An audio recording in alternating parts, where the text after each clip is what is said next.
10%. It's not enough, but it is so it's close. It's painfully close. What is going on? Oh, no! It is time to end. I'm at a loss for words. Ooh, it's going to be close. This is the burst. This is the double lust for Genji. There's the pop from the breath, doing 6% of the boss's HP. 10 That's seconds. going to be enough. It's not even close. Echo getting the 3 chest off on the 25 Hallhound fusion. This is amazing. We are going to levels of this boss fight that were previously only theoretical. The 5th minute of the Dark Roll encounter. Incredible work here from Echo, and that is going to be all they need, even with Clix dead.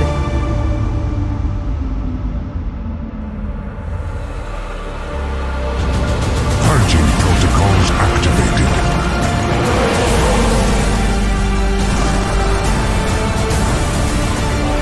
This boss is getting sent home by NA's Last Hope, and they are going to be the first people to time this dungeon on a 30.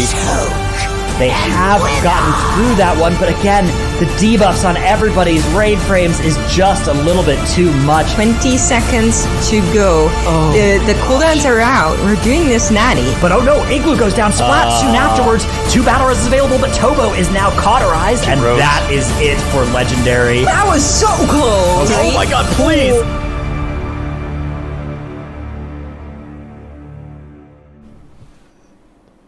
Welcome everybody to the World of Warcraft. Oh my gosh! All right, let me start over.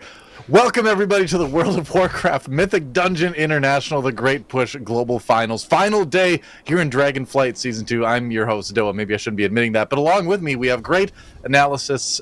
Zyronic makes Nagura, Tettles, and Dratnos, and it's an amazing day because it's the final day of the Great Push. As we've said, there's a ton of money on the line, and these teams are pushing keys higher than we have ever seen push before. I'm hyped. Makes, how you feeling?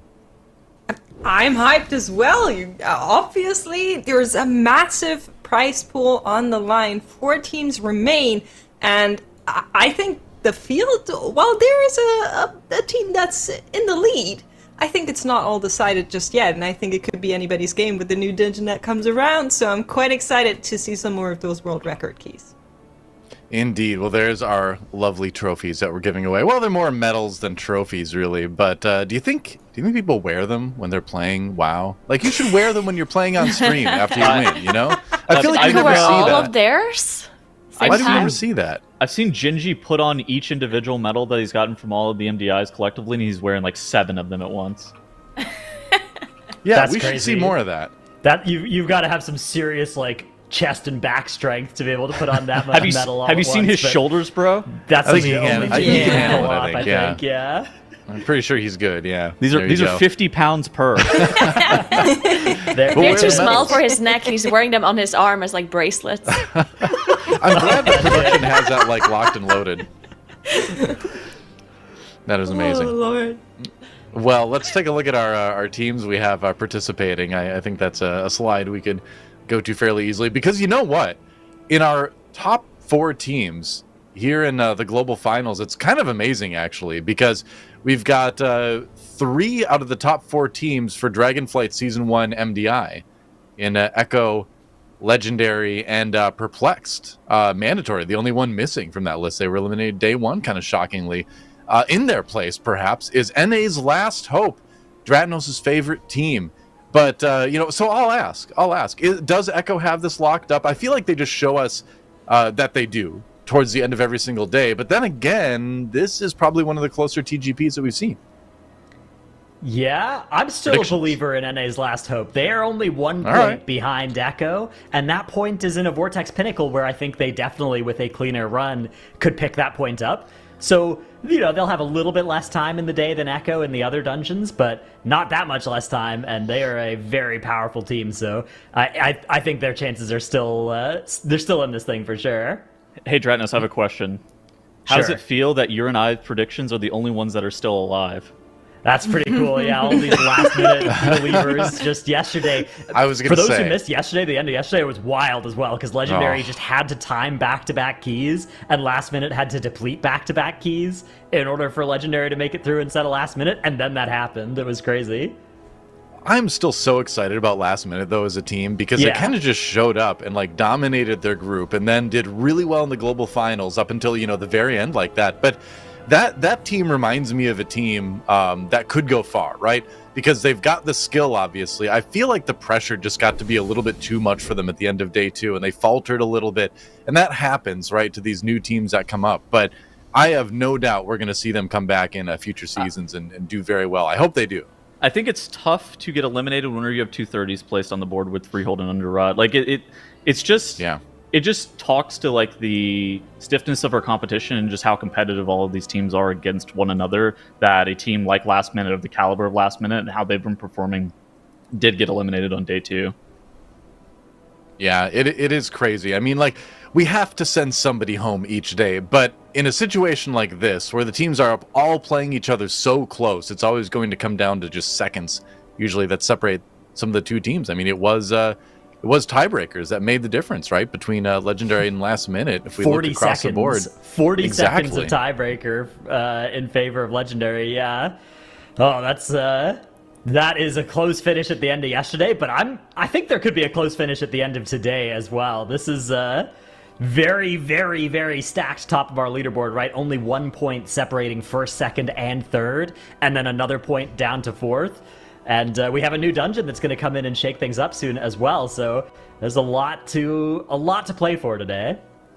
And I was talking to Tobo a little bit yesterday, and an hour after the tournament was already over, he, like, during that conversation said, like, I'm still, like, recovering. And I felt that so much. Like, the way they clawed their way into this day 3 of the TGP Global Finals is insane. And I'm really impressed by Legendary kind of capitalizing on these moments where they got out of elimination twice.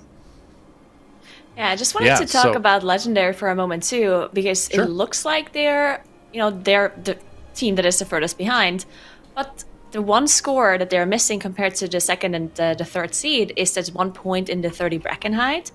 And yesterday we saw Echo pull out this really cool strategy for the last boss.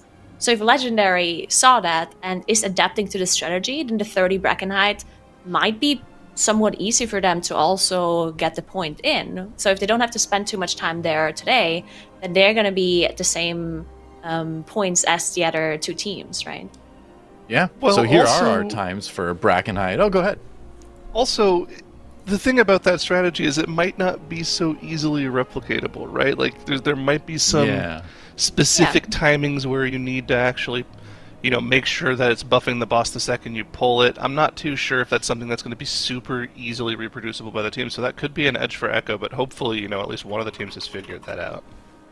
Yeah, well, you know what? Brackeneyed Hollow's, information on our screen brings us right into our first map quiz question for the day, which does involve Brackeneyed Hollow. So let's toss that up there. This one shouldn't be too tough, I feel like. What's mounted on the gate behind Hatclaw's warband? Is it A, a large skull, B, crossbones, C, 2 unfortunate Tuskar, or D, a stone paw print? Which one do you think it is?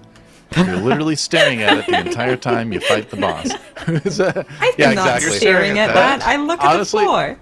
I am so bad at remembering boss names now. They're just bosses 1 through 3 or 4. Yeah. I can see him looking over at chat here, trying to figure out what his answer's gonna be. Wait, me? Dude, I gotta hit or miss. I gotta figure out what the people are saying. I'm the man of the people. All right. So I think it's C. We'll see. The people are saying C. I'm going D. So some people are saying C. I see some E and F's in there. That's not gonna work. So I'm gonna go with B. Crossbows. There you go. Good job, There's lag. Dranos had already answered, but we just didn't hear it. Until it was already revealed. We have to show the map anyways. We gotta hurry. I am shocked how many times Chad has gotten this wrong. I'm sorry, chat, but let's see what our dungeons say. Bursting, entangling, tyrannical. Legacy of Tyr. Here we go. All right. Okay, that means we do not have a single sanguine or bolstering dungeon in this competition, which honestly, I really like that. Yeah. I'm okay with that. Yeah. I kind of expect NA's Last Hope and Perplex to start in Vortex Pinnacle. I agree. I don't know where Legendary or Echo are gonna go though.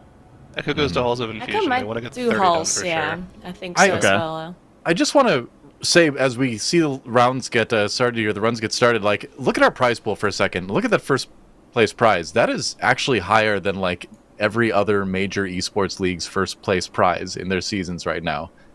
Do you realize that? The players are earning serious cash in WoW esports, and I love it. I just want to put that out there. Go look around. You'll see. Yeah. The runs are underway. Big money all the way, and we are going to see our teams race off here, and it looks like all of the predictions were right. We have Echo in that 30 Halls of Infusions that they tried yesterday already. It's the Primal Infusion that did them in for twice before hitting that timer there towards the end. Perplexed is moving through that VP. Legendary is approaching that 30. And the big question for Legendary is if they're going to do the Catriarch tech, right? Mm-hmm. So on the right side of your screen, you see both Perplexed and NA's Last Hope in this Vortex Pinnacle. Whenever Echo was able to time this key yesterday on a 29, they did something that was a little bit safer of a first pull, something that was more relative to like a live route. Now, they did a pretty aggressive chain, but NA's Last Hope and Perplexed have been going very, very large for this first pull. And whenever we saw both of these teams attempting the 29 yesterday, I want to say they were about 30 seconds off of being able to time the key. So it's definitely possible, but they're front loading a lot of the difficulty, as you do see Perplexed having that wipe as a couple of people end up going down. Just those wild Vortex mobs, if you end up having too many casts off, particularly if the Gust soldiers are also getting their cast off, you can have some players die pretty quickly. Yeah, we are seeing that for Perplexed happen. NA's Last Hope is also lining up, and you can see they're utilizing that little corner here to make sure that all of the mobs come running as we are seeing a reset. I generally do like the front-loaded heaviness difficulty of a dungeon, because then you're not spending too much time progressing a point in dungeon that costs you minutes, right? If the pain point in a dungeon is at minute 20, whereas here at minute 1, basically, you're going to be able to progress it much faster, as opposite to something like the Decatriarch. So I think that's smart. I think that's a good strategy to move through this tournament. But obviously it also has to work, and you kind of, for NA's Last Hope, for example, you know that they're going pretty big after this as well, with pulling all of the assassins and the dragon and so on. So they have to kind of household all of their cooldowns and defensives. Yeah, I was kind of talking to Nagura a bit before broadcast, and we were trying to figure out why NA's Last Hope was slower, because I feel like with this pull that you see in the bottom right-hand corner of your screen, that should actually allow them like a pretty aggressive boss one split. But for some reason in their previous 29 attempt, whenever they saw it to the end of the dungeon, they were a bit slow in the first boss. It's kind of difficult to tell why. It might be something that the finesse of that first pull is just a bit too much. They might be spending too much time trying to get that pull set up.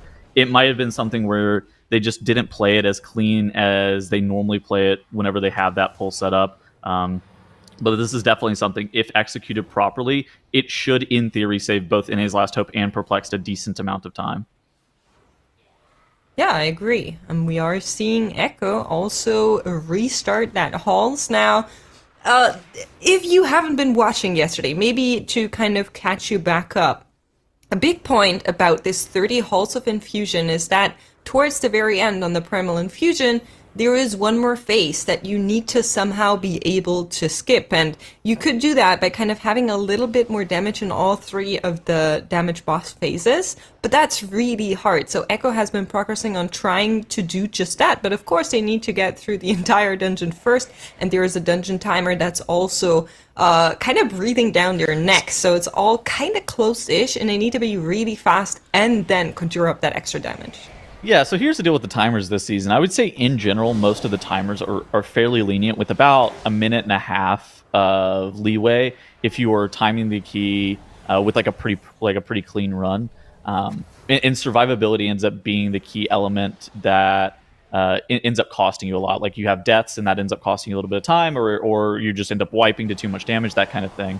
Whereas in this Halls of Infusion 30, like Makes was saying, the timer is no longer trivial. It's no longer a situation where you're going to have that minute and a half of leeway. You have to absolutely have a perfect run on top of like the perfect amount of damage to be able to push Primal Tsunami. Yeah, so we will keep an eye on them and their boss splits as they are moving through that dungeon, same as for Perplexed and NA's Last Hope. Legendary has finally reached that first boss here, and I think they changed something on their pull count. If I'm looking at the percentages, I'll have to double check. Because if I remember correctly, yesterday they were reaching like 29% when finishing off this boss here. After Trick Totem dies, I think it's very likely that they're going to grab that trash pack that's standing in front of the gate area that has like the War Scourge in it. You typically don't want to pull that into the boss because it's going to end up being like too many interrupts. I suspect once Trick Totem dies, they're going to grab something. If they actually don't do that, I don't know how they're supposed to get count. Because I think the lowest count we've seen a team come off this area at was mid-20s. I want to say it was like even like 23%. I don't think I've ever seen somebody come out of here at like 18, like Legendary is right now. So I looked it up between Legendary and NA's Last Hope yesterday because they had very different approaches to the dungeons. NA's Last Hope gets a lot of their percentage count in the Rotwood area. So they finish out Hacklaw's Warband with 15.2%, whereas Legendary finished it out with 29%. Now, I'm gonna look at the 30s again just to make sure that, there isn't any change text in terms of routing, because that may very well be. But I think it looks like Legendary changed their route just a tiny bit as well. It's good. It's good. I would say that if you saw something that you're like, oh, we definitely need a routing change to be able to be adequate with our timer in this dungeon, that's definitely super nice to see the Legendary making those adaptations between day 1 and day 2. Those are definitely some of the things that are the most important to be able to time this key. On the right side of your screens, we do still see both Perplexed and NA's Last Hope inside of Vortex Pinnacle. Just looking around, I think the time that we really want for this first boss is a bit over the 18-minute mark. If you're about that 8:15 area, 8:10 to 8:15, I would say that you're on pace to have the ability to be able to time the key. Now, that doesn't mean it's likely, because this is probably the hardest timer that we're going to see today. But that puts you at a position where it is possible for you to be able to time the key, as if you're at that 8:10 to 8:15 mark. Yeah, so for reference, the only team that has done this dungeon on 29 was Echo. And their timer was 8:18 in the run that they actually managed to time the key. They had one do-over, I think, on the back of a little bit of Dominant Mind strategies that didn't work out for them. But once they actually finished this key in time, they were running with 8:18 on the first boss and 17:10 on the second boss. So that's kind of like you're saying, the time that you're looking to be under. Echo Mirror is going quite low. They're in the top left corner. Oh, Clicks goes down, now goes down. We're going to do over. It's a really big pull that they're doing there. A containment apparatus cast went off, but I think it might have been a situation where once one player goes down, it's going to probably spell disaster, because then like an interrupt is going to be missed, or like a CC is going to be missed, and then at that point you have to go again. This first area is definitely like one of the hardest areas. I think that just in general, the containment apparatus mobs, the cast that they do onto players is so dangerous. Zalea is going to have to really pull out all the stops to be able to make sure that his teammates are going to be able to stay alive. Yeah, and it requires so much coordination, right? That's kind of what you're alluring to, that if one player goes down, and even though you're just missing them for a couple of seconds, it could be that they're already over that marker of where the CC or the interrupt needed to happen. Now, Legendary did pull some of the trash into the boss, like you were saying, but we only, in parentheses, ended at 23:51 here. We're going to see them approach the next area with their new routing, it seems like. So, I'm curious, what do you think is the pace for Perplexed and NA's Last Hope here? NA's Last Hope seems to be fast. Again, I think they want to be at 8:10 coming off of this boss, but I'm confused, right, with the NA's Last Hope, because it was like what Nagur and I were talking about earlier today. With how large of a first pull they do, you would kind of expect them to be a bit ahead of Echo's pace coming out of this first boss area, but it seems like they're going to be right up there about the same pace. You said that it was 8:17, 8:18 around is what Echo was. Yeah, coming off of this first boss, and I mean NA's Last Hope, they're right there, but like I'm kind of surprised that they have effectively the same time with doing a significantly harder and more technically intensive first pull. Yeah, I think that's a good argument, but we also know that in this next area, NA's Last Hope is pulling the dragon with Echo, notably Skips. So yes, we'll see on whether or not that is actually faster. So it could be that they're just setting up for like these two big pulls back to back rather than wanting like smaller pulls because it's just better for their cooldown alignment, rather than thinking that, oh, we're going to save like 30 seconds on the back of it. I mean, look at Perplex in the top right. Perplex in the top right also doing that aggressive first pull, and they're going to be somewhere in the order of about 20 seconds underneath where both Echo and NA's Last Hope are, which Perplex were about, I would say about 30 seconds off. So being able to make up around 20 seconds on the first pull is very, very good for them. So yeah, being able to kill the first boss off at 8 minutes and 2 seconds, so about 15 even. Yeah, it's looking that's good for really Perplex. good for Perplex. Yeah. I think that puts them in a spot where if they have a clean run for the remainder of the queue, they're probably going to be likely to time this dungeon. Do we know what the routing is like for Perplex? Because, like I was saying, Echo skips the second of the dragons, NA's Last Hope skips some of... so the first pack of the double pack, they're not pulling the double pack, they're only pulling the second pack, half of it.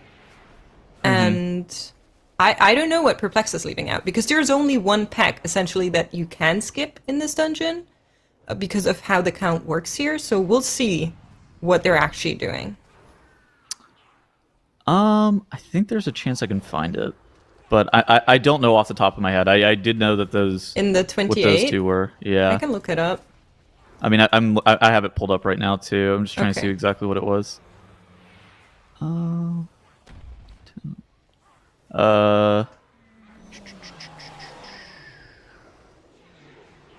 I think they're skipping the second. It looks dragon. like a dragon. Yeah, it looks like the second Storm Drake is what they're skipping.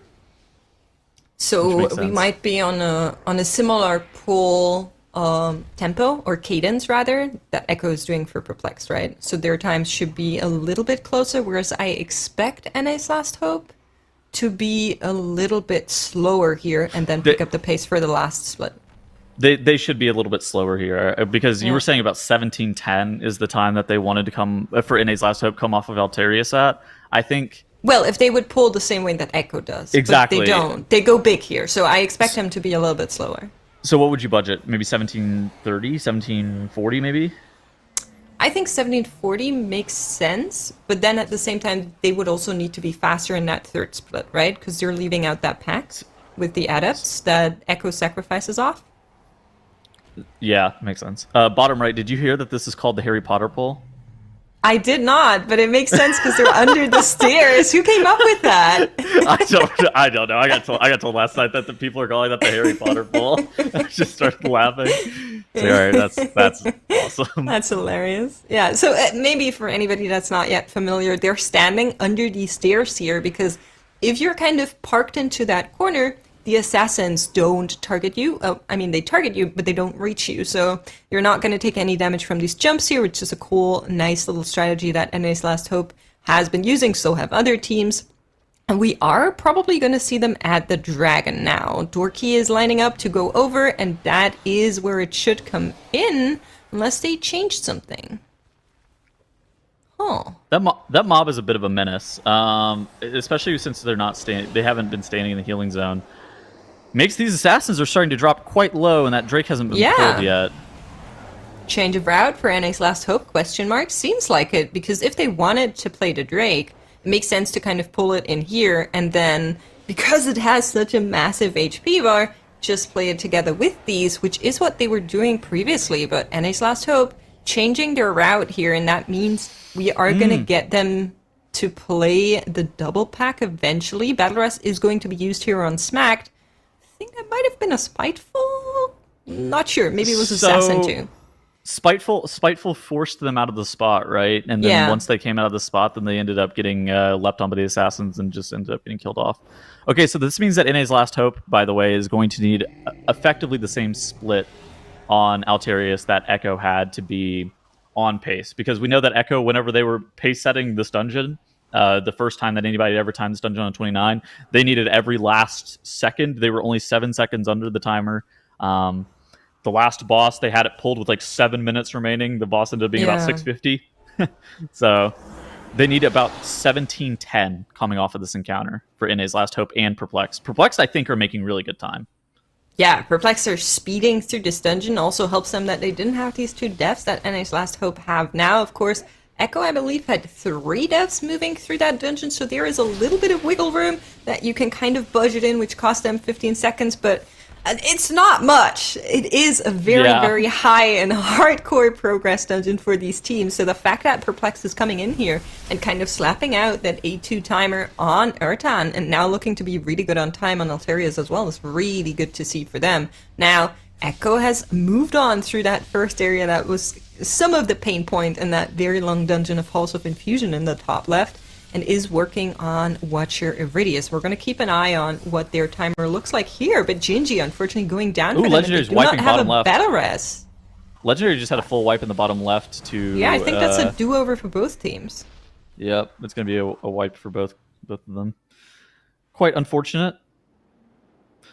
So going back to the Vortex Pinnacles, I think NA's Last Hope is in a weird situation where they're not going to have Lust on pull for Assad.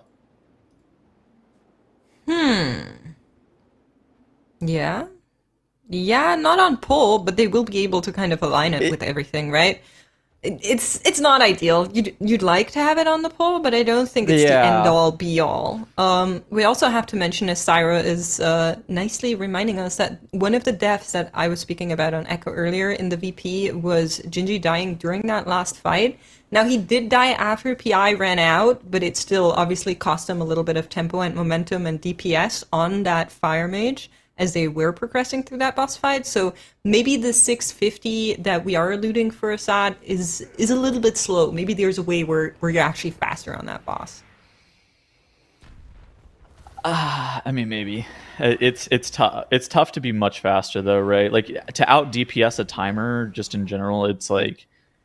It requires like a lot more DPS to be able to gain back seconds on a boss. So he definitely did lose some damage though. There's a question of how much damage. So Echo, top left-hand corner of the screen, going again in the Halls of Infusion. This is a dungeon that they were quite close to being able to achieve yesterday. Do you think they're kind of upset that they even have to do this dungeon again today? Do you think that they're kind of in a mindset of like they should have timed it yesterday because they were 2% off of Primal Tsunami of being able to not even like they wouldn't even have to be in this dungeon today if they had just 2% more DPS on Primal Tsunami. Yeah, I mean, I think there was a tweet coming out of Robin with like a lot of angry face emojis. Obviously, it doesn't feel great when you barely missed a mark, but at the same time, this Echo we're speaking about, I think at this point, any of the top 4 teams that we have here, if they don't make it by a 2% marker, then it's probably really hard to make that. So I don't think it's like super frustration where they're like, oh yeah, we should have had this. They're still firmly in the lead and they know that the dungeon is doable. They just need to make it happen. So I believe it's actually more of a progress key, and other teams, if they want to get that 30 halls done, will probably also have a couple of do-overs. Would you disagree? Do you think they'd rather be in a 31 freehold right now? I think that... I mean, you can always play the what-if game, right? I think that it doesn't help them in any meaningful way. I think that, you can always play the what-if game. Like, what if we didn't have that mistake? But I don't think that's a smart approach, right? I don't think it's a smart approach, If you're spending your time saying, like, oh, what if we didn't have this and that happen, then that's not going to be very good for your concentration. Okay. Yeah. Overall, though, Echo needs to really make sure that they're getting through Watcher Iridius. I think the first 10 minutes of this dungeon, particularly on Fortified, is probably the hardest part of the dungeon. And then there's some stuff with like the Drakes at the end that becomes, again, a bit more tricky. But the first 10 minutes are generally the hardest part and where you're going to see the most wipes for Echo. Bottom right-hand corner of the screen, we saw Alterius go down for NA's Last Hope with a boss split of 17 minutes and 7 seconds. It's 3 seconds faster than Echo's completion of the 29 Vortex Pinnacle. This means that NA's Last Hope are right on the precipice of being able to time this key. Perplex 1634 on Alterius. That team is accelerating like really fast. This team is looking good. Perplexed, I think, if they are again able to be consistent, they have 2 battle reses available to them. They have a lot of time banked up off of being about 30 seconds fast on Alterius. If they can continue to be clean through probably the hardest couple of trash pulls and the hardest boss of the dungeon, then they should be able to time this. But again, the hardest part of the dungeon is yet to come. Yeah. So there's actually several points here that we're going to keep an eye out for. I would expect that Perplex also sacrifices off one of the adepts, similar to what we saw from Echo. So we're going to see how that works. We saw it failed before. It's not super straightforward. So what happens is that the priest dominant mines one of these servants here, the Temple Adept, in the very next pack, and then runs him into the rest of his friends, and they actually kill him off. Now, what that does actually doesn't give them any count for this mob, but it does get rid of the ad, so they can actually do the double pull of both of these packs there. But because they don't get count, they need to do some of the stars. So they can leave out, I believe, 4 of the stars if they're doing one of the dominant mines, and they can leave out 8 of the stars if they do it twice. So we'll see what exactly they're opting to do and how they're approaching this double pull. And then, of course, Assad is a whole different monster, right? I think both NA's Last Hope and Perplex are copying the Echo route, like you were talking about. I think that both of them are going to end up doing kind of something similar with the Dominate Mind and the sacking of the caster. I think the big thing about sacking that caster too is, so there's a couple of different casts in those packs. Like you were saying, the Adepts, they have a heal and they also have Holy Smite. You really don't want either of those casts to go off. But on top of that, there's also a Rallying Cry cast that requires a 20-second interrupt on it. And so then you're going to rotate through. It's likely going to be like the Prez Evoker with a short Quell kick, or it's going to be the Mage with 20-second CS. That is going to be interrupting the rally every single time, and then you're going to rotate through all of your melee interrupts and your long range interrupts on the heals and the Holy Smite casts. You just have to really make sure that you're able to get those dealt with. And it looks like NA's Last Hope. So yesterday they weren't killing off all of these Skyfall stars, or actually they were, but they were running a little bit of a different route. And so, but instead now they are killing off all of them. Yeah. So their timer is really good though as well, right? With their change strat, locking Altarius in at 17.7, Echo had 17.10. We're not too worried just yet. Of course, the stunts is quite tight, so it is going to come down right to the wire, but we're going to see them approach this next pull here. And there was a polymorph coming out. We already saw one of the Adepts on the floor, so we know that that one was sacrificed off while they were dealing with the stars. And we will probably pull that last Adept in later, but this is what you were talking about for both of these teams. This pull is so massively difficult in terms of coordination, in terms of keeping these mobs under control, in terms of surviving the damage output of these executors. There's a lot going on.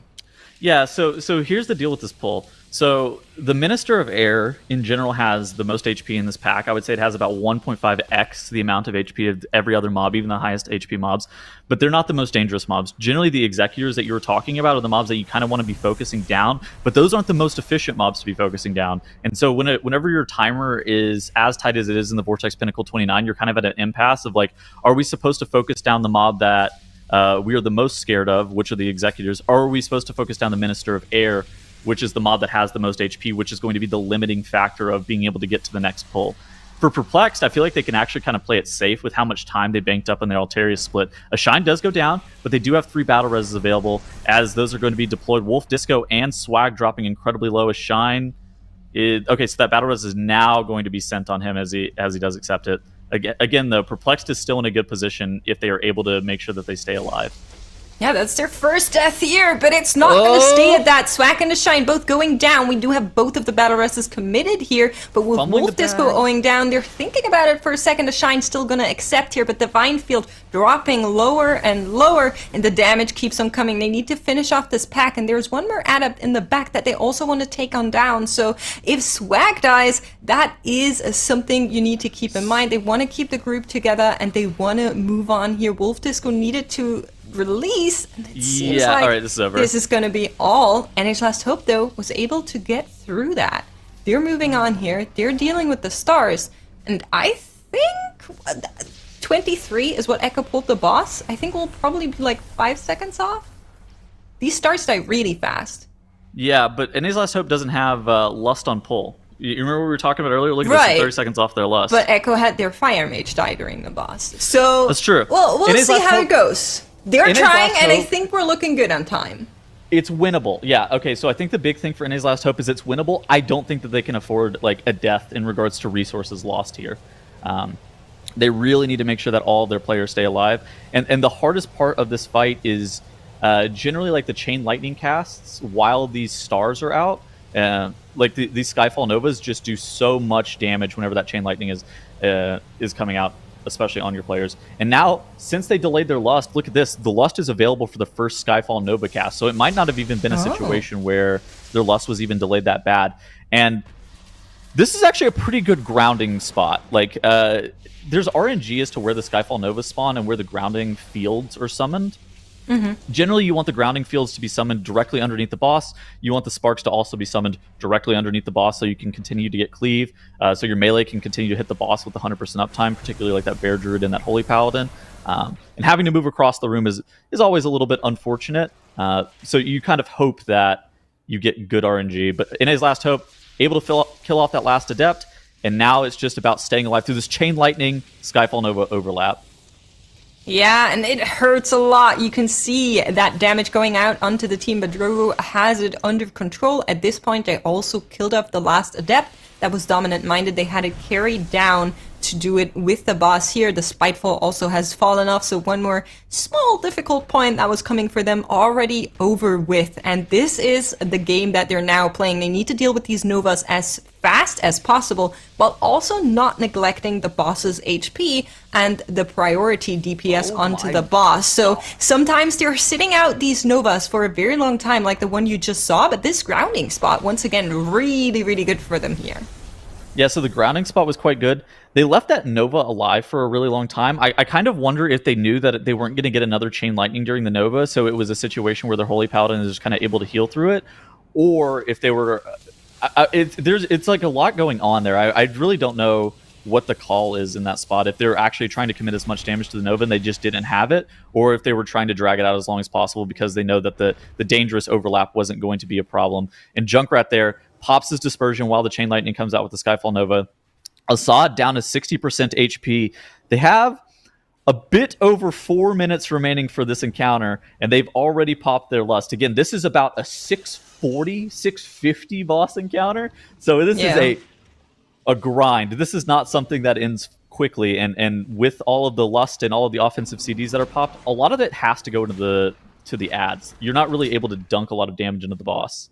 I'm sweating. Drogo sacrificing his mates here, nearly dying on the back of that. That sack cost him his life nearly, but was able to survive it, was able to kill off that Nova. And you're saying it, these roundings are really good.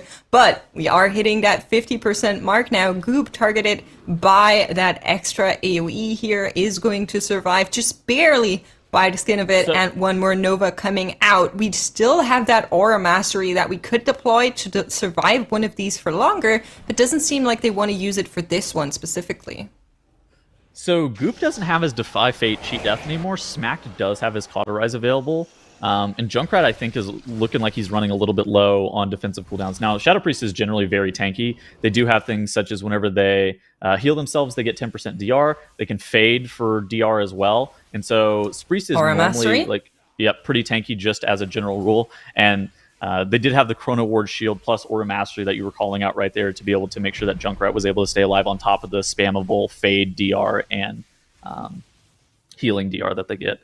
And now in his last hope, 40% on Assad. They have about 3 minutes remaining on a boss that they've been in combat for about 4 minutes.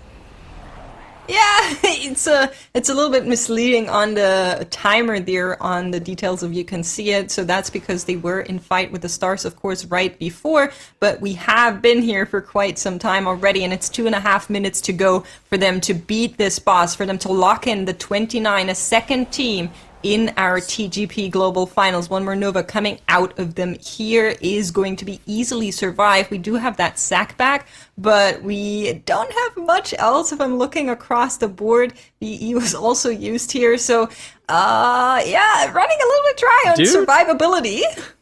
Dude, I'm really sketched. So we're getting great Starfall Nova spawns, but I'm really sketched out about the boss HP relative to the timer. Drogo, I think he ended up popping bubble there, or maybe he just had like a full shield to be able to eat that Chain Lightning. And this last Skyfall Nova is going to be going down of this phase. Boss is at 25% HP. They have 1:45 remaining. At some point, you just have to commit to the boss, and you're no longer going to kill Skyfall Novas. But I think that you have to likely kill 2 more. But with relative to the timer, I'm really, really worried about their ability to be able to win. I'm going to say they can do it. We do have one more Chain Lightning that's actually not going to hit here. Really nice on the Mage. Ice blocked it off. Make sure it doesn't get any extra damage. One more Nova. I think that's the penultimate. I think we do one more after this. And then, like you said, we are just going to focus boss for NA's last hope. But this one, for sure, they have to deal with. At the same time, we are getting these incorporeals spawning. We do have that sat come out of Drogo as well, as they are making headway with that Nova and the Satna down to 15%. 1 more minute remaining. I think it's looking really, really good here. Glancing across the board, I believe we're even going to get PI back to have one more set of cooldowns flying into the boss. This one, we still kill. After that, it's only boss. But look at this, the boss's HP stalls out whenever the Skyfall Nova spawns because you have to full focus the mobs. Smacked! And Smacked goes down. They're going to have a battle res available, but again, this is a situation that I don't know if they had enough DPS to be able to afford this. The Nova is still alive. The Nova's kill it still off, alive. come on. They have 25 seconds remaining. Look at this. They have 11% HP on the boss. They're full committing to the boss. There's going to be a Skyfall Nova that spawns. Who cares about that ad? You have to full send to the boss. 15 seconds remain to do 10%. This is going to be super close. Junkrat's inside of his cooldown. Smacked has just popped his combustion plus an SKB proc. Assad's plus at 5% as 5 seconds remain. Oh my god. Are they going to be able to do this? 2 seconds. Come on. 1 second. No! That hurts. Oh my god. It's the 5 seconds they lost from the death makes. Yes, it's the 5 seconds they lost They from would the have death. been in timer here if they didn't have that penalty. Right after that rest, they sent everything. They had Aura Mastery ready. They had PI. In terms of laying out their cooldowns, it was really, really good. But that one death there did them in for, unfortunately. So they will have to go again. Perplexed at the same time.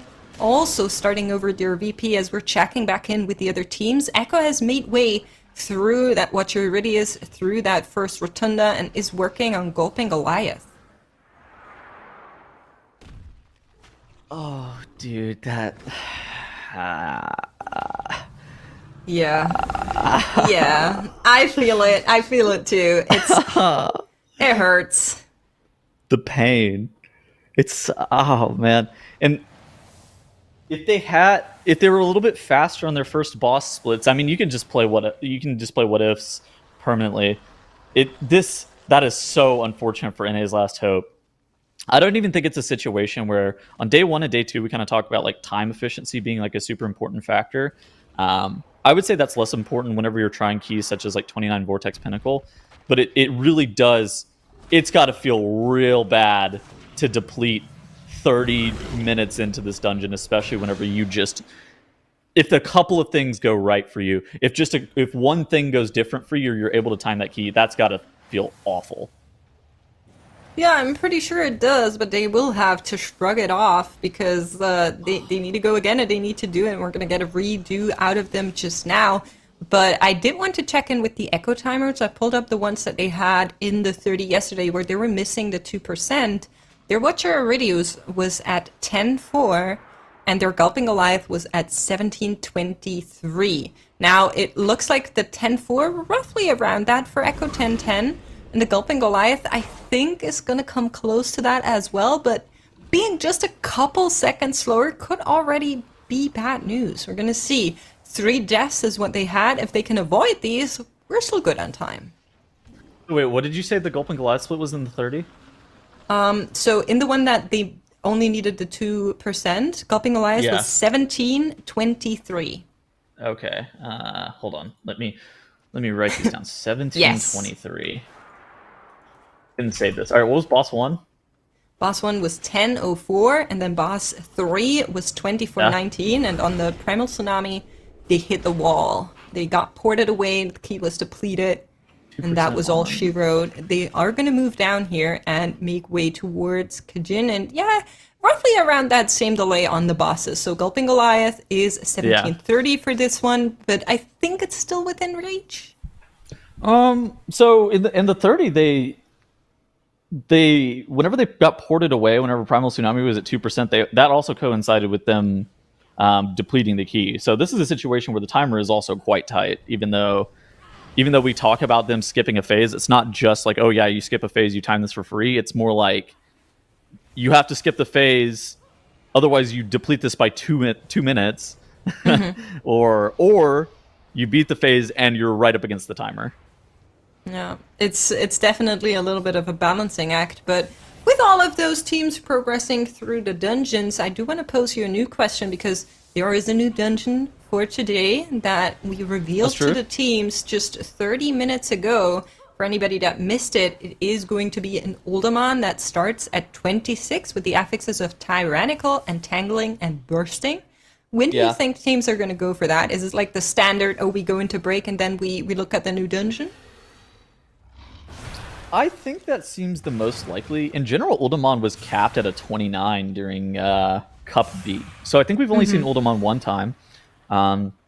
We never saw it go higher than a 29. I also don't expect it to go higher than a 29 this weekend either. With it being tyrannical, that dungeon is quite challenging. It also starts very high. I don't think you need to spend like a ton of time in there. So what, you two chest the 26, you get that to a 28, you one chest the 28, you one chest the 29. That's kind of my expectation for Uldaman. It is a bit of a longer dungeon, but I think that you only need to budget an hour, 20 minutes, maybe, to be able to do all of that, and then you're like done with that dungeon. So that allows you to have about 3.5 hours to do this. When in the day would you like to do that, though? So I think I agree. I think like 1.5 hours sounds about right. I also don't think we'll see this Uldaman go to 30 just on the back of it being tyrannical. It's going to take very long. I would say about halfway through the day is kind of what I would expect, right? With about 2.5 hours remaining in the day, I think you go to the Uldaman, you do that, and then you have, like 45 minutes. Maybe you make a mistake in the Uldaman and you have like 30 minutes remaining in your day to be able to time the remainder, like the remaining keys that you really think are doable, whether it be the 30 Halls of Infusion, whether it be the 31 Freehold or something like that. I think that's kind of my expectation, is about like 2.5 hours. Probably after a break, like you were saying. I think that seems pretty likely. Oh no. There was tragedy happening for Perplexed here. They did have one death on Wolf Disco, and then kind of a chain reaction with Swag at the end, just getting ported into nothingness. I think Perplex can time this key. I think Perplex can probably time this key pretty quickly. Their timer is very free if they're able to stay alive. Like we were talking about it before they had a wipe on probably the hardest trash back in the dungeon. But if they were really able to stay alive, they had already set a pace that was strong enough to where they were going to be giga free on the final boss. And in fact, they were likely to be 20 seconds ahead of where Echo was, which is good for time tiebreaker too. Like that, the 29 Vortex Pinnacle is not something that you ever revisit. And if Perplex ended up being 20 seconds faster than the Vortex Pinnacle, that's just 20 seconds that they're going to have for the remainder of the weekend. Yeah, that's a really, really good point you're making there. So we're going to see whether or not it's even a thing that teams are going to go and revisit timers, because I think that for some of them it might be a valid option to try and claw out one more spot on the leaderboard. But of course, in the overall scale of things, it is going to be more important to have score first, then highest keys run, and then we're looking at those time tiebreakers. So we'll see whether or not there's anything teams can do to avoid that. I'm also curious how many teams are approaching something like that 30 Halls of Infusion or even the 31 Freehold, because both of these keys, I think, are very, very hard progress keys, as we are seeing out of Echo, for example, in that Halls here. So I'd be incredibly surprised if any team goes in and has like a 1-shot or a 2-shot or even a 3-shot. I think for both of these keys would be quite surprising. We've seen crazier stuff before, where some teams are really struggling with the progression keys, and then another team comes in and just kind of one-taps it. What was it that we saw? I want to say in Cup C, there was something that Echo ended up spending a couple of hours progressing, and then last minute came in and one-shot the dungeon. Yeah, and the other way around, Echo just one-shot the Neltharion Slayer in overtime, right? It happens, but it still very much surprises me when it does. Exactly. I do think, though, that like for a lot of these dungeons, they are, like you were alluding to, heavy progression keys. Hajin is going down for Echo here in just a couple of moments, and the timer, again, that we were looking for earlier that Mix was talking about was 24:19 on this boss. And again, that's not like a free 24:19. It's if they have a 24:19, they might time this key at 35 minutes if everything else goes perfect for the remainder of the dungeon. So anything below that, and they're banking up extra time, anything above that, and you're starting to get a little bit worried that they're going to deplete the key, but it's still within possibility. I agree. We are seeing Perplexed and NA's Last Hope redo their VPs here over and over. Echo is working on Kajin, and just to kind of rein back the timers that we were talking about, the Kajin they had previously was 24:19. I think we might be faster here, which would be really good news. That would be ideal. I think maybe just a couple of seconds, but that's all that matters, possible. right? Even if they're 15 seconds below their previous 30 attempt, that really allows them to have some variance on this bridge pull relative to what they did in the past 30. Because it's likely that you're going to make a couple of mistakes. Say you accidentally get outranged on the Blast Primal Infuser whenever you're trying to range the cast. Say there's something that doesn't go perfectly with your damage levels or whatever, trying to kill that Ocean Drake. Being able to have, even if it is this 5-second buffer, that actually does save you a few seconds. And it's actually only ends up being a 2-second buffer. So that's 2 seconds, Tells. Don't think that matters. I'm going to be honest. I think that this comes down to perfect play. They basically can't have deaths. They can't really afford 5 seconds of death penalty anywhere.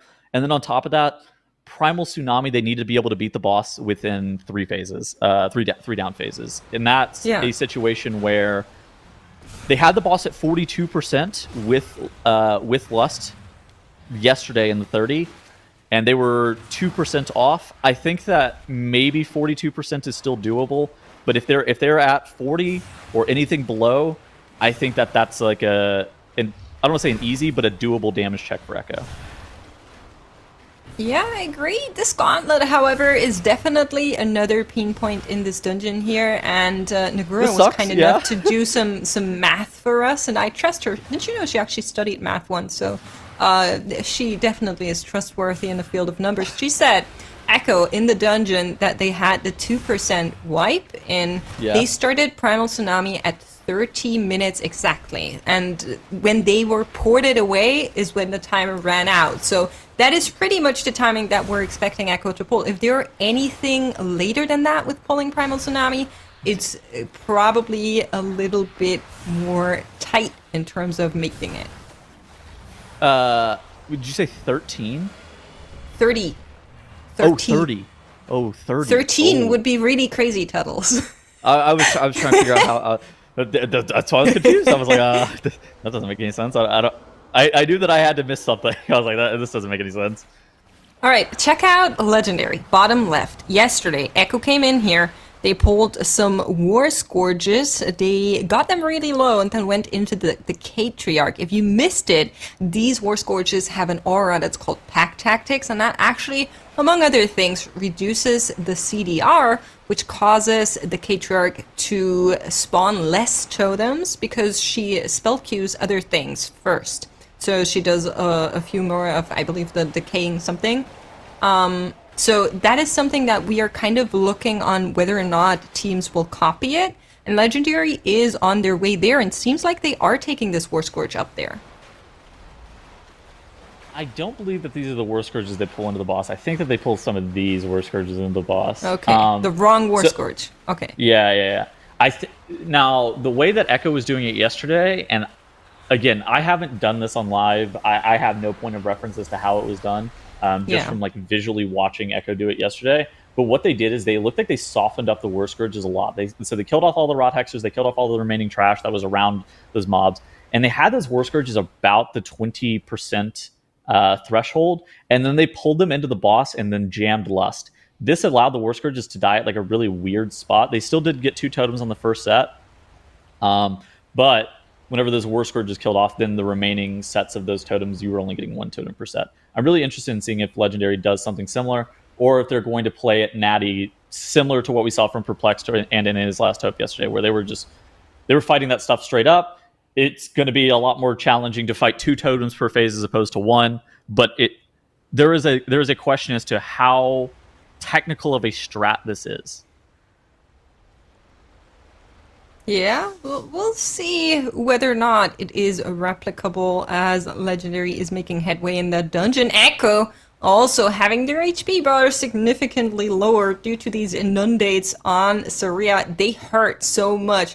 both Azalea and Clicks, who are in range for them, the other ranges are kind of out there just protected, they are taking massive hits here, and you even saw Miras kind of use that leap of faith, making sure Zelia can outrange it as well, is now standing back here with the rest of the team, trying to not get hit by these, but of course, now is still in there, and Zelia needs to get back eventually to try and help him, and they will make way through this mini-boss.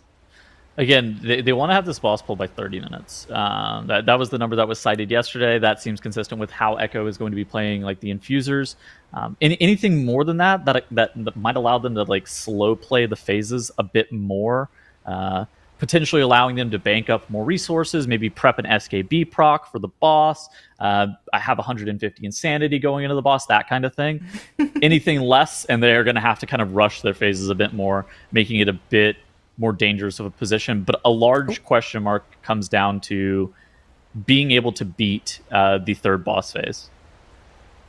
Yeah, that's absolutely right. We're going to see them try and conjure up some extra damage, and on these high bosses, 2% are several million, so they need to make sure that they have it. But right now what they have is Infuser Saria going down, and they will be able to move on here into the boss. These Ragers are taking in, and on the timer, we're looking really good here. 0 deaths for Echo is 3 less than they had in their thus far best try. And Legendary now also on the way, and I believe these are the War Scorches we're looking for, Tuddles. Yeah, look at this, dude. They're pulling them into the boss exactly similar to how Echo pulled them into the boss yesterday, where they're about that 15 to 20% mark. Lust is available and ripped immediately on pull. So they're able to do that pack tactics strategy that you were talking about a little bit earlier. Mix, can you explain for the viewers exactly what is going to be happening and what is kind of different from this boss about how you kind of played on live? Yeah, so normally the big challenge on this boss here is these totems that you're seeing. And usually Rathai just kind of chains them, so it feels like whenever you killed one, the next one is about to spawn, like you're seeing right now. So the first two should be spawning like that, even with the technique that Echo has pioneered here yesterday. And then after that, other spells of the Patriarch Rathai take priority in the spell queuing. If you have been following the Race to World First, for example, you're very familiar with spell queuing affecting bosses in ways that sometimes change the encounter just a little bit. So we're going to get more decay strikes, we're going to get more decaying strengths, and then we are only going to get one of these rot burst totems every once in a while, and we'll have cooldowns for that available. The reason for that is the War Scourges that they pulled into boss early. I said it before, the pack tactics is an aura that they have, and it increases damage done of nearby allies by 15% and reduces their cooldowns by 25%. So it works on a boss since the boss is an ally of the other enemy mobs. And the CDR that is applied just applies to other spells more than to the totem because of how spell queuing works. Well, speaking of pack tactics, let's bring in Dratnos as well. And you can try cast the rest of this. I know there's some bosses going on, but we got to kind of make the switch. So how about it? Hello, Dratnos. Did you see that in the top left-hand corner of the screen? Echo already has the boss below 70%, where I think they were at like 74% yesterday on this first phase. Yeah, 68% is good, right? Because we're going to have a Bloodlust for one of these phases, so... Yes. I think that they are on pace here. 3 minutes for 2 phases on the boss as well is feasible, right? 2 phases and 1 intermission. I mean, it's going to be close again, but I think Echo have the damage this time. They need this boss coming out of this phase to be ideally below 40%. I think that is the number that we were looking for a safe number. Anything above 42 is probably not doable. Around the 42 range is within like crit variance, I think. I believe they went down with 44 previously, so I think 42 might even still be enough. But if we're at 44 or even higher, it's definitely not great news. But like you see, we're really good on the percentage here. They're crushing it. They're just shredding out that damage there onto the tsunami. Are going to be below 40, it seems like. And they still have that Bloodlust for the execution phase, which is going to work really well. This is easily in time, I'm pretty sure, for Echo. Yeah, I like Echo's chances here as well, but it's still not an easy end to the boss, right? Like, they still have to get back safely, do the intermission properly, and then they have to actually do the damage. But yeah, with the Lust, I think 37% should be nice. Also, once you get below 30%, your mage starts having more damage on the move, which is really nice when you're dodging those globules on this fight. So really impressive damage optimization out of Echo. That's kind of an Echo specialty, right? Is anytime there's damage to be optimized, often they can just come up with an extra 10% if they need it. They got to hurry it up on this phase, though. So the boss's phases, the interval for that is 50 seconds. So they need to have these infusions to kill off them. But yeah, assuming that they're not like stalling for spree cooldowns or something like that, they should be okay. Legendary, having a little bit of problems here. One of the totems actually got the cast through, and another totem spawned right after that. So now they're kind of stuck here with a little bit of extra damage, and it cost them some lives already. Okay, Lepan going down here. That's another battle rest that you're committing, but the timer is relentlessly ticking. We're in the last 50 seconds for Legendary. Same for Echo right above them, and the damage doesn't stop. These Rot Burst totems, they hurt real bad. And it just wasn't enough for Legendary. They're gonna go again. Echo making great damage here. 16% to go. 35 seconds remain on the timer. That Bloodlust is pumping. The damage is flying into that boss. That will be yet another world record key for Echo, locked in our TGP Global Finals here by this team. Wow. Now they're plus 2 points on the remainder of the field. The second closest team is at 147. Echo moving up to 149, having both that Vortex Pinnacle and that Halls of Infusion over Perplexed and NA's Last Hope. That is a really big deal for Echo. Now the question starts, where do they go from here? Yeah, I think you go to that Uldaman. I think you start putting those points on the board at this point, because what else is there? I guess there's Freehold 31. I guess there's Brackenhide 31. So maybe they've got either of those planned, but I imagine they're going to want to go and they're going to look at their scorecard and think, you know what, the Uldaman points need to get taken care of now. I'm feeling they're either yeah, I think the Uldaman makes sense, and then I think after they do the Uldaman all the way up to probably a 29, I don't see this dungeon going much higher than a 29.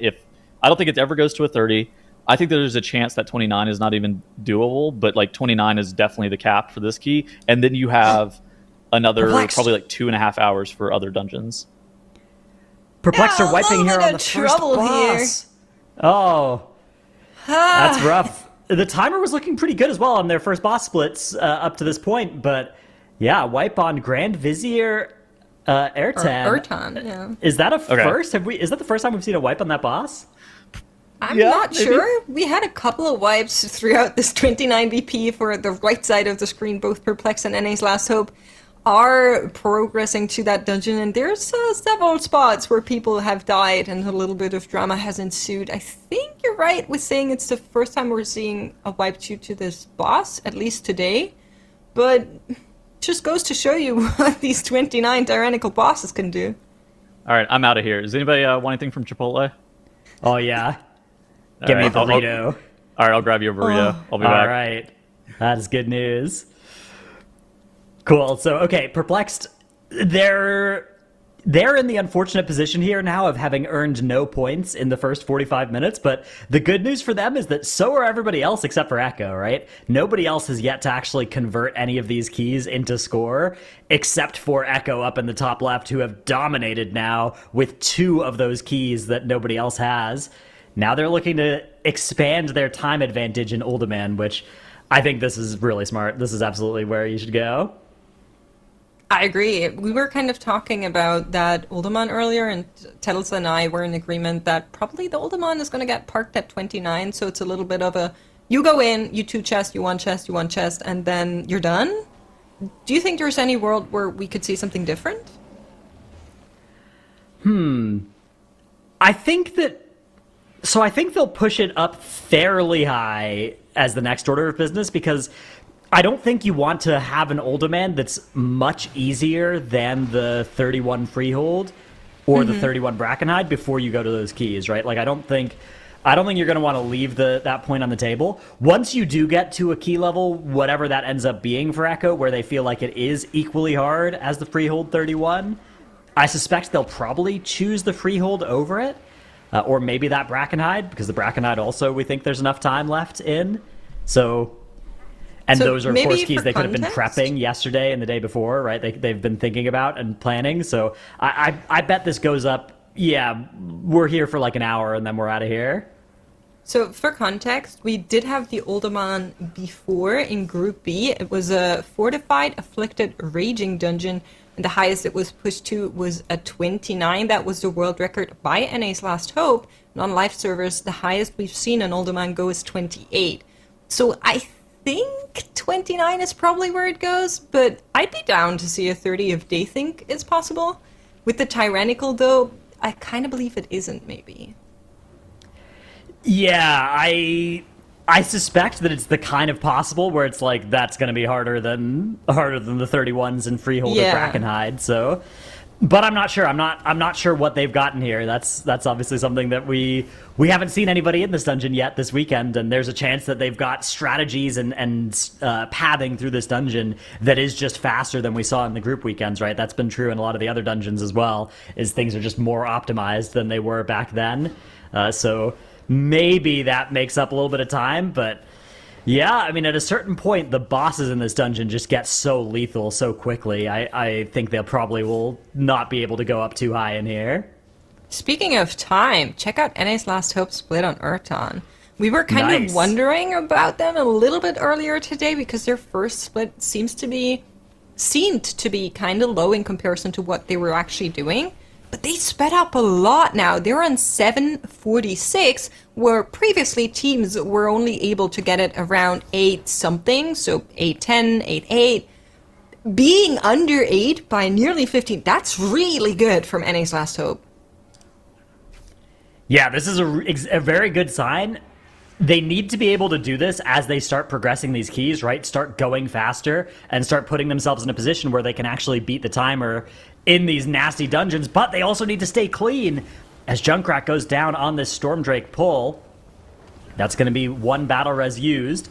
Luckily, they have another one available now, but still, that's -5 seconds and -1 battle res for the rest of the dungeon, so a dangerous position for NA's Last Hope. Look at the ticks of that dot. Yeah. Goop going to go down. So this is kind of the riskiest moment in that pull because they're moving around with all of these quals and vortexes, and it's similar to what we're seeing out of the first pull. There's just so much damage going out from that pull, and it cost them 2 lives. But with the timer, I'm actually not too worried. The only thing that is giving me a little bit of sorrow is having her battle reses used now already, which they are going to get 1 more. That will probably be it, yeah, and yeah, it'll definitely they get 1 more at 20 minutes, and then they'll get another one at 30 minutes. So, but the key will be over.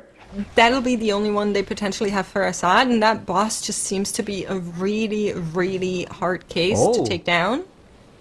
Nice little grip chain on Dorky there for NA's Last Hope in the bottom right, bringing him up with rescue into Leap of Faith from the Priest, letting him cover a lot of ground very quickly as they gather up all of these assassins. This pull is very, very, very dangerous if you don't stand in one of these little spots here, but the whole group is underneath the ramp.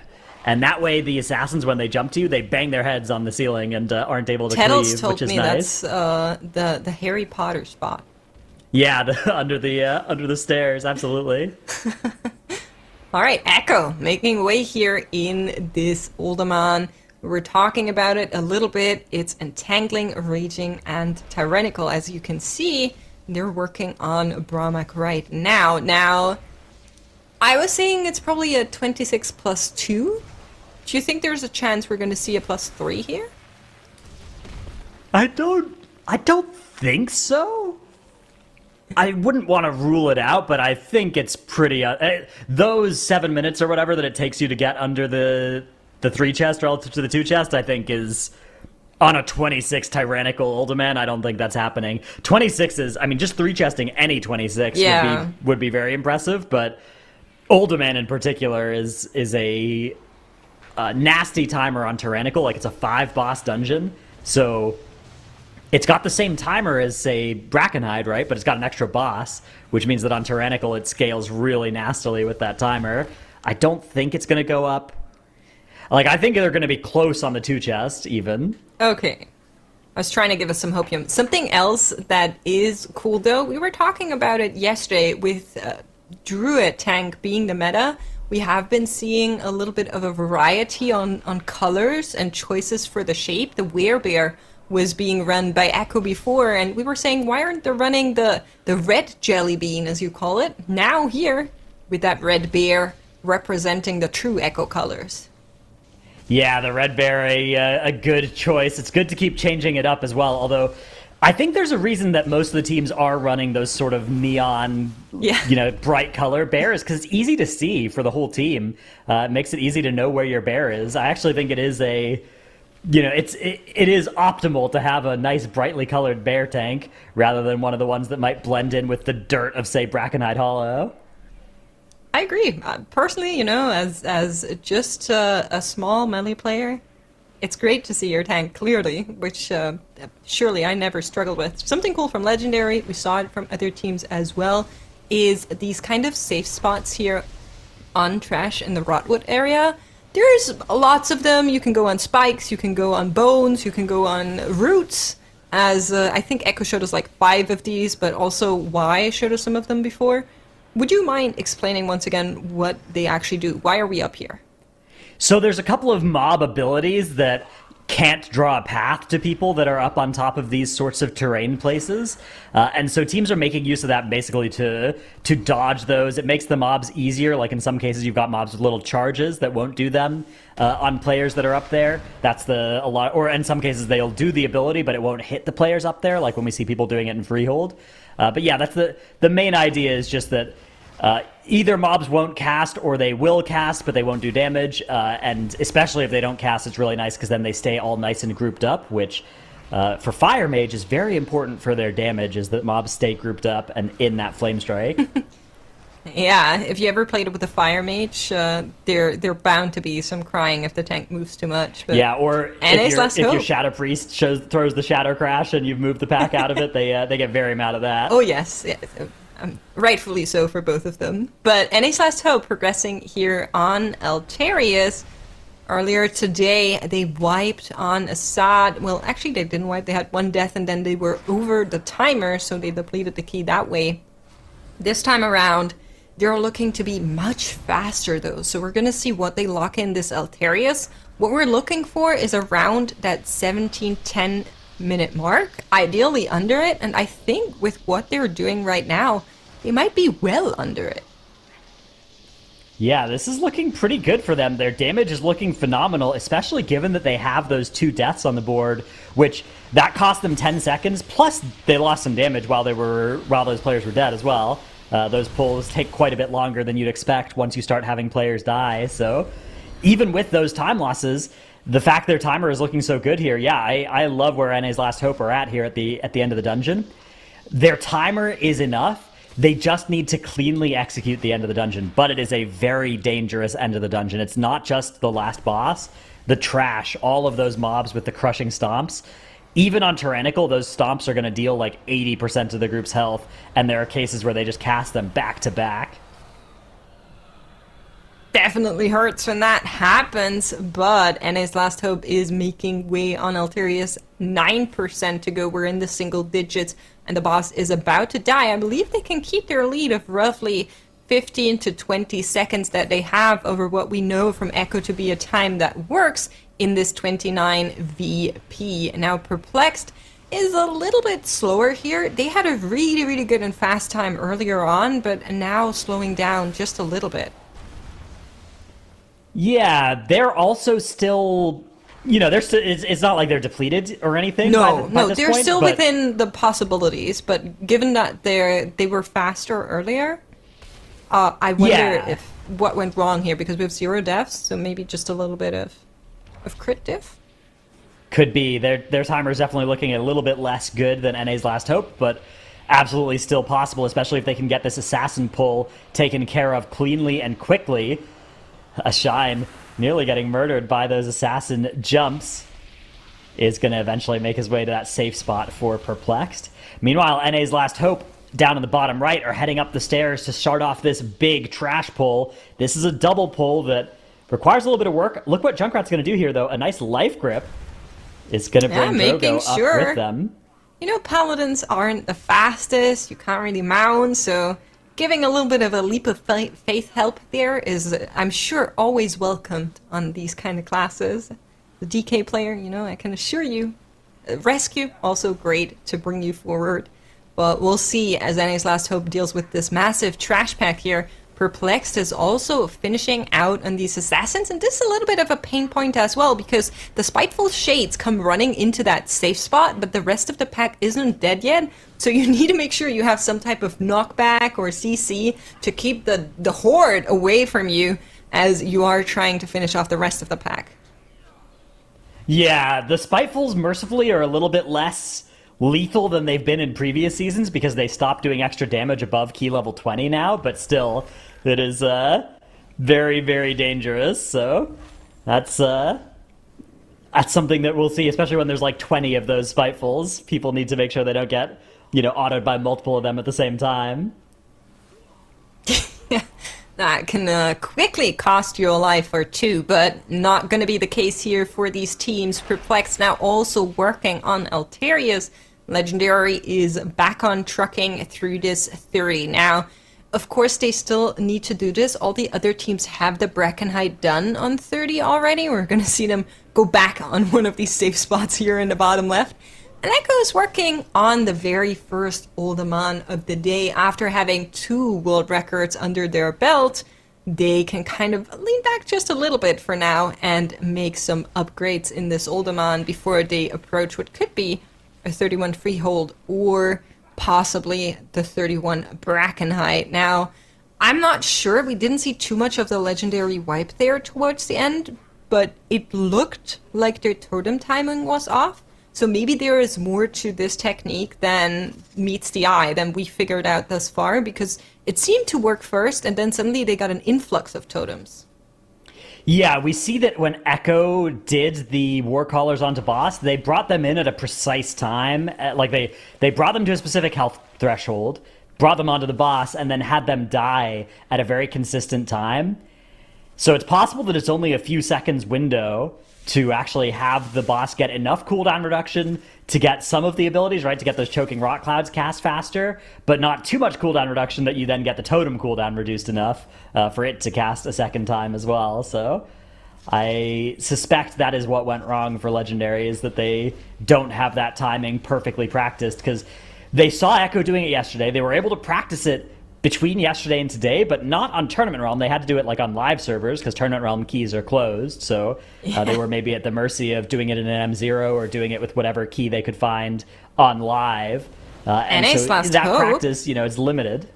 And we're back here in this massive double pull, and although one of the adepts has been sacrificed and another one is polymorphed to the back, that's going to be the one that we dominant mind and take down into Assad. This is still a massive, massive pull, and you can see the damage going out from these executors. They just hurt so much, and the team is doing their very best to keep it under control. Additionally, some incorporeals spawning here. They still have that lightning lash, and you do want to chew through the Minister of Air first, but also the executors, because they do that massive AoE, and the team is trying their best to work through a Dorky running away there, trying to kite a little bit with the bleeds, but is going to be able to survive. The first executor has been killed off, and I think they're kind of safe now as the rest of the pack is slowly dying. They, of course, need to be sure that they're not going to get hit by Spitefuls, but I believe the biggest pain of this trash pull is over with. There's only one more of these executors, and they can kill it off.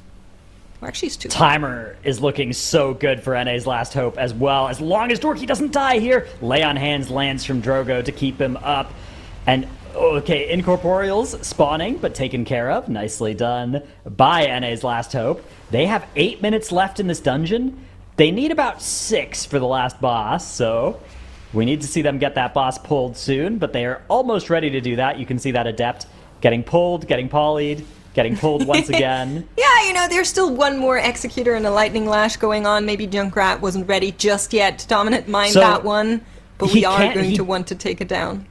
Junkrat dominated one of the Incorporeals recently, and Dominate Mind has a 30-second cooldown. So he's got to wait for it to come back up. Yeah, Incorporeal sometimes throwing a wrench into their plans here. They're going to just bring the Adept in and keep it stunned instead. That Minister of Air does eventually go down for NA's last hope. Timer. 7 minutes left in their dungeon now.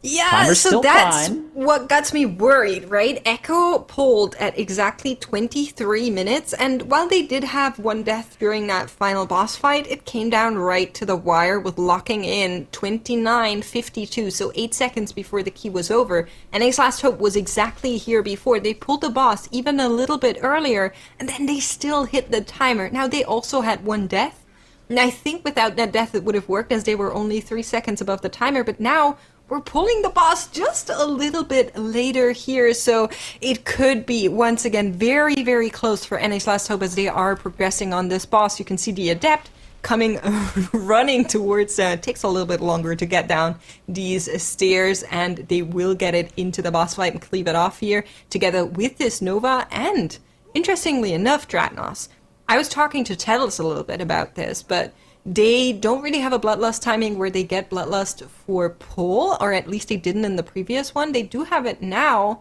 but they don't seem to send it, so maybe we're looking at a potential execution Bloodlust? Yeah, so there's a couple different ways you can use Lust on this fight. You can use it to kind of take out some Skyfall Novas, like a set of 2 of them, for which you don't have cooldowns. The problem with doing that, though, is you might need it for time, and for time efficiency, you want to use your Bloodlust with your cooldowns rather than desynced from them, so that is going to be the question. They are, it looks like, not going to be sending it at least on this set of Novas. A lot of defensives getting used here. Earthen Scales being sent by Goop. Drogo in a lot of danger as well. Sacrifice nearly killing him. Yeah, they are going to get through the Nova, though. The way it looked before, they had it really well kind of laid out what goes into which Nova, and some of those, like the one we just saw, they actually keep alive for quite a long time because there's no additional chain lightning that goes into it, but they will need to survive here, and that is Cauterize going out on Smack. They do have Junkrat going down. That was their last battle rest. They don't have any more available. We also still need to get this Incorporeal under control, but they have it down, and then their grounding comes in. We still haven't used that Lust yet. Yeah, so timer is now getting extremely suspicious already. 75% on the boss, and we have 4.5 minutes to do that in. It's going to be very, very sketchy. This Lust needs to work out really well, and of course, one more death, and they will hearth out of this dungeon. Any more of those players going down, and they just won't be able to recover because they don't have any more battle reses. So this is it for NA's last hope. They need 4 perfect minutes of gameplay in order to get out of this dungeon, probably with seconds to spare. We will see them try and do it, and I have faith in the team. We're going to see how they deal with this very next Nova. Ooh, that grip with the chain lightning a little bit close there, but they managed to get out of the way. Junkrat dropping really low. Drogo doing his best to keep the team back up as this Nova eventually will fall, but it's taking a really long time. They are prioritizing this boss DPS, which of course is correct, but at the same time, you need to survive. So it's a very, very small act of balancing.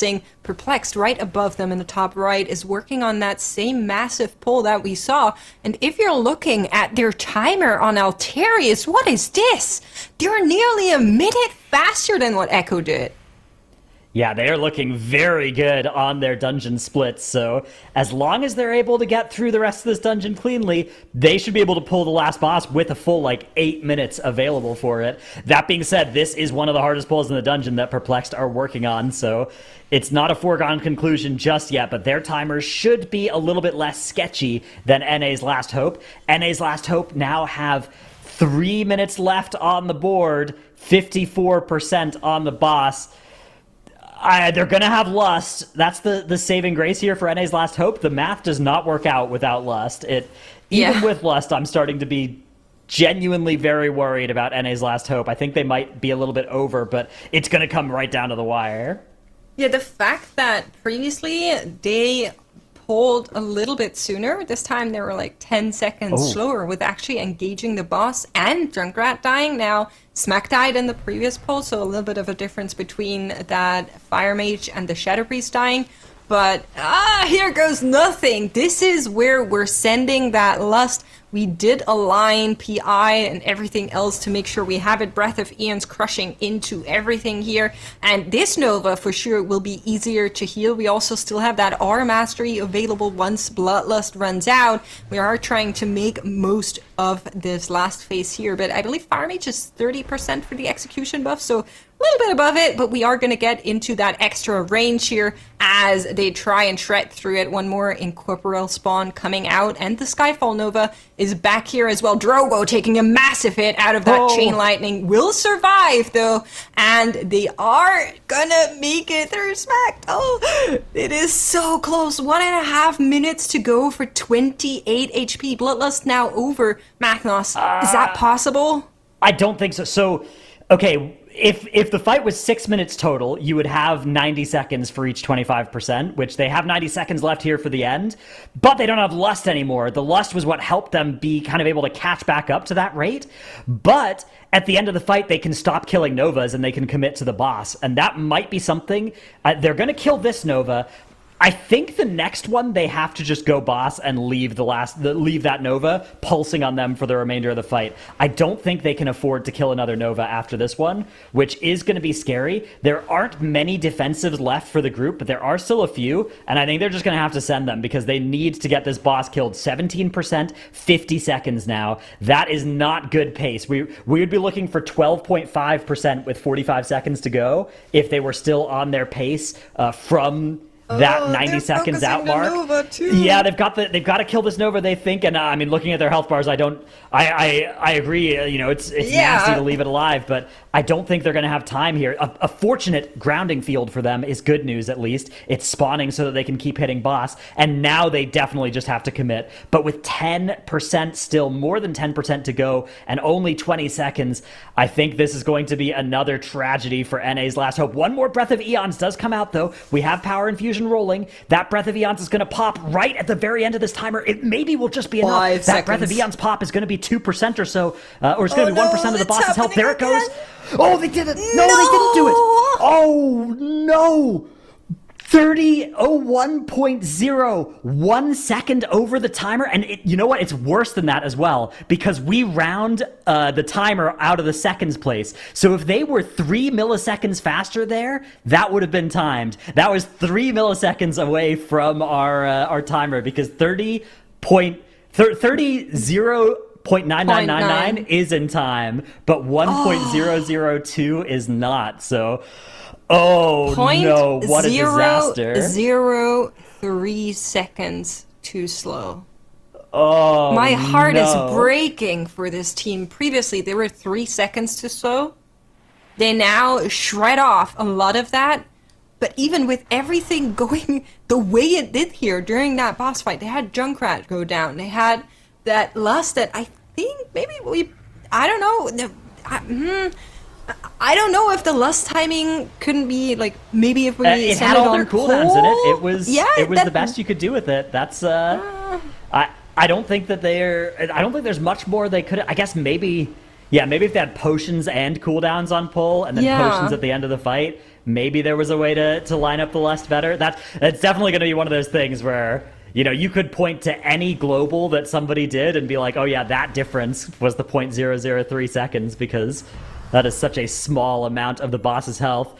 But bad news for NA's last hope. They're going to have to start once again. If they can avoid any of those 3 deaths as well that they had, that will be the difference as well. And they know they can do this, but 30 minutes just disappeared out of their day for them. It's a 5-hour day. You can't afford to lose 30 minutes more than a couple of times before you are out of it. So tragedy for them. Meanwhile, Echo, up in the top left, have put up a 2-chested Uldaman 26. So that is what we were expecting out of them. They'll probably be heading into the 28 now, where that dungeon starts to get brutally difficult. But Perplexed in the top right are also working on Assad, and Perplexed are so far ahead of NA's last hope in terms of the timer here. Not just NA's last hope, but Echo as well. This is crazily fast for them. They are in position to maybe put up like a 29-minute Assad timer here, and that would be really good for them for the time tiebreaker if they ever get into one against Echo. They have to stay clean, though, for the rest of this fight first. I agree. They're looking really good. 0 deaths in the dungeon thus far. We used that Bloodlust already, but we are going to get our cooldowns back up in just a little bit. You can see the cooldown on the PI just coming back. Breath of Aeons is available. Bastion, well, it's kind of always there, right? But will be available in a couple of seconds again, as well as they are shredding through this boss here with a little under 4 minutes to go and 38% remaining. And you said it, time tiebreakers could be a tiebreaker that comes to show. There is one more in front of that. So first, it's about the score that you're seeing in the overlay. So for Echo, it would be 175 right now, as they already have done that Uldaman. Other teams will get up to the 70s as well. And you kind of don't want to go back into a dungeon and try to run that faster. But if the score doesn't work, we're going to go based on highest keys. And if the highest keys are equal, we're going to go based on the time in these dungeons. So having a really fast 29 VP could be something that saves Perplexed one more spot, as they are making headway. 3 more minutes to go, and Assad already down to 25%. Looking beautiful here from them. Yeah, they sent that Lust on pull, and they've just been doing so much damage to this boss here. Now getting into this unstable grounding field. Incorporeal spawning, this is actually a nice time for it as well, because you don't have one of those Novas going off, which whenever you have to commit 2 globals to handling Incorporeal during a Nova, it's always a much more annoying thing than whenever it's just the boss that's up. So that is nice for Perplexed. And now this Incorporeal is going to cast on that Nova once as well and leave a nice little parting gift for Perplexed, reducing its damage dealt by 5%. So final little benefit of that affix that you can get whenever you mind control it with those priests.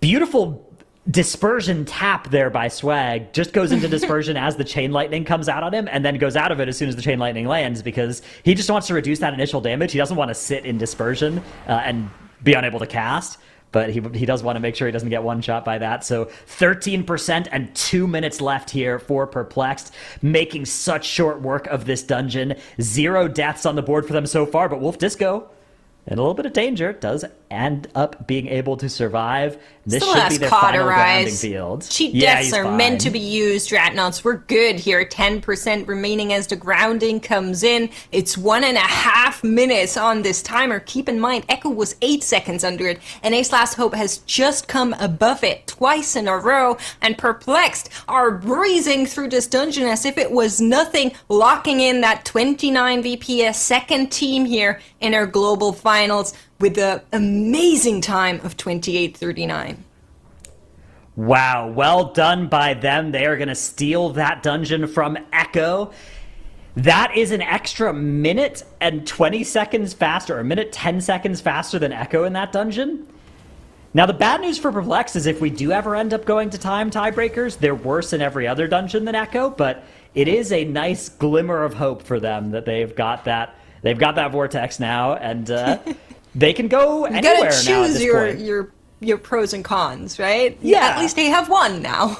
And so here's another piece of good news. Another dungeon. They haven't done their Halls of Infusion 30 yet. If they're going to end up doing that, they could potentially do that faster than Echo too. And at that point, maybe that time tiebreaker actually starts to get close, especially if Brackenhide 31 gets done today, because Perplexed did the 30 without the War Scourge on the last boss tech. So they maybe will be able to gain some time if they've incorporated that. We don't even know if that key goes that high, though. That might not be something we see today. It looks like Perplexed are making a similar decision to Echo and have decided we've finished our first key of the day. We are now heading to Uldaman, and we are going to do today's new dungeon. So they'll start off on 26, hoping to match Echo with a 2 chest in there. Absolutely, and Legendary in the bottom left is working on Rathai again, and if I see that right, that's one of another totem cast coming through here for them. I believe at a similar time that it happened previously as well, so they are taking a lot of extra damage here that Igloo will have to carry up, and survive for the team will be possible. They are out of the woods, but not out of the dungeon just yet. 50% remain on the Patriarch, and it looks like their totem timing works now. Yeah, it looks like they've got it sorted out this time. 46% on the boss with 3 minutes remaining as well. Should be enough for Legendary, but they are going to have to continue to play it cleanly here. Yeah, that totem taken care of in time. All right. Echo actually having a death there up in their 28 Uldaman. That's going to be their first battle res on the Lost Dwarves of all bosses. Not a boss you normally see many deaths on. Well, sometimes dwarves have tricksy ways to them. I'm not sure I saw what happened, but did cost a life, apparently, yeah. They are about to die, though, and for Legendary, it's kind of a big deal to have this 30 done, right? They're currently the one team that is below the rest of them, but it seems like they're quite comfortable in that position, just looking back on the last 2 days.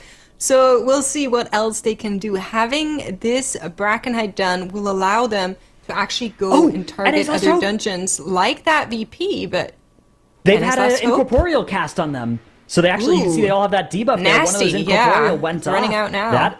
That's okay. Somehow they've been able to survive, but that was even during that shield intermission phase, so it hurt their healing as well.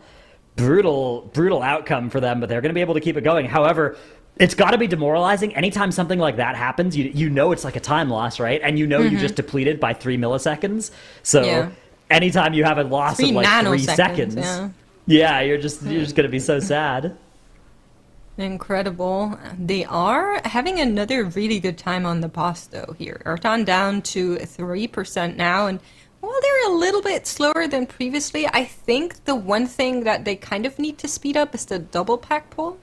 Or the stars. Like, that's the area where they lose some of the time in comparison to other teams, it seems like, because their first split and their second split is incredibly fast, and then somehow they stand at Assad with over 23 minutes on the timer. So we'll see if maybe they looked back on it and found a way to deal with this a little bit faster, but there it is. Legendary getting that 30 Brackenhide logged in with 34 minutes. Not the fastest time we've seen, but it is a time nonetheless, and then they can now go to that 29 BP or maybe the Uldaman. Yeah, there's definitely still a few options on their scoreboard here. I expect most teams are going to feel some pressure to go and get Uldaman done as soon as they finish whatever key they've started the day on, but maybe there will be some teams that have had 2 keys sort of planned that they want to get done first before they start thinking about the new dungeon. And maybe there will be teams that want to take their break first as well before they head into Uldaman, although we are now more than an hour into the day, which means teams can take their break whenever they want, starting at that point. The rules, of course, for those who don't know, are teams are required to take 20 total minutes of break, split up however they want, in the middle 3 hours of the day.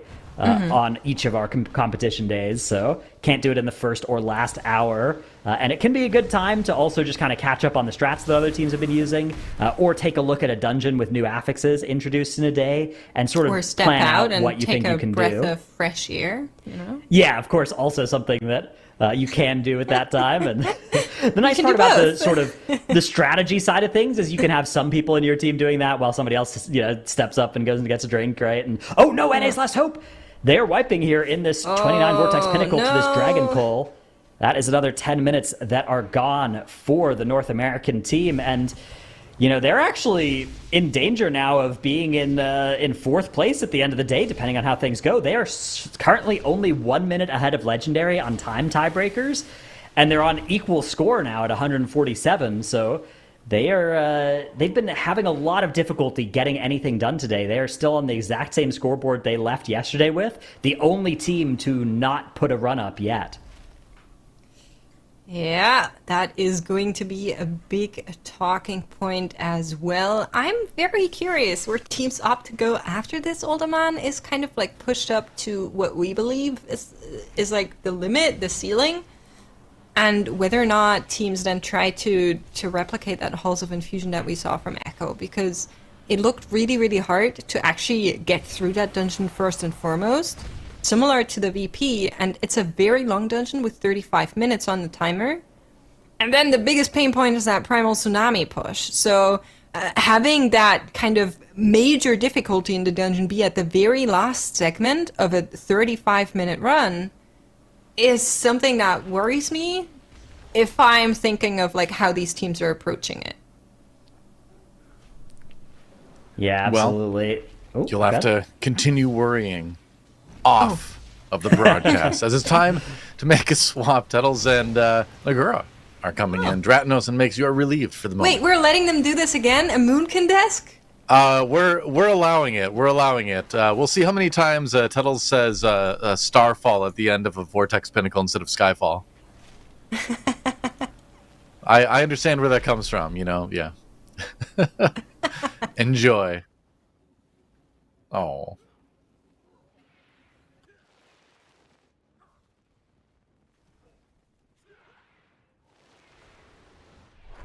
Do you think that was... do you think that they pay a minute just for the comedy value alone? Oh, yeah. That was worth it. I think I'm in, too.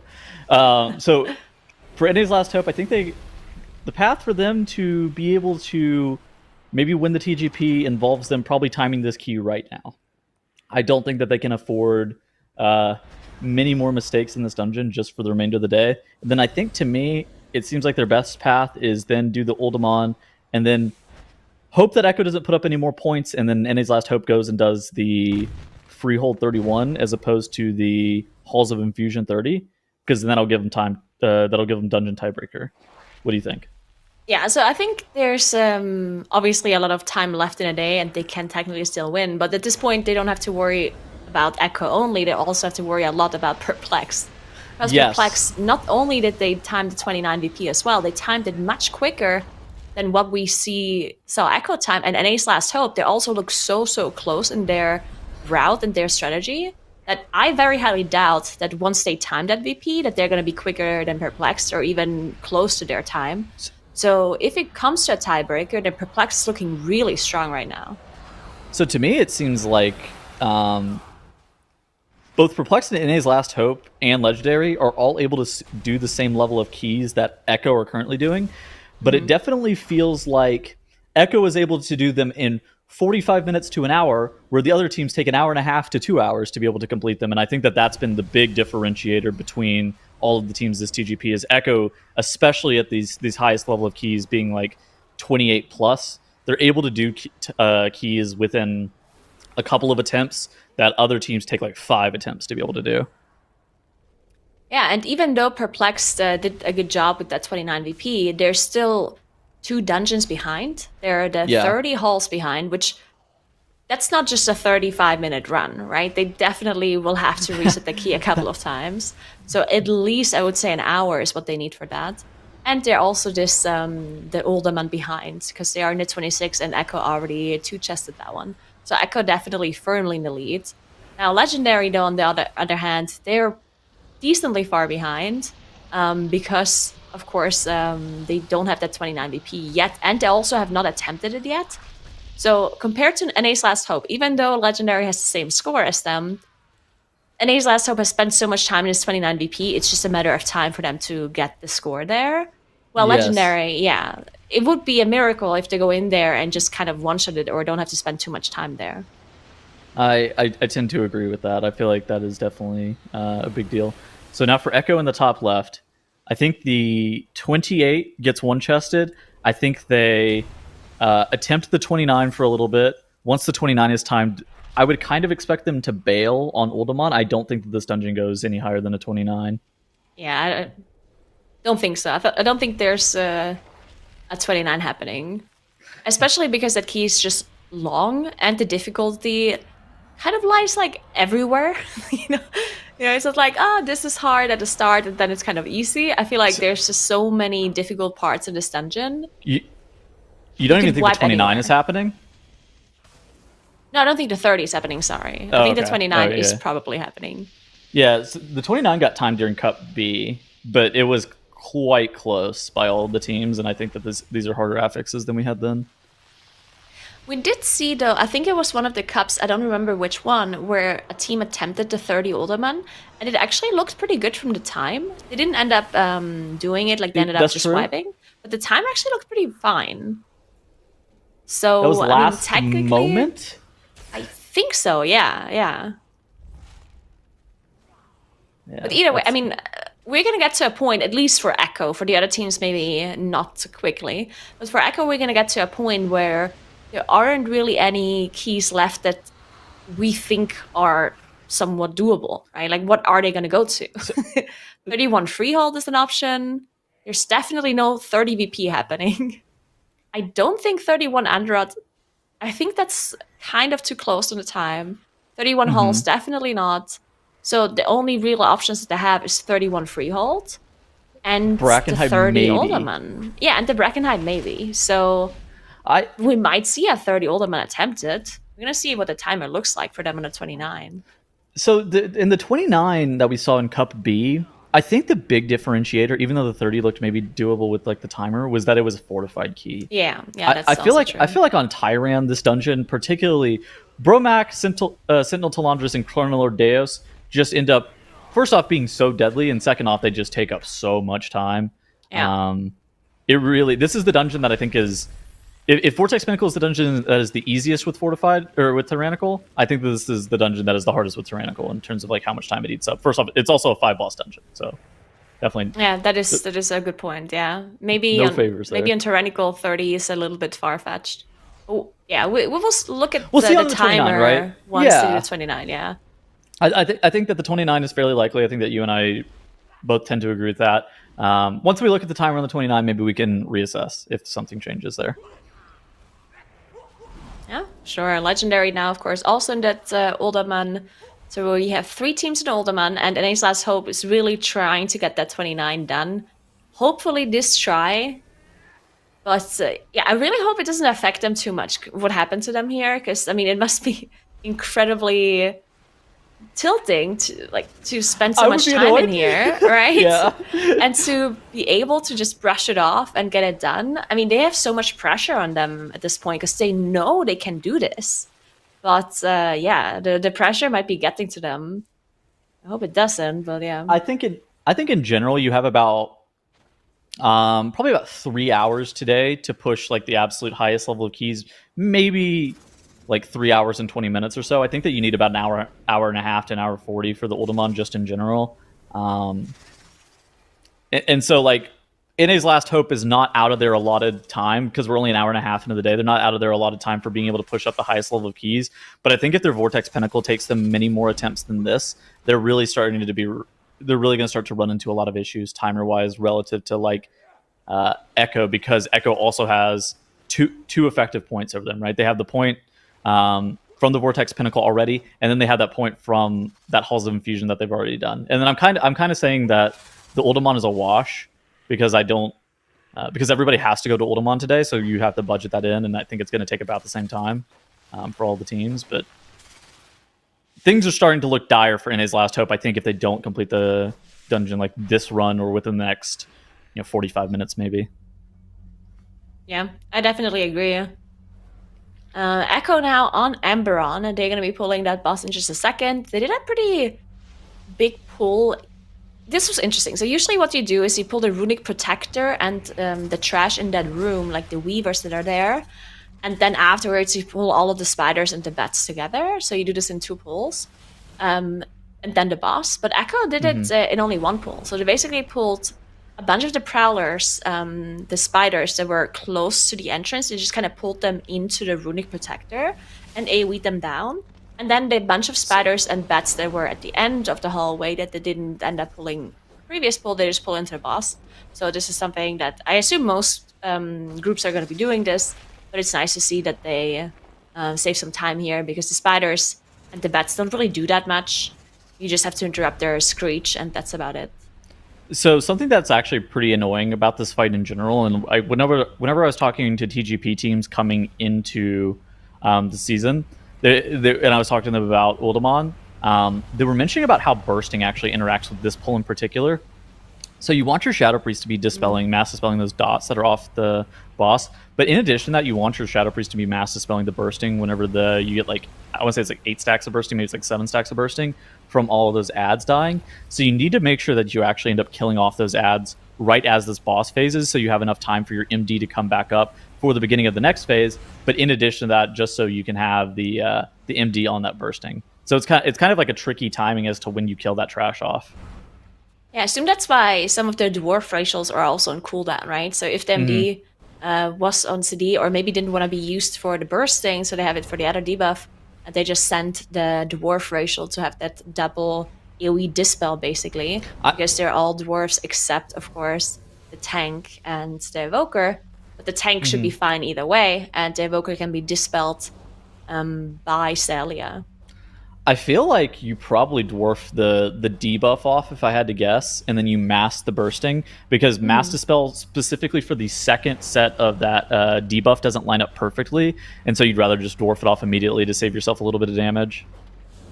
Yeah, that makes sense. Comparing the splits a little bit between Perplexed on the top right and Legendary in the bottom left, because they are in that same key level, it's looking pretty equal. It does look like Perplexed is a little bit quicker on that third boss split by around 30 seconds.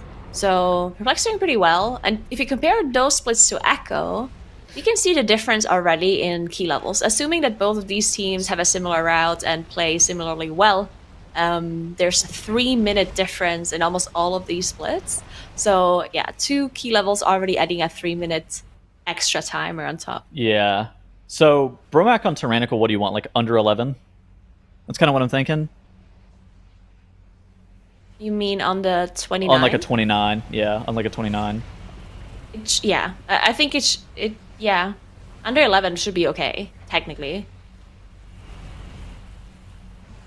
I think it's going to come down to being quite tough. There's no way that any group goes Bromac first, right? That's something that you see on live sometimes, but that's typically if you have like a lot more timer leeway. You can do that. Yeah, so the reason why you want to go Bromac first is just for lasting it, right? Because using your last for that boss seems really nice. But then at the same time, I think on a 29, you almost have to last the first trash pull, because you're pulling... Oh, Sally actually goes down for Echo there. They do have to commit a battle rest. The boss is really low, so they should be fine to continue here. But yeah, not too bad for them. But yeah, I do think the first trash pull on the 29, even though it's not fortified, not lasting that, I'm not sure, because you're pulling so much. There's so many Geomancers in there, so many Berserkers and Basilisks. Oh my god, Gingy. On top of that, too, you also want the second lust being off timer is a bit awkward because of how aggressive teams are pulling Sentinel Talondras, because most of the time on live, you're just going to pull the boss by itself, but what these TGP level teams are going to be doing is they're going to be taking trash into it pretty consistently, and that's not something... Like, you really, really, really want lust for that boss. That boss... It's probably the hardest boss in here, I would say. Maybe you feel differently about it? I personally think Bromac is the hardest boss. Yeah. But that might just be because I play Moonkin and I'm specifically squishy for that fight. So maybe it's just me. But also the way they have to play it, right? The way they get the damage from the ambushers. Yeah. And it makes it slightly harder as well. So, I don't know. Yeah, we'll see. I think that's the questions about what we're going to see in the 29 are definitely going to happen here in just a little bit for Echo. I'm interested in seeing when teams start taking their breaks, because as I understand, I don't believe anybody's actually even sent a break. Yeah, so none of the teams took a break. That is very interesting, because usually the teams start taking their breaks after the first hour, to reassess, discuss things, see what they do with the new dungeon. But this time around, they all went into Uldaman without discussing it first, or without taking a break first, which I think probably makes sense, because they kind of knew the dungeons that are going to be announced on this last day are like, there's a very limited amount of dungeons they could have gotten, right? Because of course there's no season 1 dungeons, anything like that. So they probably could kind of guess, okay, it's either this or that, basically. And then they maybe already came up with a plan beforehand, depending on, okay, so if it's Uldaman, we do this. If it's Nelflair, we do that.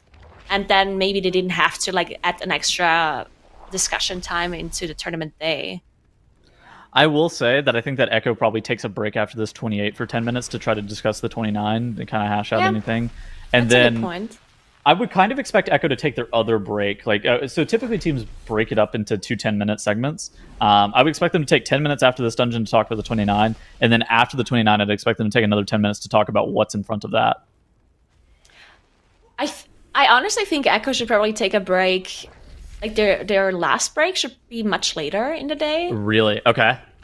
Just because once they've done the 29, they probably have a second key that they can already discuss this beforehand in this first 10-minute break. They can say, okay, how do we do the 29? And then they can discuss, okay, what are we doing after 29?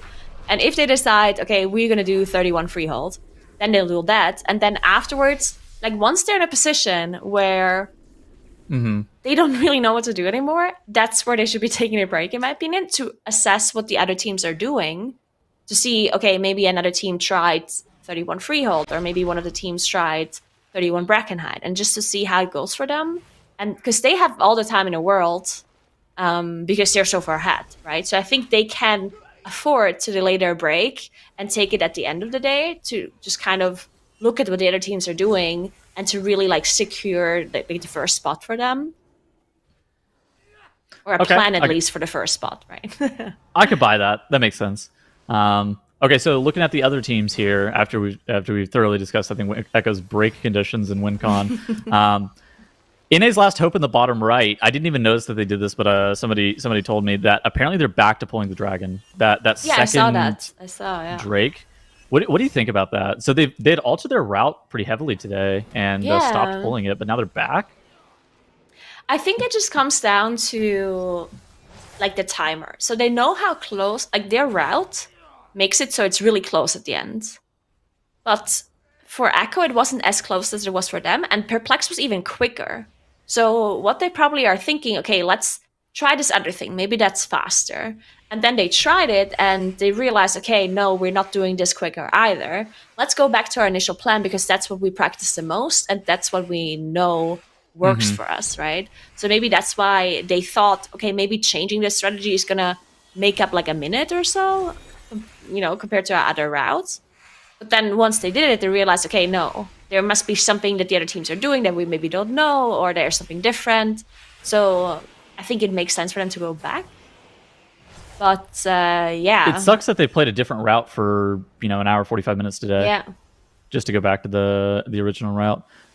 Something that I will say is actually super nice that we were talking about in our caster chat earlier is Dorky is running that Ward of Faceless Ire trinket. It's like a shield trinket. Basically, it's like a single target shield that you can place on the players. It has agility, strength, or intellect on it, so it can be worn by pretty much any role. And putting it on your tank, especially for, I would say the overlaps on the last boss is the place where it gets the best amount of use. It kind of makes sense. Yeah, I love when somebody runs this trinket and shields me. I love that. But looking at Perplex, was it their plan to be off on count? You're missing quite a decent amount. Are they pulling whelps after? Yeah. Or something else after? So there's 7 count worth of there's 7 count worth of whelps at the very end. Okay, perfect. Oh. We saw this in Cup B, where teams would end up finishing off this boss and then run back into the hallway and pull those 7 whelps.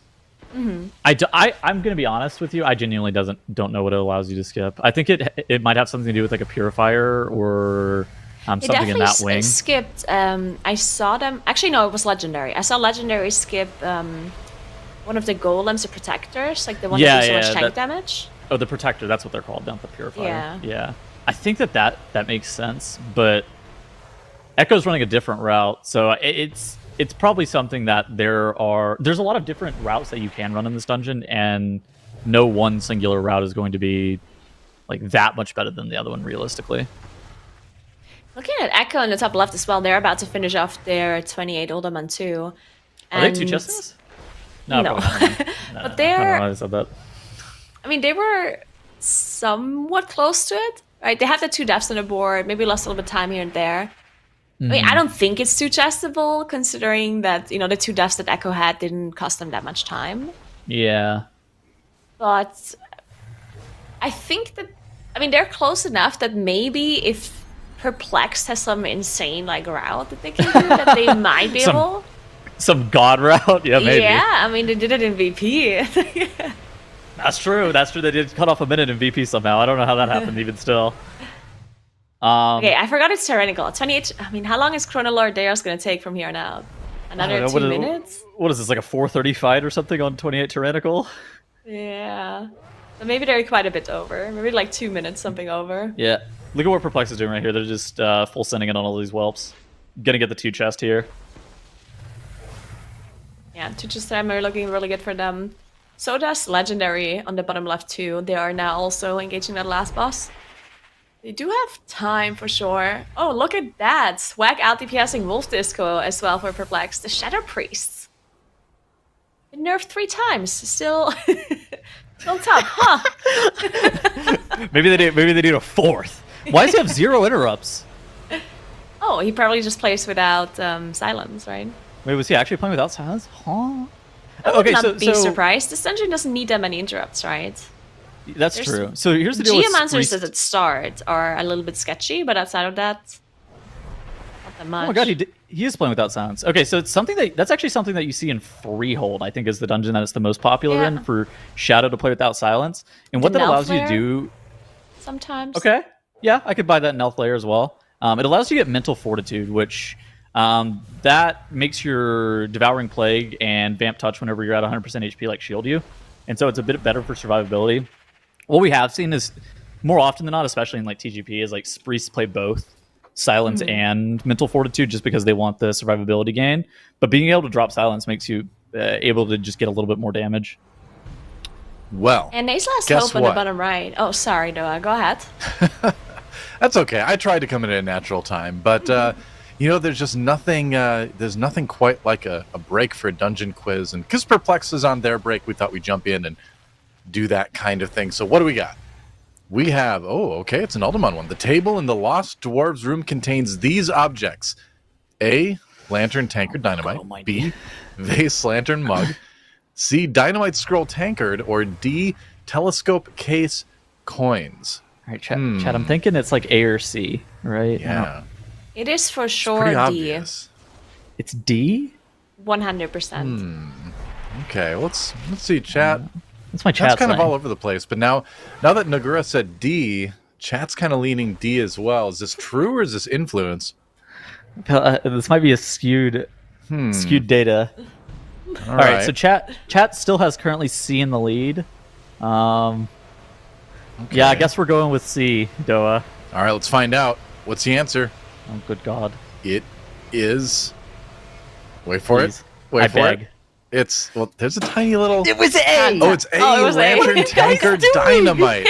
What are Chat you guys trolling. doing? Chat trolling once again. I can't believe it. What's a tankard? Wow. A tankard is like a big sort of like mug with a and his top last on wiped. It. Oh my God. Oh, well... Oh my goodness, they did? So I just got this wrong because I didn't know the words. I would have known otherwise. Well, tankard is like, it's like a mug, but it's got a top on it, basically. It's like a big, big beer-containing device. All right. There you go. Enjoy. Let's all cross our fingers that NA's Last Hope can conquer that Vortex Pinnacle someday. I believe. NA's Last Hope. Looks like either Drogo, maybe... I mean, Drogo is offline right now, so I'm not sure if Drogo is like, if they're doing something else, if they're relogging, if... I don't know what's going on, but they're definitely like offline. Relogging and doing something. But yeah, Legendary now. Maybe they're doing the AoE relog. I've seen this That one might before. be. Like sometimes relogging helps a thing or two, depending on what your issue is. Or maybe they get another week or hour, who knows. But yeah, Legendary about to finish off Chronal Ardeos here. They're also got that 2 chest as well. Not as quick big. as we've seen Perplexed. But it doesn't matter. As long as they get the 2 chests, because of course the tiebreaker does not come into play if you're going to do the higher key level afterwards, which is exactly what they're going to do. And we also saw Echo finish off the 28 Uldaman in 31 minutes and 16 seconds. Okay. There it is. Do we have no teams running? Is that why we're here?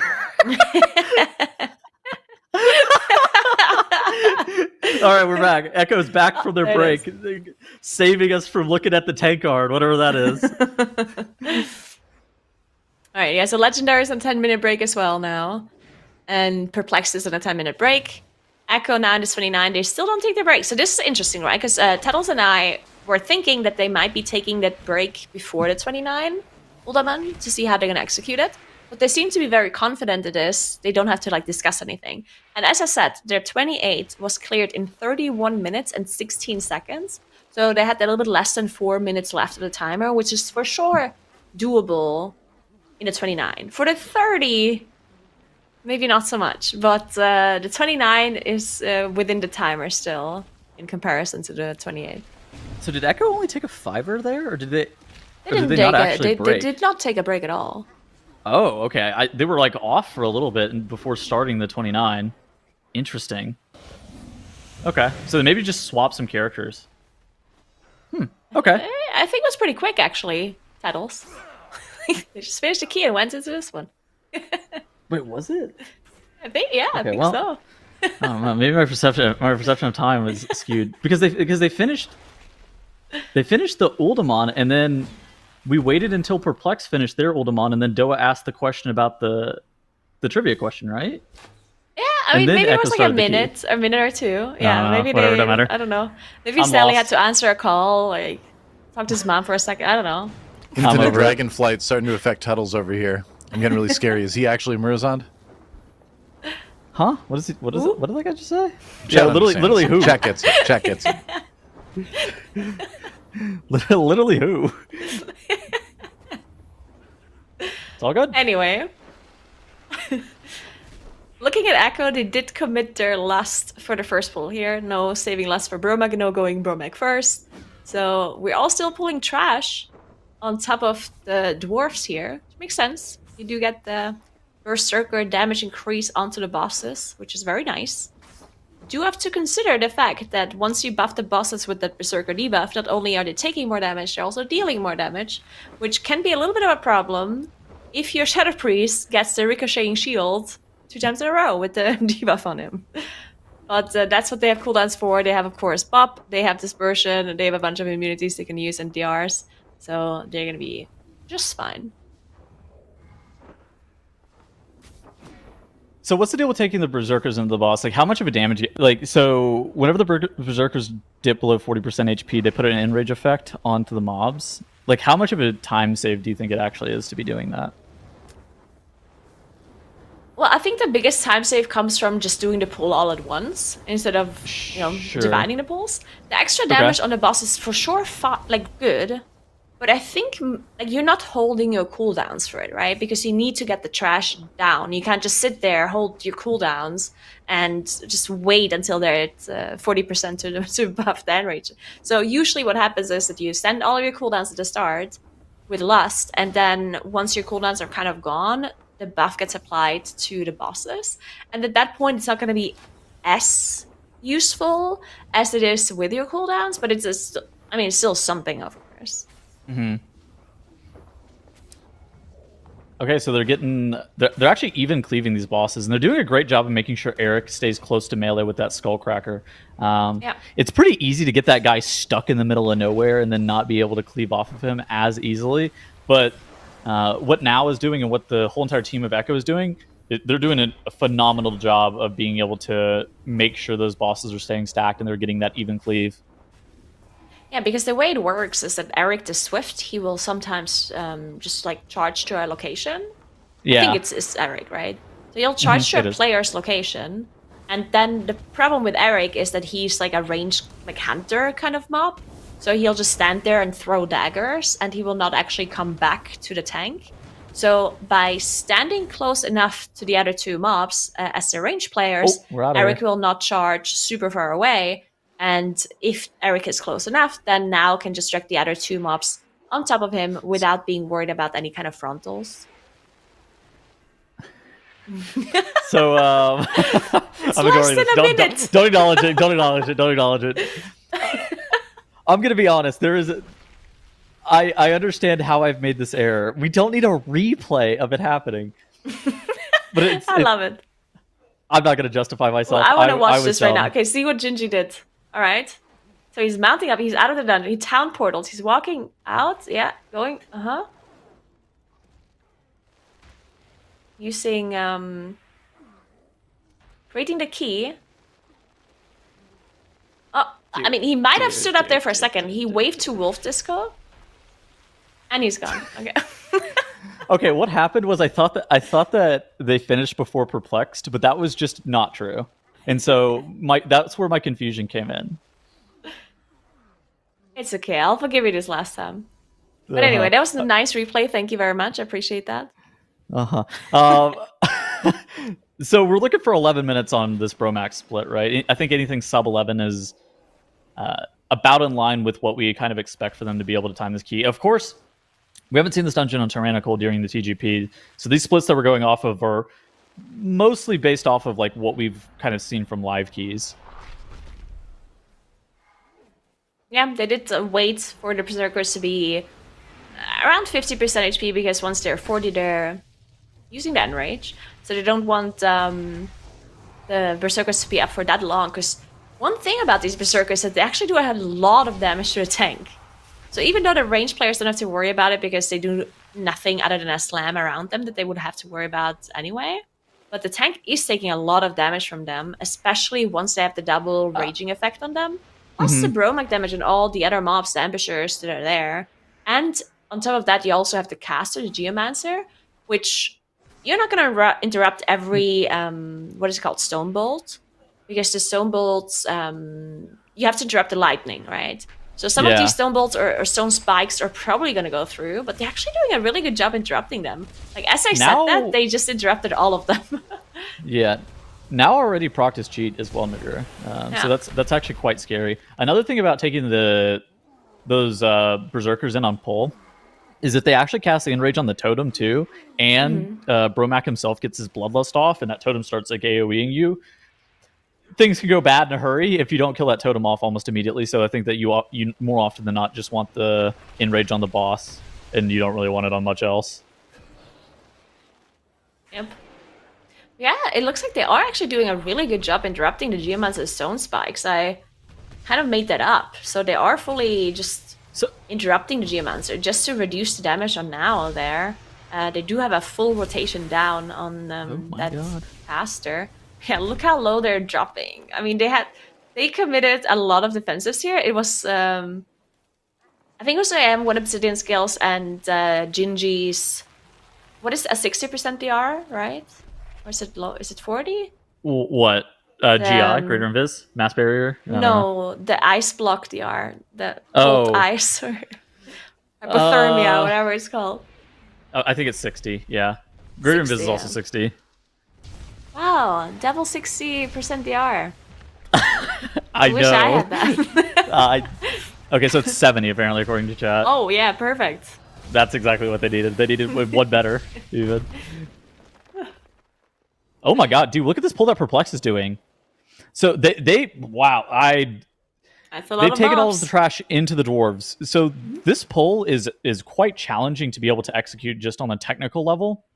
The Geomancers, whenever they cast their Stone Spike, they actually don't only cast it on the tank. Now, it's likely that they cast it on the tank, but if there's no tank within line of sight, they'll cast it on the nearest player.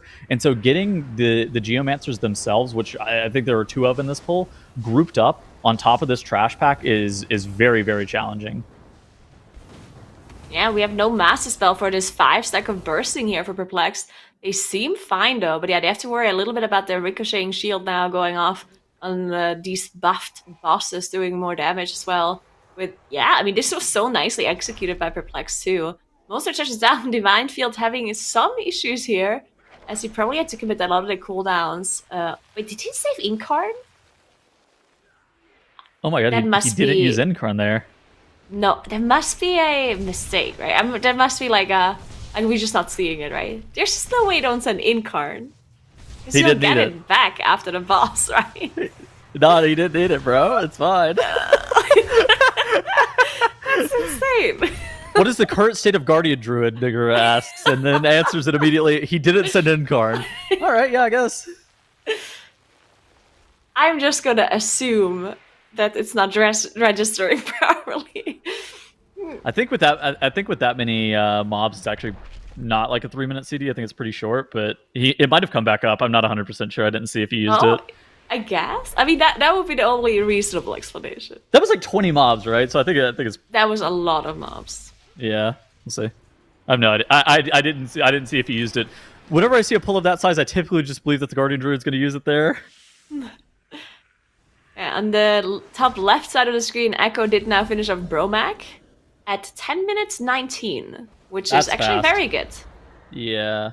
Yeah, so we said it should be less than 11 minutes, and it's quite a bit less than 11, so it should, it's looking within the timer for sure. And one of the most difficult bosses is done too. Like, that looks very sketchy. even on their 28, they did it in 940. So they actually didn't even lose that much time compared to the oh my gosh, they just dropped so low. Compared to the 28.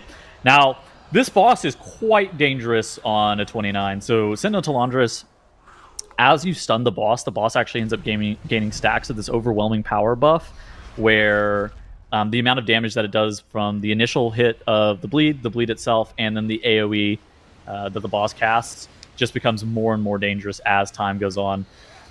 And it's really scary. And this is a situation where Echo needs to make sure that they're also dropping these puddles in a good spot to where Now is able to not get meleeed by the trash, kite the boss around, and make sure the boss gets stunned before the cast finishes. Yeah, it's definitely difficult to execute, and look how much damage Clicks is taking from the stomp there. Basically dropping to 1% HP just from that stomp. Sally has to top the players really quickly after the stomp, because the initial of the bleed already does a lot of damage. Like, I think it must do like 50% of someone's HP, maybe even more. So they have to be topped super, super fast, where that goes off. Perplexed, looking at the different splits, by the way, Perplexed is more than a minute faster on the Lost Wars because of that pull that they did, which is insane. Yeah. So Perplexed is speeding through this 28 Uldaman. Legendary also did a similar pull to what we saw Perplexed do, by the way, in the bottom left side. And they might also get a similar split to Perplexed. So Echo actually playing this the slowest out of teams that are in the standard right now. In the 28, that is, yeah. Yeah, the 28 is not too chestable, right, Nagura? Well, I don't want to say it's not at all too chestable, but Echo was like 2 minutes over. Wait, they had 31 minutes. Wait, their 28 was 31 minutes 16. So they're 3 how minutes much over? 3 minutes. Okay, yeah, that seems a little bit difficult. Yeah. To do. Okay, so it's probably not doable, even with this massive first pull that both Perplexed and Legendary are doing. In addition to that, we don't even know if a 30 is doable. So like, how much would you even gain from two chesting the 28? Oh, look at Legendary, quicker than Perplex even. 307 on the Lost Wars. Very good. Do you think Echo? Like, do you think that's the key level difference? The 1 minute 20 seconds?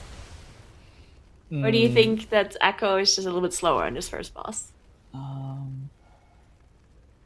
Let me look, because I can look at their splits in the 28. Mm-hmm. Let me take a second to look. By the way, Anae's Last Hope is now back on the bottom right, and they're giving up on the VP for now. Oh, that's so bad. A little bit heartbreaking for them, but do you think it's really bad? Like, I think I like it just because they've seen this dungeon so much now that I think just taking a break, doing something else for now, resetting their mindset, right? I think it's fine. I just don't think it's how you win. Like, I unfortunately don't think that a path for NA's Last Hope winning the TGP comes through them bailing on the VP and going into Uldaman. I don't know. I mean, at this point, NA's Last Hope is, I want to say, kind of far behind to I would agree. Most teams. Like, even Legendary is a full dungeon ahead now.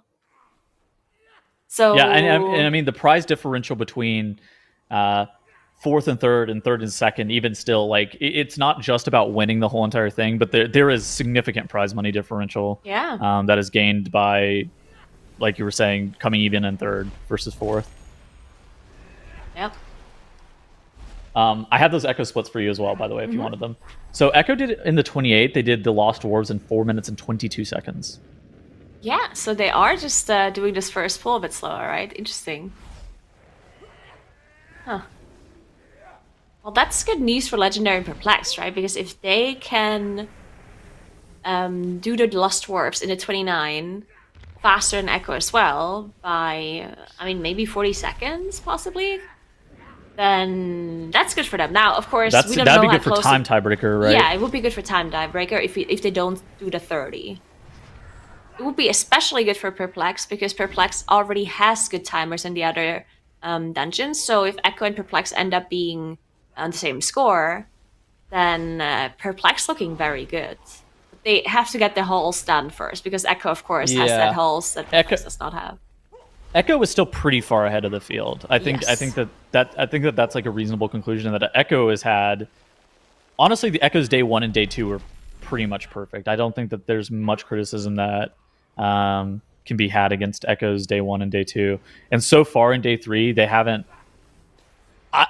They haven't had a perfect day. Like they maybe made a couple of missteps in the Halls of Infusion a little bit earlier, but they've had a day that is so good that it's really, really challenging for any team to beat them.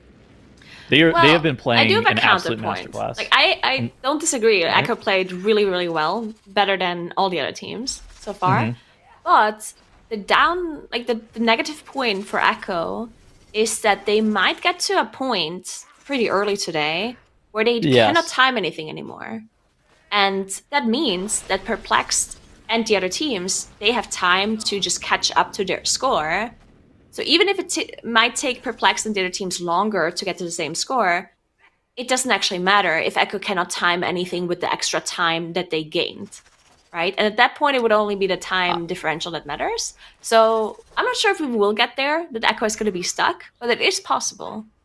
Echo's time differential is much better than all other teams. Like, because of the freehold, right? Like the freehold is really fast. The freehold is quite fast, and I think their Bracken height is also quite quick as well. Perplex definitely has the possibility to catch up, though, right? Like even if they're behind still in the tiebreaker, I think they can probably do the freehold faster. Yeah. It is winnable. Perplexed, they have a really good Vortex Pinnacle. I think is something that's going quite well for Perplexed, but they're behind in pretty much every other dungeon. There's a path to victory. It's going to be tough. I think that any situation where, I think the conclusion that Echo doesn't win the TGP requires a lot of things to happen. But there's 2 hours and 50 minutes remaining in the day. Like there is a lot of dungeons still left to be ran. I think that it is definitely still possible. Echo is in a great spot right now, though, and if you're an Echo fan, you are real happy with where they sit right now. Oh yeah, definitely. All right, now it looks like we do have a Bromic heal coming in from Legendary, and now we can prepare the splits again. Oh, Mirrors did go down. Did they have to commit a battle rest? Did you get one shot by the circle? This was similar to what happened in the 28, right? We did see Zelia go down at the end, so to commit a battle rest there, but of course not too much time lost. They probably have PI running though, right? So maybe a little bit of damage loss there for Mirrors, unfortunately. And Emberon is one of these bosses where I'm not sure how it is on a 29, but if you get an extra phase on like 2% boss HP, that is a huge time loss, right? That is a big time loss. Yeah, like what, a minute? More? Yeah. So I mean, similar to Primal Tsunami in Halls of Infusion, right? Mm-hmm. From a time loss perspective. So I do think that having a lot of damage for Emberon would be really good. Now, they got Emberon to 70% on the first intermission, which is not quite enough to like skip the last intermission, right? So we'll see. So what you do offensive CDs, lost plus offensives, and that should be enough, I think. Yeah, I mean they also pulled trash on top, which means they probably lost a little bit of boss damage because they were cleaving the trash. So it is possible that they can get more than 30% in the second phase. Plus Mirez died. I don't think that you need to lust this. You might want to lust this, but I don't think you have to. I think you have to if you want the last on the last boss at like a reasonable time. Okay. I could buy that. Because it's ready in a minute, and at that point it would be 21.5 minutes into the dungeon, plus 10-minute debuff, and then you're at 32 minutes. So, yeah, I think you kind of just want to send it. What do you think Deus is on a 29, Kyran? I think we just need to... There's far too much Moonkin going on in this cast right now. You need to send we love Moonkin. These casters away. No. Oh, really? Yeah. I hadn't heard that before. No, I don't think so. No. Oh, we Dratnos love them. and Zyronic are both back. Let's pose that both question of the- to Dratnos. Hey, Mathnos, how long do you There think you the go. 29 Tyrannical Chronolord Deus will last? That is a great question, Zyro. I want to say 6 minutes. Does that sound right? I've You never are the seen a math guy. 29 Tyrannical Chronolord Deus. What were you thinking? So if I'm still on, it was 450 in the 28. If you want the number. 450 in the 28? Yeah. Okay, so 520, 530 in a 29 then? Something like that? Yeah, that Something could... like that. Okay, all right, well, Echo have just crossed over 60% of the dungeon timer now. They have another 13 minutes left here. And they just have Trash and then Boss. I mean, the Trash does take a little while, but not too long. They do have to try and kill Emberon here. It's going to be very important if they can. If they can take out Emberon from 33 to 0 without it going into another intermission, that would be really big. I don't think that's possible, though. I think they're going to have to do another intermission here, so this is going to be a really long boss fight. They do have Lust, though, burning, so maybe they can get it done. Is there no threshold where the boss will not go into another intermission on this boss? I don't think so. Maybe I thought there's there one on this was. one. Could be. Either way, actually, it looks like... Well, we're going to find out. The boss is about to reach full energy here. They're dragging it towards the wall so that it has a longer run time towards the middle. But, oh, you may be right. Yeah, it looks like it's not running towards the middle. I'm pretty sure okay. sub 10 is the threshold, so... Yeah, All right, so easily they were done. fine there. Very Yeah. well done. Just positioning to make sure they can get to the rest of the dungeon faster. Yeah, easily done for Echo. Now, a little more than 12 minutes left for the rest of the dungeon here. It's going to be tight on the timer. They have a lot of trash left to do here. They're probably going to have to mass pull Zalia. Taking a little sip there after the heaping amount of heals he had to do on Emberon there. Yeah, There we go. Little line of sight spot for them. probably no opportunity to drop combat for the rest of the dungeon for Zalia, so I guess at the very end, but that's when they're doing their skip into the last boss. This is going to be intense for the next 10 minutes. He's got to make that mana pool last. Usually that's not too hard for Holy Paladins, but fights like Emberon and Chronolord Deus can cost you your mana. Oh yeah. That's not something we're used to seeing out of the Holy Paladins, but I guess the nerfs might have finally gotten to them just a little bit.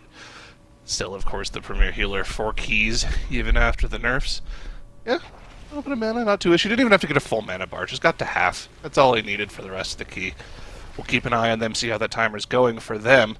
Let's talk a little bit about the bottom right, though. You were casting this 29 Vortex Pinnacle from NA's Last Hope earlier on, and unfortunately, it just didn't seem to work out for them. They were mere seconds, actually milliseconds, off of getting the key done a couple of times. But they had to hedge their losses and just get to this Oldemon. Probably going to run this up, and then after they're done running up the Oldemon, maybe they can spend some time back in that Oldemon. But it's going to be a rough spot for them, man. Losing an hour on the last day to 2 near misses in a dungeon, it's got to be heartbreaking for them. I mean, it was 2 hours of time that has been lost here at the start of their day, right? Like, that's 2 out of 5 hours for 0 points for NA's Last Hope. They are currently in 4th place as a result of that, and they can catch up to Legendary by just matching Legendary in Ultiman, and so they can fight Legendary for 3rd place with that. But if they want to fight for that 2nd or 1st place spot, I mean, their chances are looking very slim at this point, because to catch up to Echo, they would need a Halls and a Vortex Pinnacle, and that Vortex Pinnacle has obviously cost them so much time already, and their time tiebreaker situation is also not great compared to Echo. So, yeah, I mean, maybe it's feasible to try and catch up to Perplexed, try and catch up there, but it's also, like you said, I mean, with 2 hours turning into nothing in Vortex Pinnacle, that's got to be just brutal for morale as well. Yeah, especially the way it was done, right? Literally less than a second both times, with a death happening in the last 3 minutes on that final boss fight.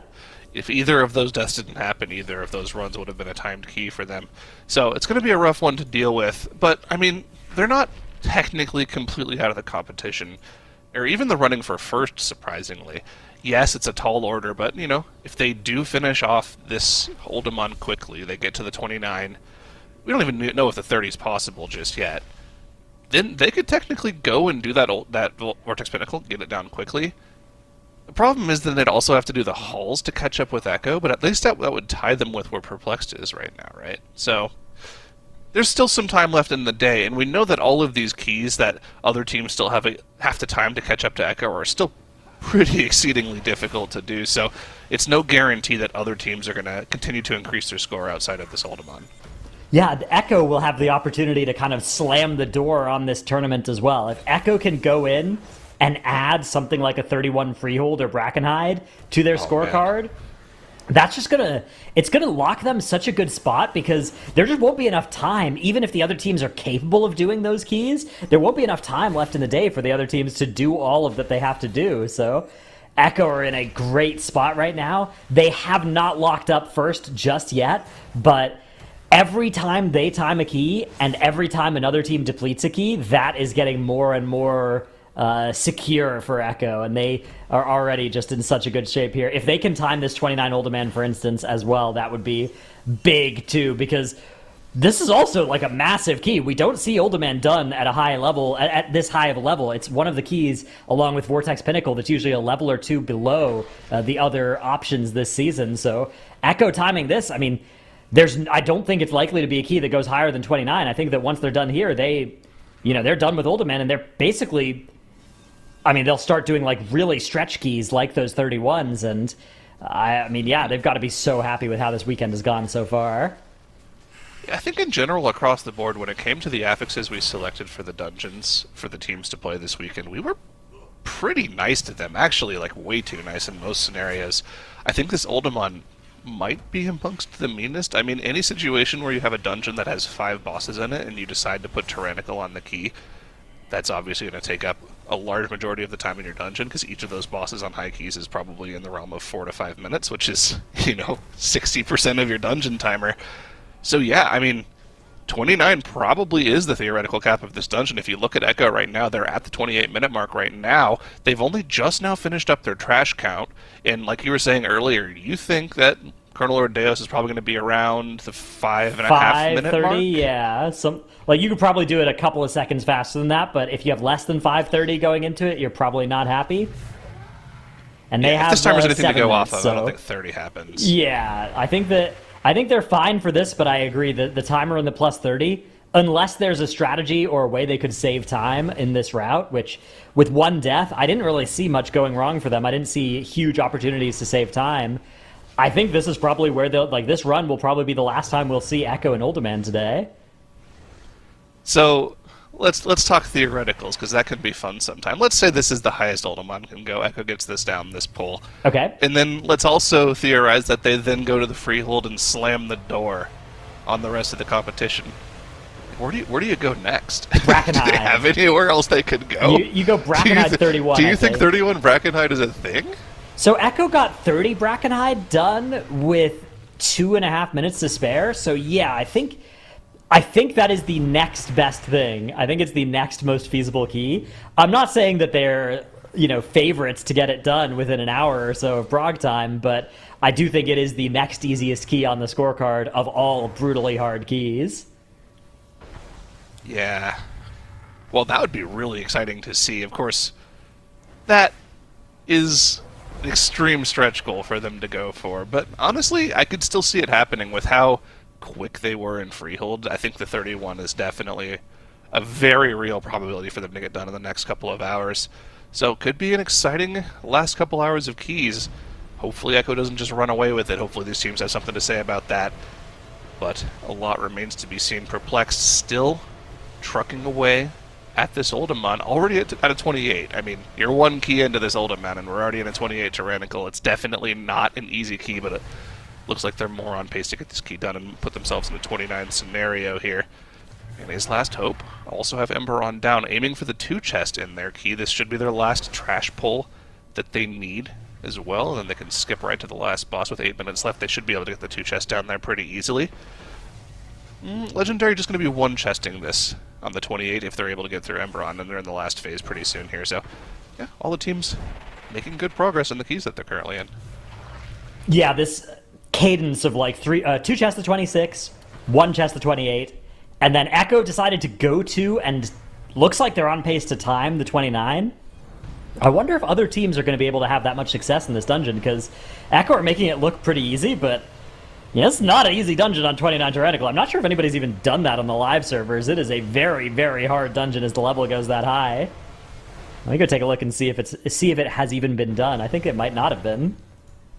I think you might be right. I mean, when it comes to live keys, there hasn't been... Yeah, 28 is in fact, either Fortified or Tyrannical. No 29 Ultimans have been timed on the live servers, so Echo, making it look easy, making it look doable here, but I think other teams are going to struggle with this 29 Tyrannical if they decide to go in there.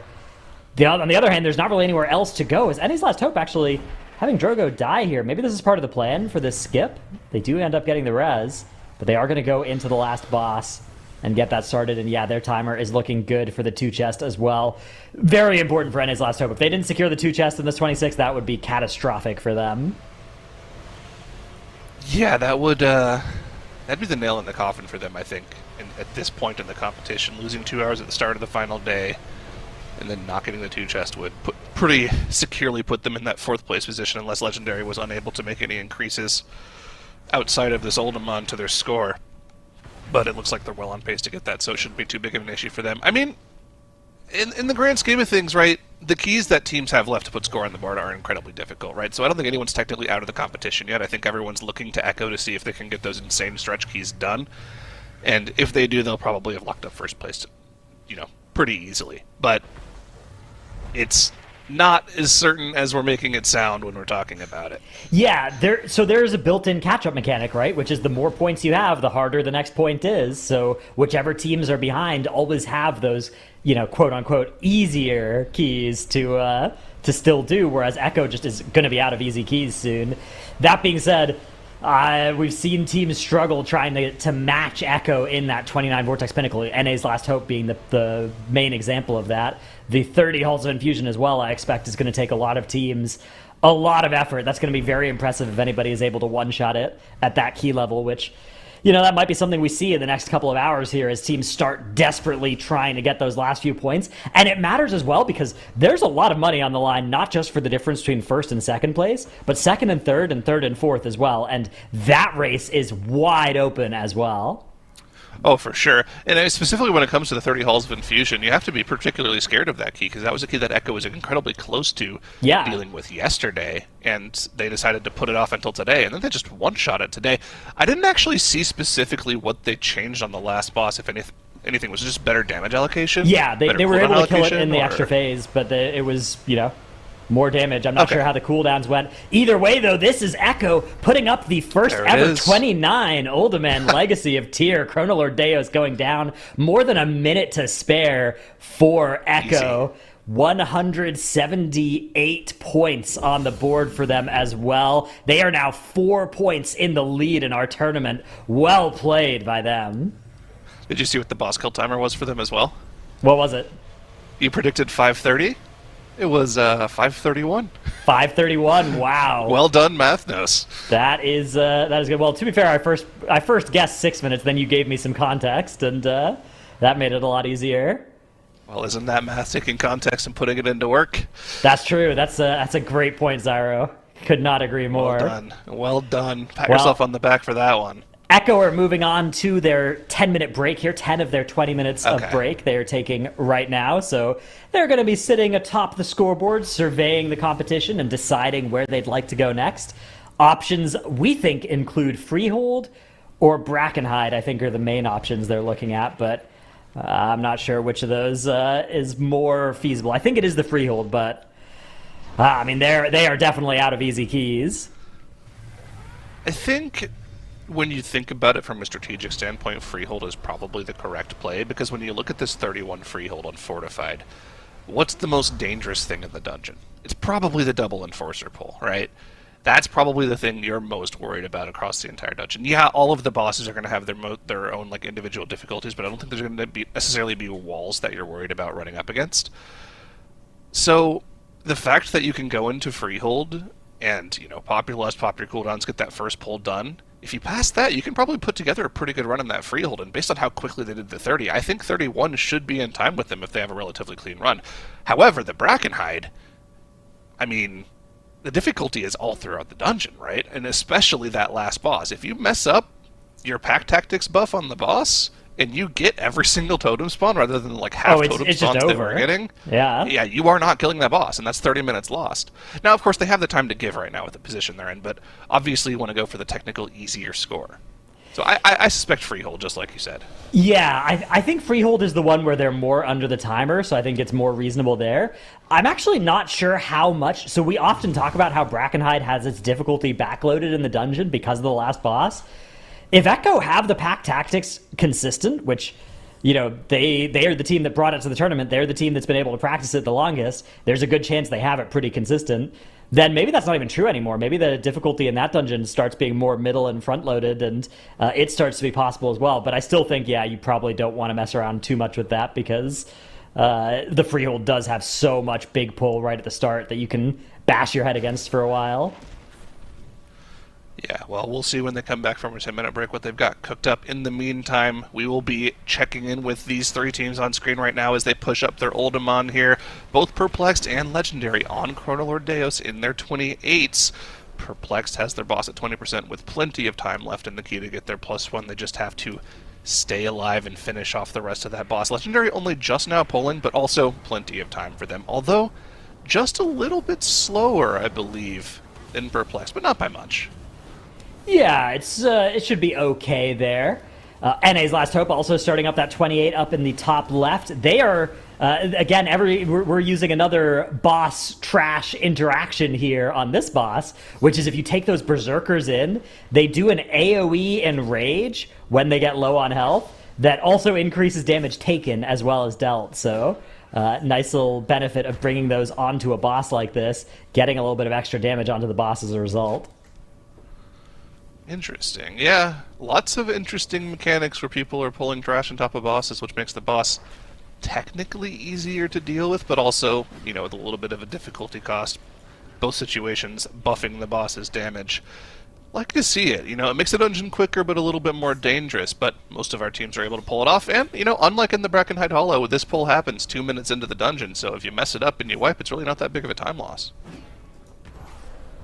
Yeah, exactly. That's oh, there goes Perplexed, though. They're putting that time on the board, a 30-28. Now, the time here is kind of not that important because the 28 probably will get overwritten by a 29, so not likely to count unless that 29 ends up eluding Perplexed, which, you know, the fact that Echo one-shot it doesn't necessarily mean that other teams will be able to do it is an important thing to take into account. But I think that with the way Perplexed looked in this dungeon, I would expect them to just come right back in here and do the same dungeon at level 30.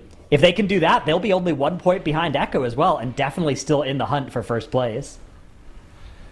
Yeah, one of the problems with this dungeon on Tyrannical in particular is that it becomes a very big pass-fail check on several of the bosses, right? Can you live through each totem on Bromach?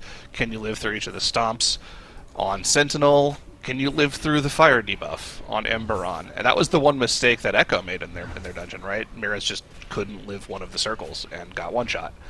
So, as long as you can succeed in those pass-fails and you have your personal and group cooldowns set up for them, it should be pretty easily doable for these teams, and I imagine they've got all of that set up from practice, so it just comes down to a matter of execution. And it might not seem like it, but 10% extra damage, it can be a lot sometimes, so we'll see how they deal with it. Perplexed right back into that 29. We'll see Legendary going into that very shortly as well. And his Last Hope still trucking away at this first boss here. They'll be moving on to Bromach shortly. Yeah, they're on a reasonably good timer here as they finish that one up at 3:38. So it's actually a little bit slower than Legendary's split in the same dungeon at the same level. But it's certainly still okay, and they've gotten a lot of their trash taken care of already as they now move into the first boss pretty much immediately here. Get this last trash pull dealt with for a little bit, but yeah, they're grouping up some trash. They'll be taking care of some of these and then going into boss afterwards, I assume, actually, because this is a scary boss. Maybe you don't want to mess with Bromach plus too much trash, huh? No, I don't think you do, especially without Lust. Yeah. Definitely not something I would be interested in doing. Maybe they could just be waiting for Power Infusion to come up, and they'll go when that comes off cooldown. Maybe, yeah. Maybe you're trying to you want to use those Berserkers for the damage buff on boss. On the other hand, look at Dorky's health, right? Like he is getting smacked around here. This is well, now he's top, so now he's safe. Maybe. Okay. We'll see. We'll see if they decide to try and get this buff onto the boss here. It looks like maybe they are. Oh, Dorky stunned. Freedom, life grip. All right, all good. They're inching forward, and here we go into boss. Yeah, it was the Power Infusion timing. Okay, here we go. Big burst of damage coming out here. Breath of Eons being used. Power Infusion popped. There's no combustion cooldown up for Smacked, but he'll make use of his SKB stacks and get a little bit of damage out anyways. Shouldn't be too big of an issue for them. This opening burst on the boss is incredibly important. The faster the boss dies, the fewer totem phases that you have to deal with. You really want to deal with as few of these as possible, because look at the damage on the group every single time a Quaking Totem comes out. The health bars drop incredibly low, and Drogo has to do everything he can to keep people alive. In addition to this, there are Leapers jumping around on top of your ranged players and just dealing massive amounts of damage to them. But looks like they're through the first totem. But another one's coming pretty soon already. Yeah, it's pretty nice relentless. Stun there from them as they get all these taken care of. We're seeing some of those AoE spells getting used here a little bit to help clean the mobs up as they try and still keep the damage on Bromok looking good. Meanwhile, Legendary in the bottom left did finish off their 28, so they have moved up to 175 points. 3 behind Echo, but 2 ahead of NA's Last Hope. Our teams are all very still close together on this scoreboard. NA's Last Hope will close that gap if they can time this key as well, so... Very, very, very close day here in our global finals. And it looks like all of our teams have opted to continue improving that Ultiman. Although I spy in that scoreboard in the bottom right, a little green dot has just appeared for our reigning champions, Echo. That green dot on Freehold, indicating perhaps that they are getting ready to zone into that one once their break is over. Yeah, there you can see it popping up. Let's see. When can they actually start that? They can start that in 2 minutes. That's the last of their first 10-minute break, so they'll be in there very shortly. It's going to be exciting to see how that goes, how difficult that first pull is. On 31 Fortified, the Enforcer shouts are going to be doing, unmitigated, probably at least a full health bar, so you need to have mitigation up for every single one of them, otherwise you are just dead, just like Junkrat is for NA's Last Hope in the top left corner. One of those totems might have been a spike actually that went off on him, just getting 100 to 0'd instantly. They have the battle res, but no more safety net here on this boss, and they've been in combat with this boss for quite a long time now. Looking pretty rough for them, but as long as they can stabilize here and finish off this totem quickly, they should be okay. They've got the Vamp Embrace, they've got Obsidian Scales up. Drogo has someone sacked as well, and they've got the Combust here too, so they should be more than fine. There's a stun from the totem going down. They're back to equilibrium here. I think they have to kill off one more totem, then they're through. I agree. Yeah, the boss looks like it's low, and it looks like they've gotten there fast, but that was because they had that damage amp on pull with all their cooldowns. They don't have that anymore. I think it is time to make sure that you're being safe here, and I think you got to kill that totem because it just does so much damage. The Zephyr coming out from Goop to try and reduce the damage on the group, but still that totem is going to be such a threat until it is killed.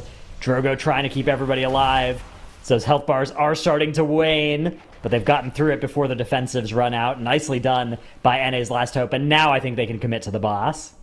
Yeah, they could just finish it off from this point. They might end up getting this last totem spawn and take a bit of damage from it, but the boss is low enough to where they can just consistently finish it off. So good execution from them. They're perplexed themselves in the top right corner, gearing up to go for that same pull on the 29. They want to finish off the rest of these rock throwers, and then they can also move on to pull those berserkers into the boss, making use of that AoE and rage effect. Actually just pulling it in while the rock throwers are still alive could be a little bit of extra damage on the group, but we're gonna go for it with the cooldowns here.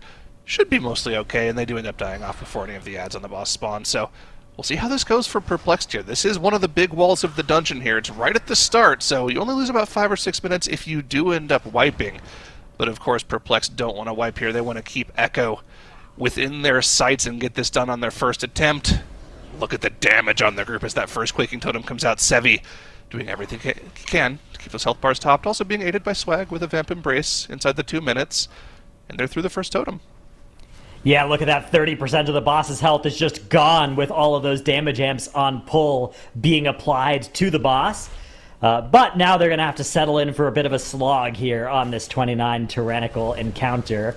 Meanwhile, NA's Last Hope up in the top left have pulled the third boss here, Sentinel Talandras, which they've pulled with those Sentinels. Dorky is going to be making use of that S key on his keyboard, just keeping himself from getting autoed by all of those Sentinels because they do a lot of damage. Very important to keep them away from your tank as much as possible. Especially, this comp doesn't have AoE stuns, which is normally a really good tool for dealing with those mobs, but you don't have any of them in this comp, so you gotta just kind of kite. Oh yeah. The kiting here is something that I think is pretty interesting. If you have like a random tank that you play in LFG trying to do this, you're gonna have mistakes being made. My god, the damage on the group every time one of those crushing stomps comes out. This is only on 28 as well. Again, on 29 it goes 10% worse. Ugh. It's so tough to live through, and of course the boss does more and more damage as the fight goes on, and you have to start mitigating every single one of them. They do have the Bloodlust up and available.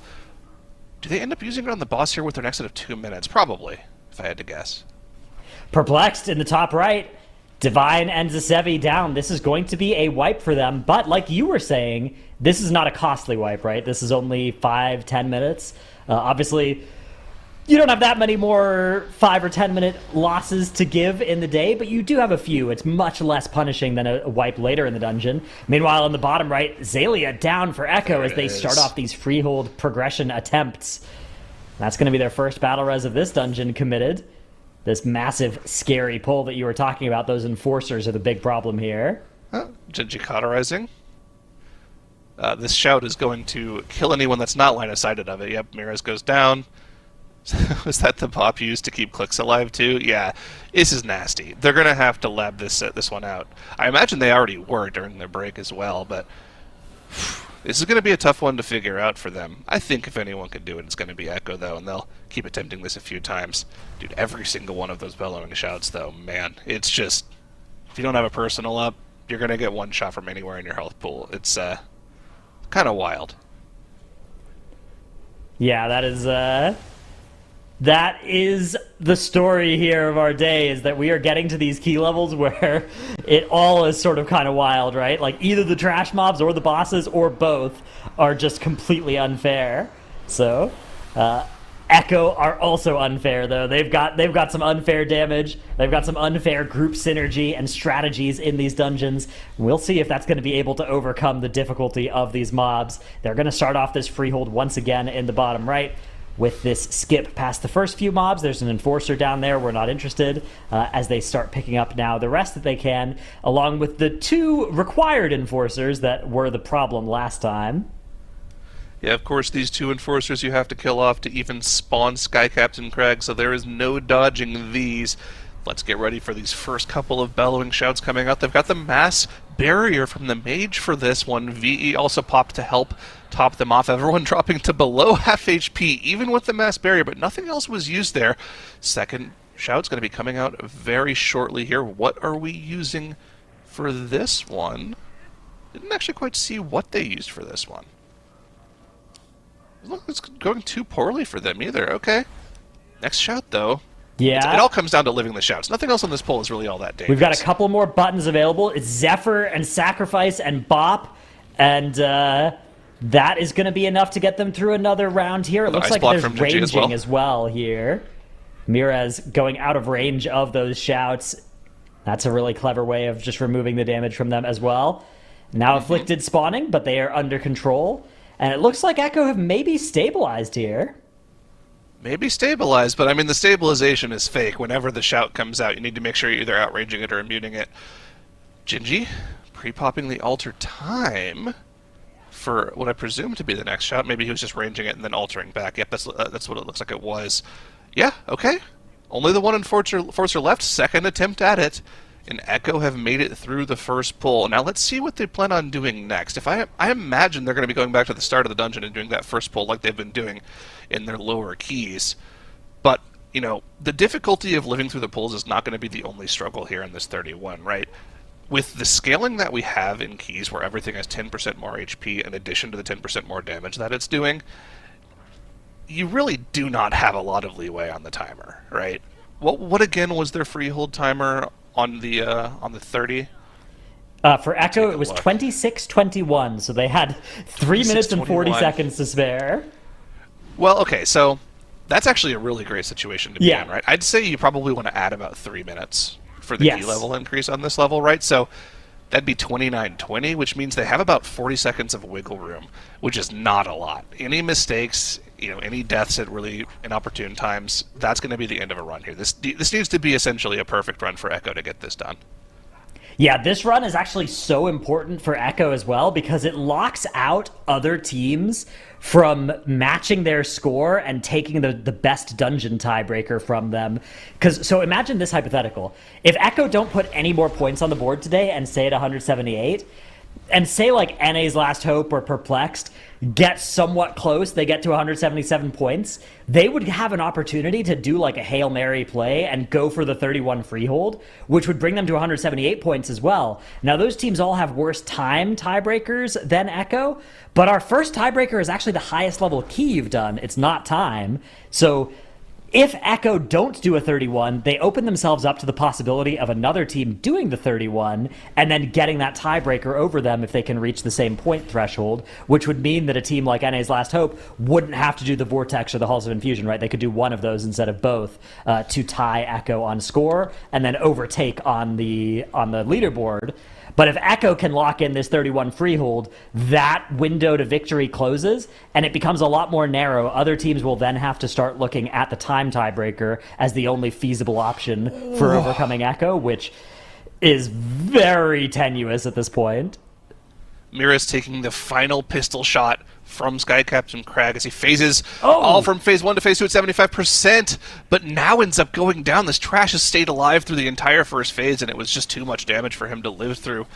That's something we haven't seen on any other key level. I mean, just the raw tank damage from these mobs wailing on you, too much for now to deal with. That was a rough transition for them, right? Mira's dropped to 10%, Xaylia had to do a lot to him, then Xaylia himself got targeted with a shot from the boss, the AoE frontal cone, so he had to do a lot of focused healing on himself, and while that was all happening, that's when Now went down. Insane cascade of massive single target damage on different players of the group, something that Xaylia had trouble healing, which is not something you'll hear your casters usually say.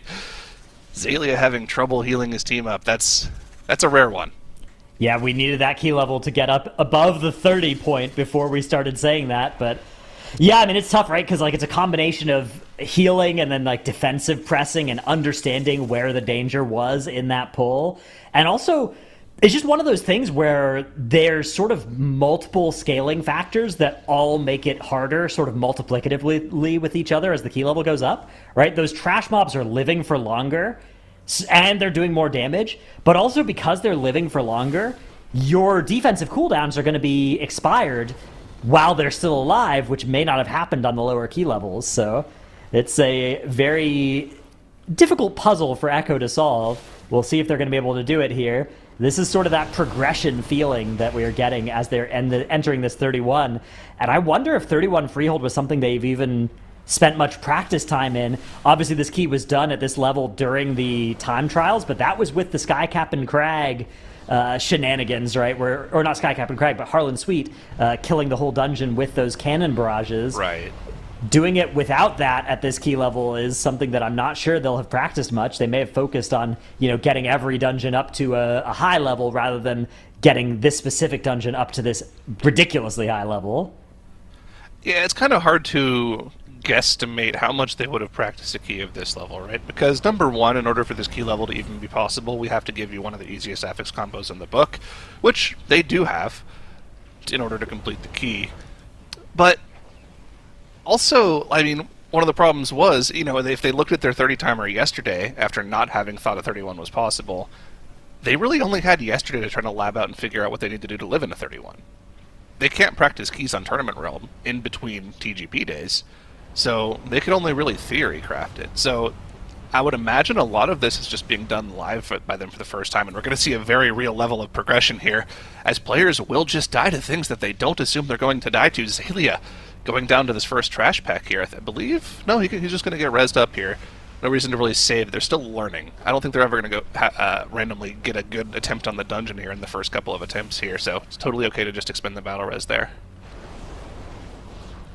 Yeah, well done there.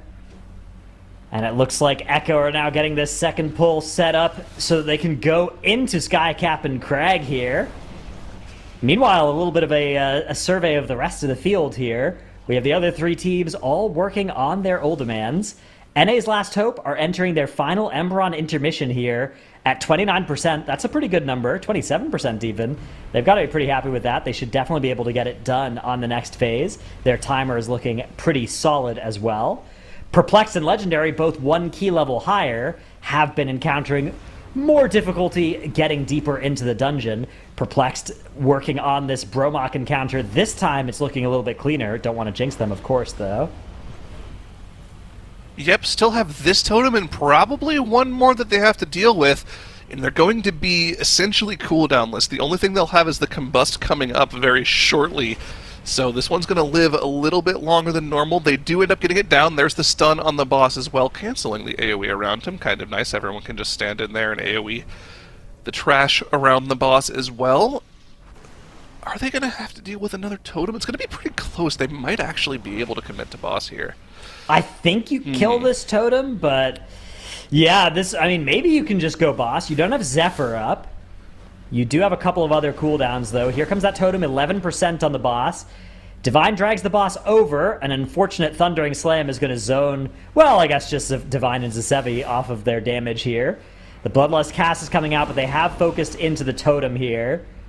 And yeah, that is the safe way to do this. Okay. Oh, and even still, Swag is going to go down here, even with Forbearance on him. Wasn't enough to keep him alive. Whatever, I assume that was, lay on hands from Zasevi. Within that Forbearance window, still goes down. Echo in the bottom right, wiping on Sky, Cap, and Crag once again. Town portals come out, and this is one of those spots where earlier in the weekend, when you see a team bashing their head against the first boss, you sort of get this bad feeling of like, oh, they're running out of time. For Echo, that's not the case, right? Echo, they're not running out of time at all because they don't have any other easy points to go and grab. So this is just progression that they need to do on this boss, and they just need to keep working on it and figuring it out. So we're going to get to see that live out of them, and without that time pressure of a different dungeon hanging over their heads that they're going to have to go to eventually. Yeah, they have all the time in the world right now. The only outside concern that they have of losing the competition right now is if a team catches up to them on points and then somehow also has the time tiebreaker as well. I'm not quite sure where things stand on that front, and it'd be kind of hard to math out in the current moment. It's very good for Echo. Echo have the fastest 30 freehold. They have the fastest underrot. They're behind by a minute in Vortex to Perplexed. They have the only Halls 30 right now, so we'll assume that time is probably pretty good. And they also have the fastest Brackenhide. They have the only Ultimate 29, so as it stands, it would be pretty impressive if a team were able to close that gap. Perplexed maybe have the best chance at it if this 29 that they're doing is very fast. Maybe they can start thinking about trying to contest the time tiebreaker, but I actually think that Echo's best chance of not getting first would come through a different team doing the 31 freehold and winning off of the highest key tiebreaker rather than the time tiebreaker. True, and that's a good spot for them to be in, because based off of what we've seen this weekend already, the only other team that we feel like really has a chance of doing that 31 freehold with their strategy was NA's Last Hope, right? They were as fast, if not faster, than Echo in most situations when they had a clean run. Which they basically have never not did had in a that lot of dungeon. clean runs. But yeah, this weekend, but they're not really under any threat from NA's Last Hope right now, because unfortunately NA's Last Hope couldn't get that Vortex 29 done for the first 2 hours of the day today. Really, really unfortunate for them. NA's Last Hope, team we're currently talking about, of course, in the top left corner here, dealing with one of the final trash packs of their 28 Oldemon. Their timer's looking fantastic here, dealing with Emberon in 2140. They're only going for the one chest here, so they have 11 minutes left in the dungeon. As long as they play clean, play safe, no major mistakes in the final trash pulls, they should be able to get this down and move on to the 29 that both Legendary and Perplexed are still working on. Yeah, as the North Americans say, play safe, big IO. That's our regional motto with these high keys, and they are doing a great job of that. This will advance them to 175 points. if they're able to get this, which will put them back tied with Legendary on points, and I think favorable on the time tiebreak as well. Although, of course, Legendary in the bottom left will be looking to add another point to their scorecard if they can. Meanwhile, Echo in the bottom right restarting a freehold yet again. We've gotten some word from our admin's observers that Zalia's death on the most recent Skycap and Crag attempt came from the ability Pistol Shot with 57k overkill, maybe from 100% health. We'll get confirmation on the health percent he was at before that Pistol Shot came in, but oh man, if that's true, then that Pistol Shot is that you just need to have okay, from 100%, yes, has been confirmed from our admins. How do you live 2 pistol shots in a row? I don't think you can. So, Pistol Shot can target your tank, right? It can target your tank. So you could keep pulling Freehold for the next 2 hours until Skycap and Crag shoots your tank a bunch. That's one way of potentially approaching this. Just RNG it out until you get the right people targeted? So it does 3 or 4 shots for every charge, right? I mean, if it targets somebody once who doesn't have a defensive up, I think they're dead. And so there is some reaction time to it. You can see him turn and shoot somebody, and if they're at range, there is some travel time, but it's not really feasible to do anything other than just pre-pop defensives and then hope that the boss shoots you while you have your best defensives up. Let's actually, next time Echo gets to pulling Skycap and Crag, let's try to get a full screen on them so we can see if there's any positioning they're doing to see if they can figure out who the pistol shots are going on, because I think that's going to be really important. If they can see who it's on ahead of time, maybe they can live through that. Although they do have enough like AoE cooldowns to live through sets of pistol shots as well, too, right? Gingy has Cauterize committed to this trash pull and uses the Ice Block 70% damage reduction as well. So he is now going to be dry going into this boss. The rest of the team also... See, that's the problem, is you want these cooldowns for Skycap and Crag P1, but you need them for Double Enforcer on plus 31 Fortified. I don't know what Echo are supposed to do about this. All right, here they go. They're about to get this boss started. Still doing this massive trash pull into boss. No other team is interested in this many enemies into Skycap and Crag, but Echo have been doing it, and it looks really great for them for time on the lower key levels. Here they go as they get started damaging it down. And it actually looks like they're maybe going to be DPSing it for a while here before going into boss. This might be an adaptation that they're going to make at this higher key level so that they can let their defensives recover a little bit. Yeah, we have a little bit further number confirmation from our admins. Every single one of those pistol shots does 720k damage, just raw. That's there are some some passive damage reductions are being applied to that already. So, yeah, they even popped scales for him. Yeah, that's the scary thing. This is that's a lot of damage. For reference, our players, they're sitting at 500, 600k health. So yeah, there's got to be some answers to that. Here they go. They're going to get ready to pull. No Lust available either, because of course you need it for the trash. Now is going to make sure to pull first. Zalia, though, one shot. Taken down by Skycap and Crag. What? They get the battle res. So we're kind of okay here for a little while. Clix is going to throw his charge of Obsidian Scales. This time Zalia is able to live one of those shots. The boss now doing another charge, and here comes another shot. Aura Mastery is going to be affecting the whole group here with Devotion Aura. Gingy. Amping them up. Gingy, beautiful pre-alter, is going to bring him back up to full health there. 86% on the boss. It phases at 75. Can they get through this? Gingy, massive shield on him, and all players actually getting some big shields there from that Breath of Eon. Look at their positioning, popping. though. You see how the range players are spread out around the boss? So if the boss turns towards them, they know it's going to be on them. They can actually pop something if they have it at the last second, and it's actually working for them. Everyone's still alive here. Might get one final pistol shot right before the phase. They do! Oh no, Zalia goes down, and that's going to be another wipe for Echo. Man, this is so stressful to watch, man. Oh wow. Man.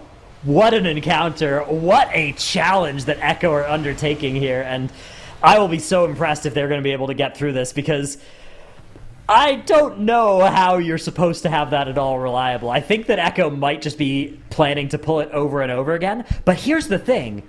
If your plan for 31 Freehold involves a 5% success rate on Skycap and Crag, say you do get that done, How are you feeling when you then get to the rest of the dungeon and now you know you kind of only have one shot at it, or else you're going to have to go back and be back right where you started with a Skycap and Crag in a new attempt, right? Yeah. I think this is definitely one of the more like the most dangerous sections of the dungeon. If you get through this, it's probably a little bit easier to live through the other mechanics available in the dungeon. Maybe Eudora might be another like pretty tough wall to deal with, but I think you can line aside those if you really have to. You don't want to, but you can. But again, that's another thing that's a potential time loss in this key that, as we were talking about earlier, they really don't have a lot of wiggle room in if you want to try to extrapolate the 30 timer up to the 31. They probably have, like we said, about maybe 40 seconds of wiggle room, and line of sighting means less damage, means more time spent on the boss. So we'll have to see, but of course we have to get through this first phase of the first boss first. Yeah, now is in a lot of danger even for Echo there on the trash pull. Meanwhile, across our scores here, across the rest of our teams, NA's Last Hope nearing the end of their 28 Uldaman, so well done by them to get through here. And this is going to be a nice and fast 28 out of them as well. Actually a little bit slower than Perplexed and Legendary though, so maybe a worrying sign for the North Americans, although they do have 2 deaths in this run. But actually, yeah, okay, hang on. Wait, Zyra, I said this was a fast 28 for NA's Last Hope, but this is actually going to be like a minute and a half, 2 minutes slower than Perplexed and Legendary in here. Is this bad news for NA's Last Hope in the 29? I'm not too sure. I didn't see anything too horrible go wrong for them, to be honest. We were kind of paying attention to Echo when they were on Emberon. They might have gotten an extra phase somewhere there. They might not have been as aggressive with their trash pulls. They just wanted to play it safe and get the 28 done, so I think it's kind of hard to tell. I think it remains to be seen. Their splits aren't the fastest, that's for sure, right? For instance, if you look at their Lost Dwarves split, it's only 10 seconds faster than what Perplex was able to do on their 29. So there's definitely time to gain for them. It's actually slower than Legendary's 29 split. So I'm not too sure. We'll have to see how it looks for them when they get into the 29, because this 28 is going to be time for them with 3 minutes left in the timer here. As the boss drops below 10%, we'll see NA's Last Hope pick up some much-needed score. But they still have a lot of work to put in. Yeah, they are still in big trouble today, although these 2 points they did desperately need. That is going to bring them tied with Legendary on points. But no, Zyro, Legendary! They are now behind on the time tiebreaker, but good news for NA's Last Hope is that Legendary have wiped and will be hearthing out of this 29 after 16 minutes have been spent in there. It is getting crazy out there. I was so transfixed with watching Echo try to live against Crag that I didn't even realize it was time to make a caster swap. Just getting crazy. Doesn't this wipe from Legendary put NA's Last Hope and Legendary on like exact equal footing? Just time tiebreaker now? Well, NA's by Last 10 Hope seconds. are 10 seconds slower because of that 28 Uldaman. So they went from being ahead of Legendary on time to behind because of that Uldaman. So, but on the 29 Uldaman as well, Legendary it's looking like they're going to be the fastest team for the 29 with their Bromach split. Their Bromach is even almost a minute faster than where Perplexed are, which is about, and Perplexed is 45 seconds faster than Echo in the Bromach split. Yeah, no, that's something to be worried about. NA's Last Hope splits in this dungeon have not looked good. Now, of course, we don't know if it's something like them trying to play safe, just trying to push up the key, because they know they can't even go for the 2 chests in the 28. We'll have to see how they start pulling on the 29 and if they're able to execute better than they did in the 28.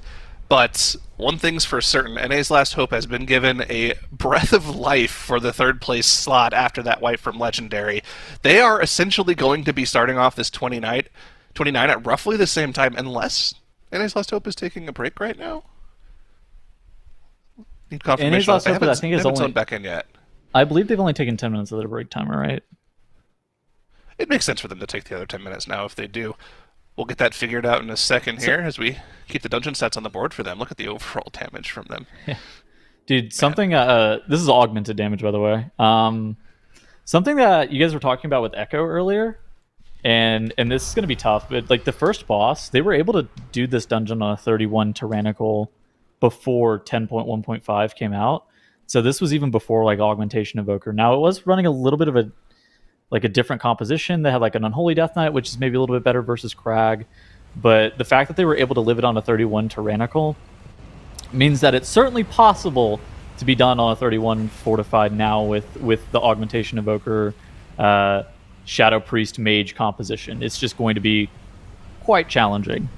They ran a much burstier single target comp, right? Wasn't it Unholy DK Demo Lock that they ran? Yes.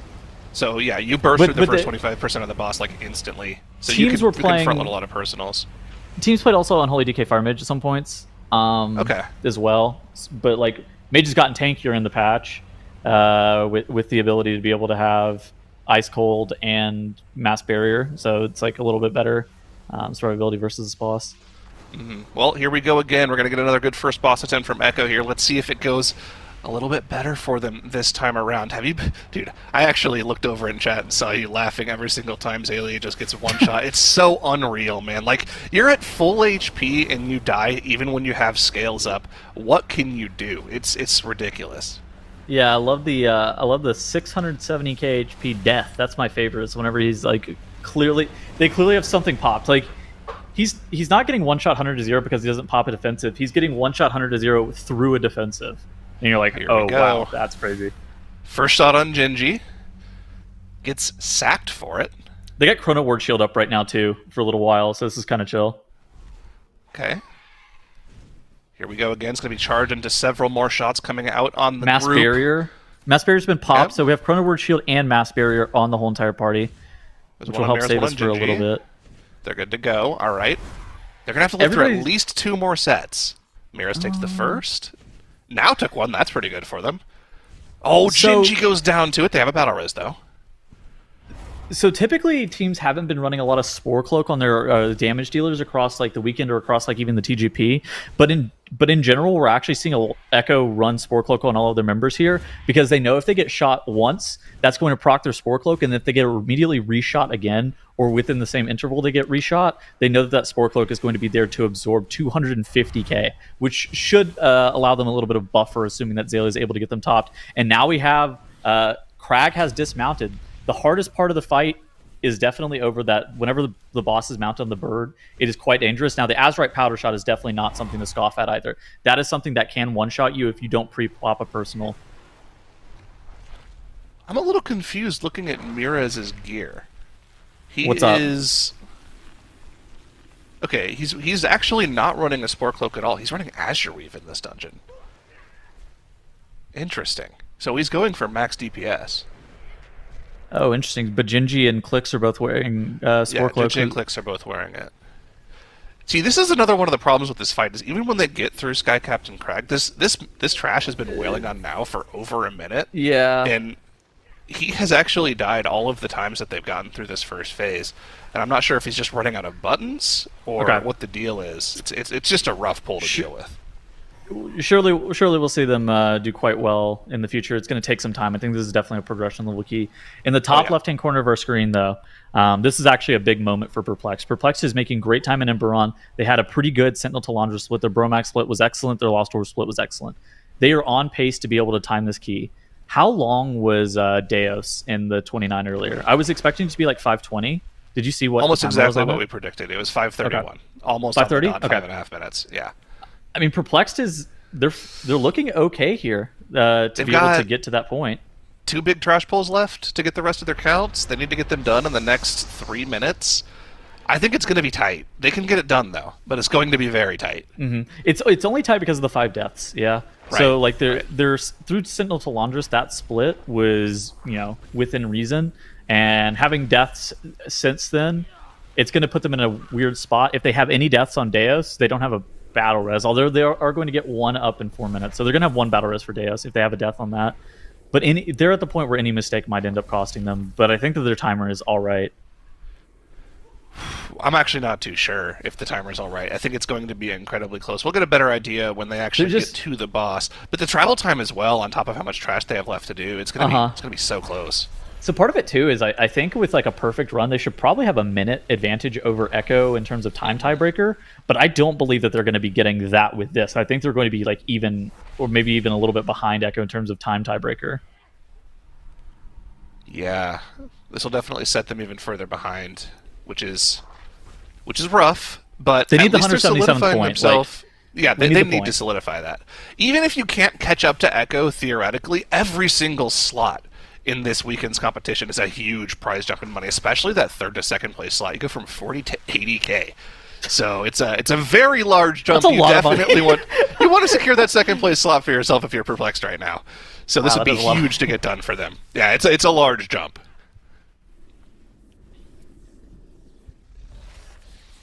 Ooh, the clock is ticking away, and if they want to be safe, they need to be pulling the boss in the next minute. I don't think this is happening, Tettles. They also backpull whelps after the boss, which other teams haven't been doing. Yeah. Oh, buddy. I think you have to keep attempting it, but I think they're going to run out of time. I mean, you're already 30 minutes into the key. What's another 5 minutes? You just got to go for it, right? They need the boss pulled within the next 45 seconds. Yeah, and it's going to take those 45 seconds just to run to the boss, not to mention the 2 trash bombs they have still alive at 30% here. Not loving it. We'll check back in with them and see when they do get to the boss here.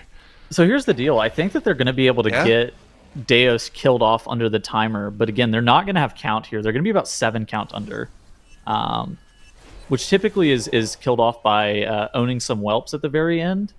But that takes 20 seconds, 25 seconds to probably do.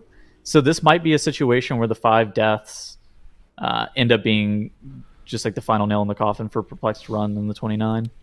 Visibility potions coming out for them. I mean, there is theoretically a world in which they can get this done if they kill the boss, like, 20 seconds faster than Echo did?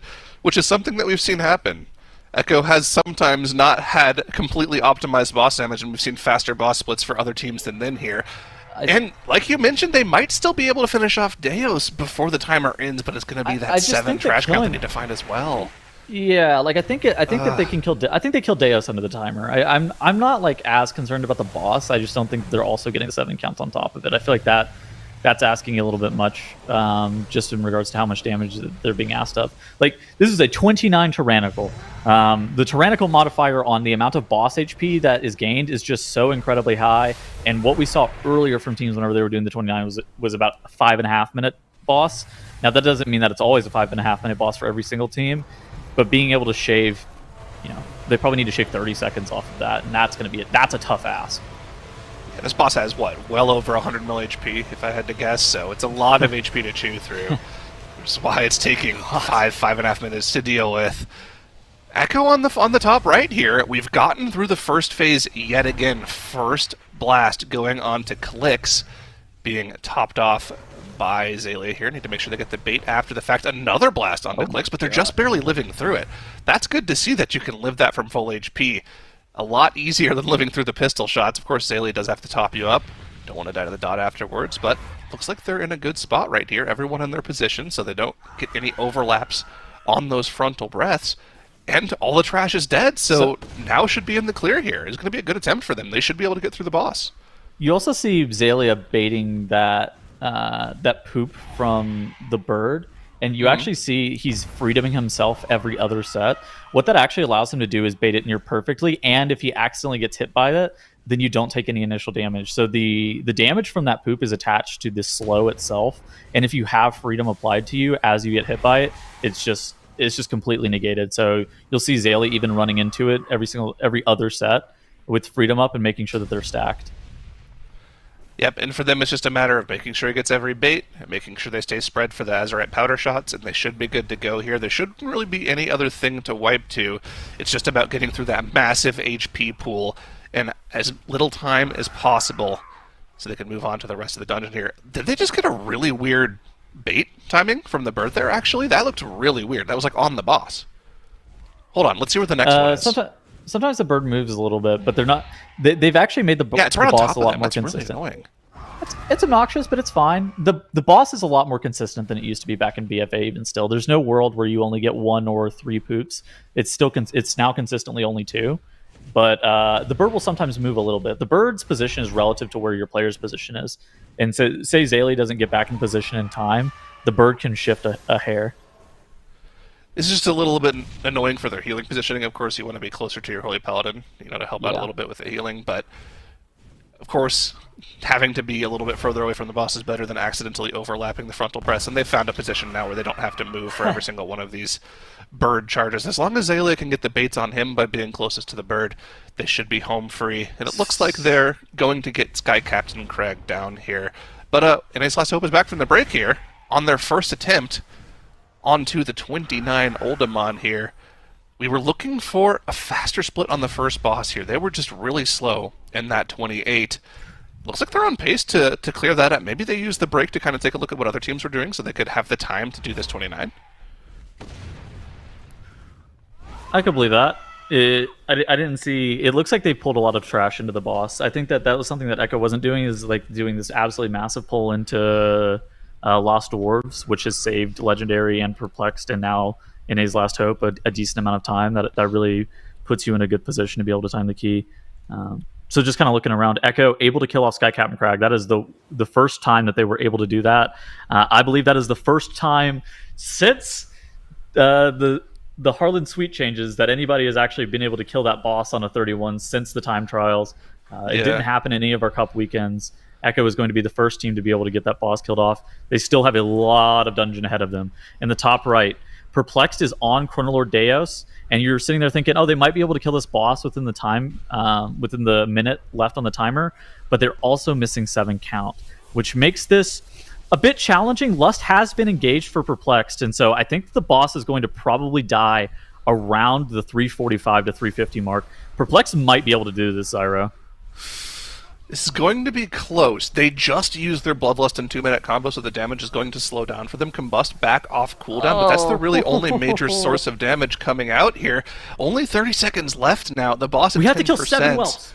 We also have to kill the whelps after the fact, though. I just don't see it happening. We just dusted our group. All right. Oh, they did it on purpose. That was they called a wipe. Yeah, they called a wipe. That was a wipe called.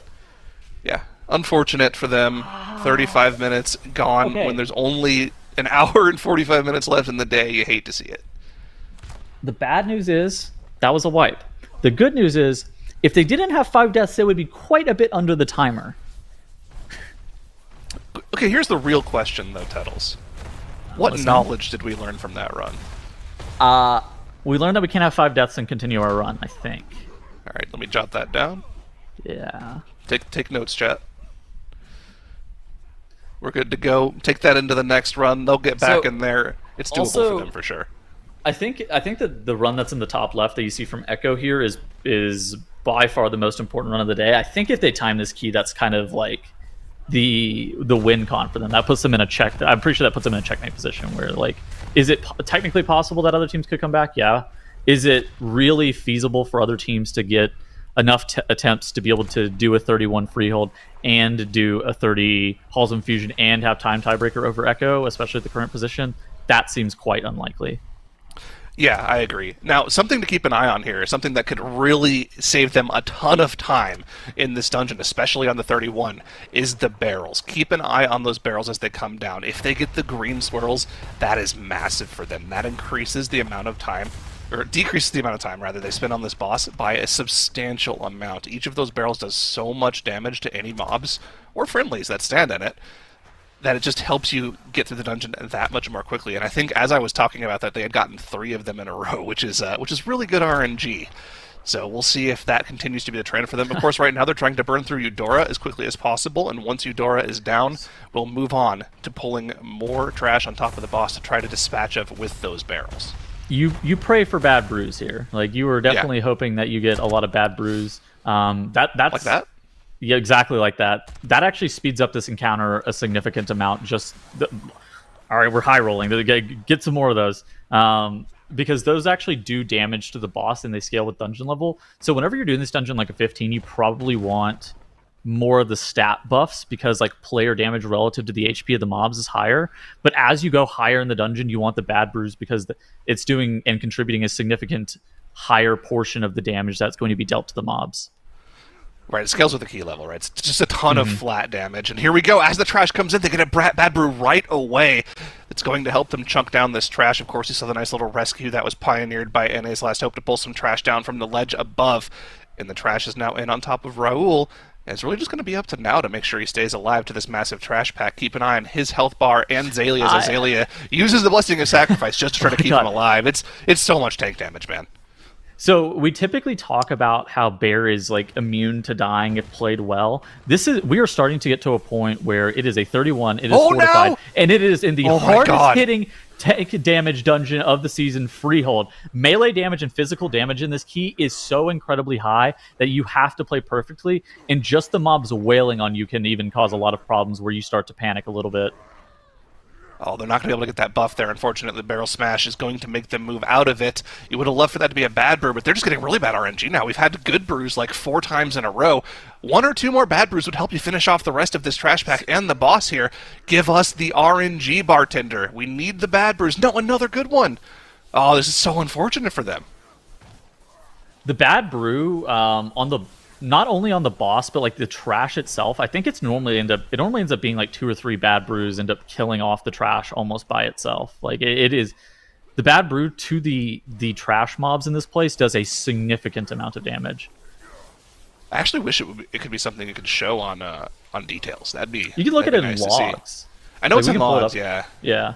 I'd love to see that. That'd be really good to see because there's definitely a huge swing of RNG if you get more of those green brews compared to the buff brews that, your DPS players might like, but it definitely is way slower in the dungeon. Here we go, though. They've gotten through the Council of Captains on their first attempt.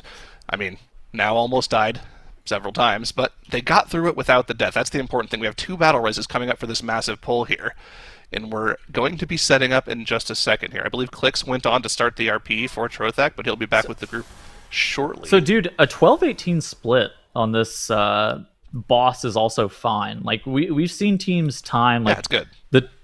We've seen teams like time a 29 and a 30 with splits that were worse than that. Mm-hmm. So Echo's ability to be able to kill Council of Captains in 12-18 is really good. They didn't kill Council of Captains like they killed it in 11-20 in the 30 as opposed to the 31. But like this is just natural friction of key level. Plus they were so fast in the 30. They were 3.5 minutes under. But I think that this is a big point of contention right here. You need to really make sure that you're able to live. Now's ability to be able to survive, just getting meleeed by all of these mobs is going to be very, very dangerous. He's going to be an Incarn. He has Rage of the Sleeper and Nature's Vigil proc right now. He's going to be rotating through Barkskin. But this pack ends up lasting about a minute and a half or so, even just upon setup. So you have to be very, very careful. Lust has been engaged, and the pack is trying to get nuked down as fast as possible. And look at the way they're playing, too. It's max safety for their tank here. Zalia, like we've seen from Legendary, standing up here with the ranged DPS so that the only thing Now has to worry about dodging is his own C-Spouts. His healer's not going to be spawning any extra C-Spouts down there at all. Also, we also saw Clix was talented into that one talent that Evokers usually don't take, where when you use your breath, you can teleport back to where you were at the start of your breath. So that helped him get back up on top of the ledge very quickly. Didn't get sniped by a bunch of duelists. Look at the HP bar for Now here. This is going to be the person to watch on this pull. If he can stay alive, this pull will go well for Echo. Legendary having some deaths in the bottom left-hand corner of your screen as well while we were looking at Echo. It was towards the end of Bromac. They still have a 9-16 Bromac split, so even though they have those 3 deaths, they're able to hit that Mole Machine teleporter and get back to the group. I don't think this should actually cost them too much. I think they're still in a position to where they're able to time this key. They still have a battle res available. They're going to have their second battle res coming up in the next 20 seconds or so. So Legendary should still be fine. What do we think about NA's Last Hope splits here on the bottom right here? They're actually a little bit faster than they were in the 28, but still a pretty decent amount slower than our other teams that have been pushing the 29 up. So they're faster than Echo. Echo's Bromac was around the 10:30 range for Bromac. We need like a sub-11 Bromac for a perfect run to be able to time the dungeon. Okay. Legendary wiped though. That's gonna be a go again angle. Okay, well, balls in NA's Last Hope court here now then. If they can complete this run, they will have leapfrogged over Legendary. Okay, and, so that's pretty big for them.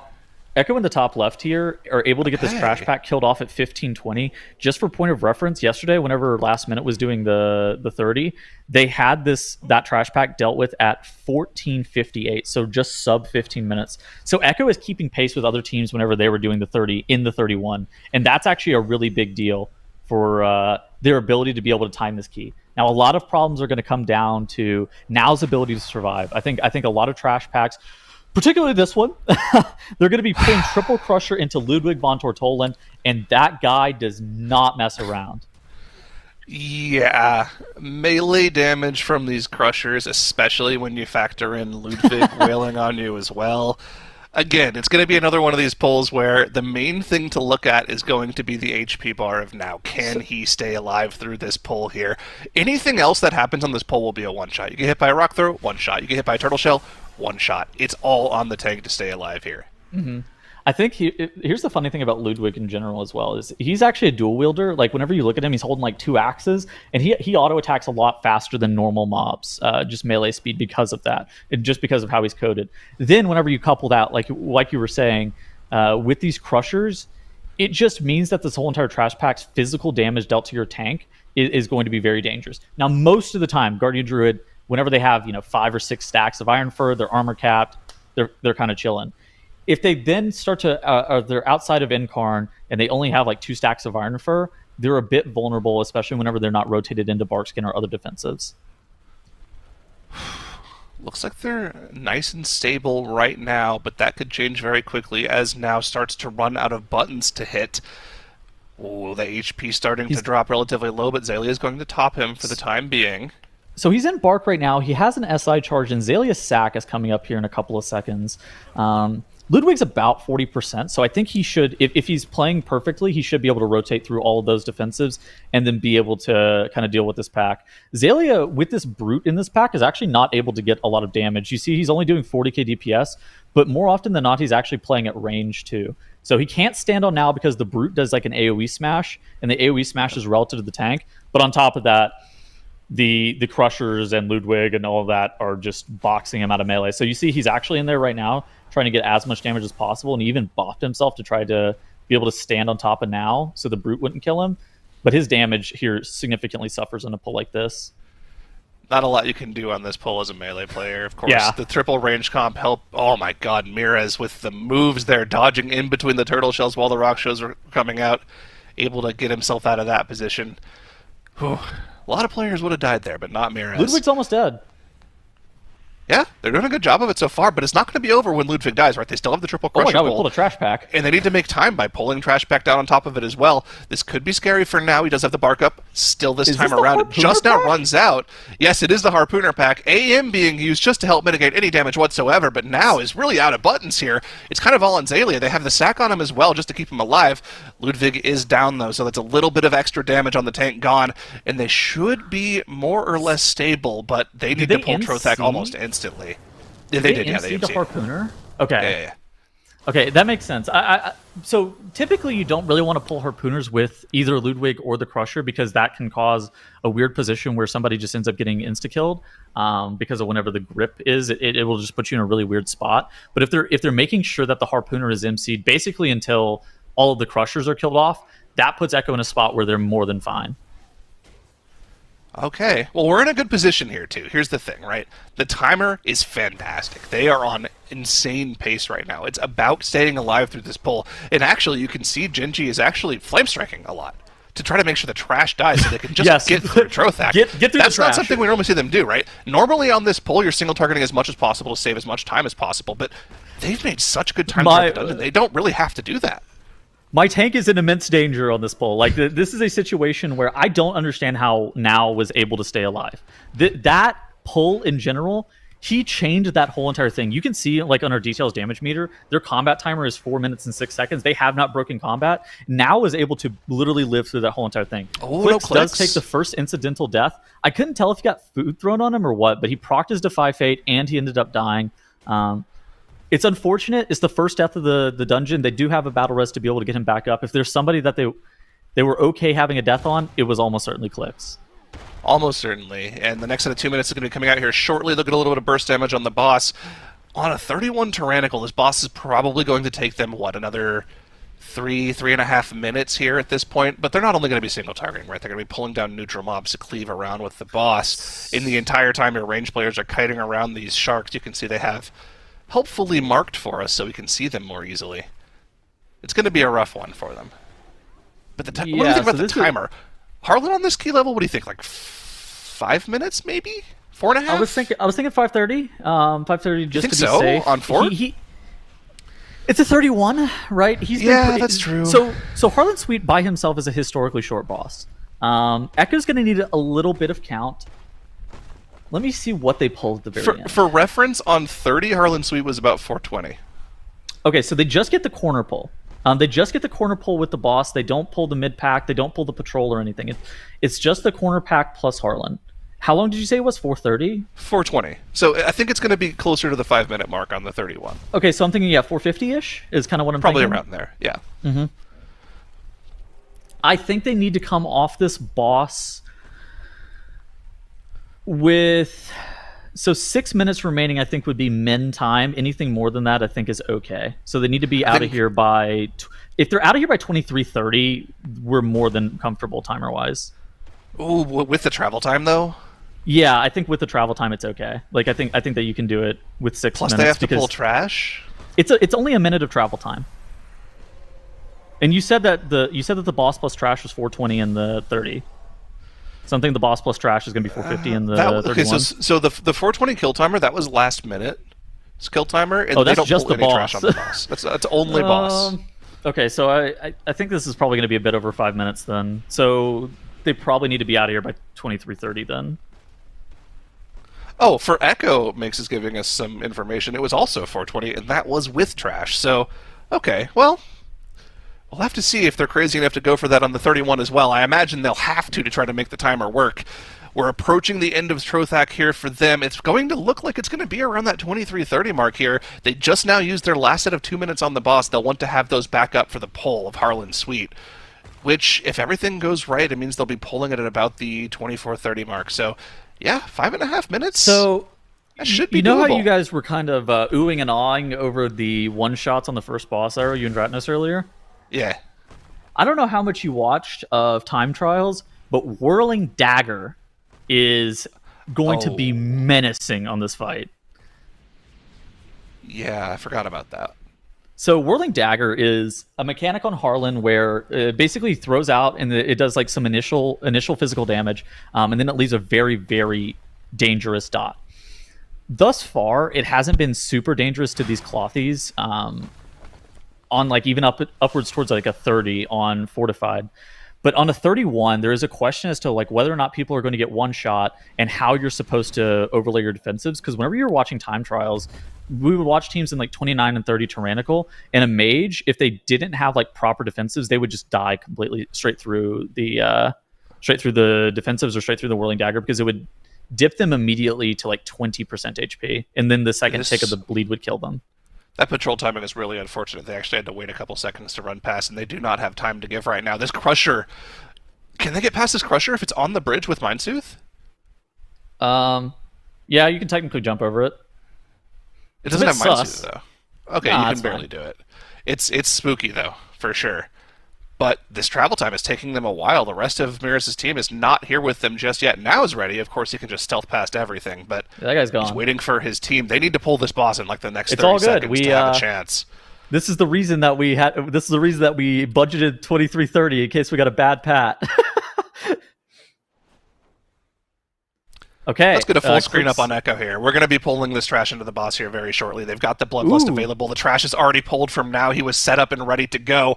And here we go. On to Harlan Sweet. They've got 5 minutes and 20 seconds left to get on. Genji going to be doing the Invis skip here. Trash is pulled. Boss is pulled. The Invis goes off. And we are on. Here we go. Right. On to Harlan Sweet. Are they going to use the Lust with the trash? I imagine they will, right? They have to. So you and I were saying that anything above 5 minutes and they're probably going to be okay. They are in a situation where they have about 5 minutes and 20 seconds, 5 minutes and 15 seconds or so to be able to kill this boss off. They need to play clean. They have 2 battle reses available at their disposal. They need to be able to get this trash killed off. They're not lusting on pull because they actually want to lust the 60% to 30% window after Harlan casts his loaded dice ability, because that's when the Whirling Dagger gets applied to the whole entire group. From 30 to 0, you can kind of bleed out and be able to survive that. Especially whenever the boss has 100% damage taken, so you really ramp up that last phase. But getting the boss push from 60 to 30 is by far the most dangerous point. I kind of expect it to be pressed around the 55% mark once the 2s come back up and the boss is in that Whirling Dagger phase.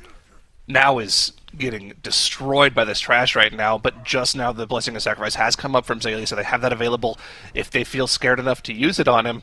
There it is. Just need to live through this trash, and then they should be through the most of the danger from this first part of the boss. But like you mentioned, that second phase from 60 to 30, whenever they start getting the overlaps of the Cannon Barrage and the Whirling Dagger, we could very easily see some errant deaths. They have to be on top of their group cooldowns. So here's the thing, too. They're running 3 dwarves. So Zalia, Gingy, and Miraz are all dwarf, and that also allows you to be able to remove that bleed on a 2-minute CD. They do also have the ability to be able to cauterize it off some of their players. Expect Clicks to be cauterizing it off of either Gingy or Miraz. I think those are the 2 most likely candidates to be able to cauterize it off of themselves. They do also have access to the Blessing of Protection. Zalia is likely to, again, cast that on one of the Clothies whenever they feel like they are in danger. I think that Mage, post 10.1.5 changes, should have a lot more tools to be able to deal with the dagger. Priest might be very scared here, especially since Miraz is not running that Spore Cloak like you and I were talking about earlier. Notably, it's really annoying to use Alter Time on the Whirling Dagger damage because it almost always happens at the same time as the Cannon Barrage. You have to alter and then move away from your alter position before the first Cannon Barrage hits the ground in order to actually be able to alter back, right? To heal yourself up. So it's a little annoying. They just sent their 2s here. And they're not sending their Lust. Oh, gosh. Because they sent their 2s like 20 seconds before the boss pushed. I wonder when they're going to send their Lust now. Well, here's the thing, right? They have so much time, they can just use the Lust for safety. They have 2.5 minutes left, and they only have half of the boss's HP, but that's true. actually You really kind of fake. Care. Remember, the last 30%, they takes double damage, so the boss is actually a lot lower than the health bar would actually seem here. That's the first set of damage. The Whirling Daggers go out. And I'm down for a Healing Lust. I'm also down for a Healing Lust. Okay, so Gingy popped his Dwarf immediately once that dagger hit him. That's kind of what we were talking about earlier. And I think that Miraz ended up getting cauterized like we were talking about from Clicks. Now, Miraz pops his Dwarf, and I didn't see how Gingy didn't get it. Huh. Can you pre-invis the Whirling Dagger? I've never tried. You can't meld it as it's flying at you. I'm not really sure. Okay, if you can't meld it... Oh, Zayli goes down. It's going to have to be a res from now here. That gets him up instantly, but the health bars are dropping low from the bleeds here, and they don't have the Dwarf racials to keep themselves back up. Zalia does get up quickly and is able to top everyone else off. A bit of a scary moment, but they still sit on the Lust. Okay. They still have the Lust available. How do you not just pop it now? Your 2s are up in 20 minutes. I imagine you just Lust it for safety now, no? I'm getting confirmation that Gingy actually invised it off, which is how it only went onto Miraz there.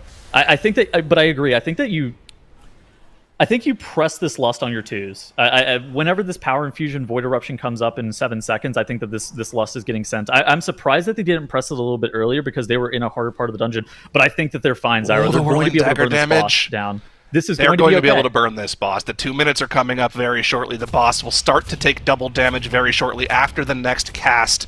Here it is. Loaded dice. Double damage. There's the Lust. Here's the PI. Here's the Breath. They're just going to have to live through one single Cannon Barrage dagger combo in this final phase, and the boss will go down. Echo in their first attempt past Sky Captain Crag have gone the entire way. Here's the final dagger and barrage combo. Zalia's got them topped off. They're not going to go down, but Harlan's Sweet will, and that's going to be Echo timing a 31 freehold with plenty of time left. 25 seconds left. Absolutely insane run from them.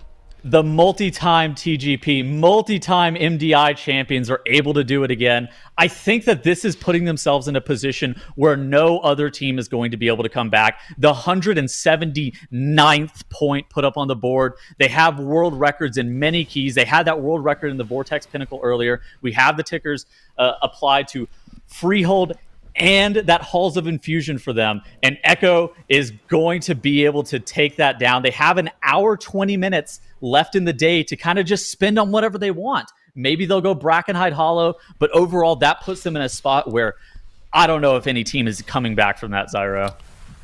I mean, it's kind of crazy, right? We always want to give the edge to Echo just because of how they've played every single time we have a competition, but I honestly feel like the Echo that we've seen this weekend has been the absolute peak form of this team. They have played lights out this weekend, probably better than most of the times we've seen them in the past, and that is just a scary prospect if you're one of the teams that's trying to be in competition with them. They are so insane. Those are my goats right there. God. Dude, we talked all season about how the level of competition elevated. Echo looked shaky in Cup C. Like, they looked like they were really getting put to it. They almost came in second place in Cup C. Like, that almost happened. They barely squeaked out. They were losing for 98% of Cup C weekend, and they only won Cup C off of, like, a final run on the final minute of the final day. Like, that was the only time that they were ever leading. And then they show it for the global finals, and they look better than ever, better than they ever have. This is crazy. It's just, these guys are...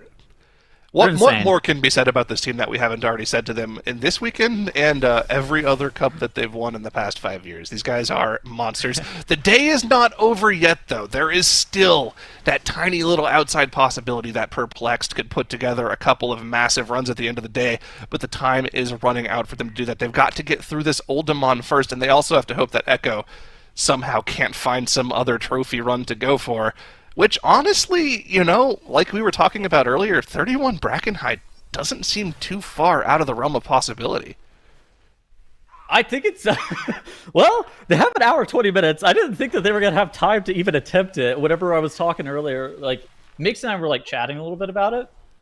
And I was like, I think that the 31 Brackenhide is doable, but I think it's a little bit harder than the 31 Freehold. It comes down to, like, time in the day. I didn't think they were going to have the time to even do, like, legit attempts on it. But now, like, wow, I think that they're going to be more than fine to be able to even attempt it and probably even get it done. Yeah, and of course they're going to be celebrating that Freehold run with the remainder of their 10-minute break. Of course, all of the teams have to get that last 10 minutes in the next 20 minutes or so we don't want to see anyone accidentally suffering that 5-point penalty. That would be shocking if it were to happen, but take a look at the top left corner here. Legendary, with their mistakes, have left the door open to third place for NA's Last Hope, and they have seized their chance here. More than 6 minutes left for this final boss here. They've got their trash count. They've got the Lust coming up in 2 minutes. They have plenty of time to get this boss down. Remember, most of our teams are getting this boss down in about 5.5 minutes, so NA's Last Hope with a very real opportunity to get this done and get themselves back in the competition here. I do still think this is a situation, too, where Echo is in a prime spot to be able to take the weekend, but something that's not to be understated is, like, how much money is on the line for second, third, and fourth, realistically, as well. Oh, yeah. Like, this is a well-funded prize pool. We have $300,000 on the line here. This is a lot of money, and the jump between second and third is, like, $40,000 by itself, isn't it, Zyro?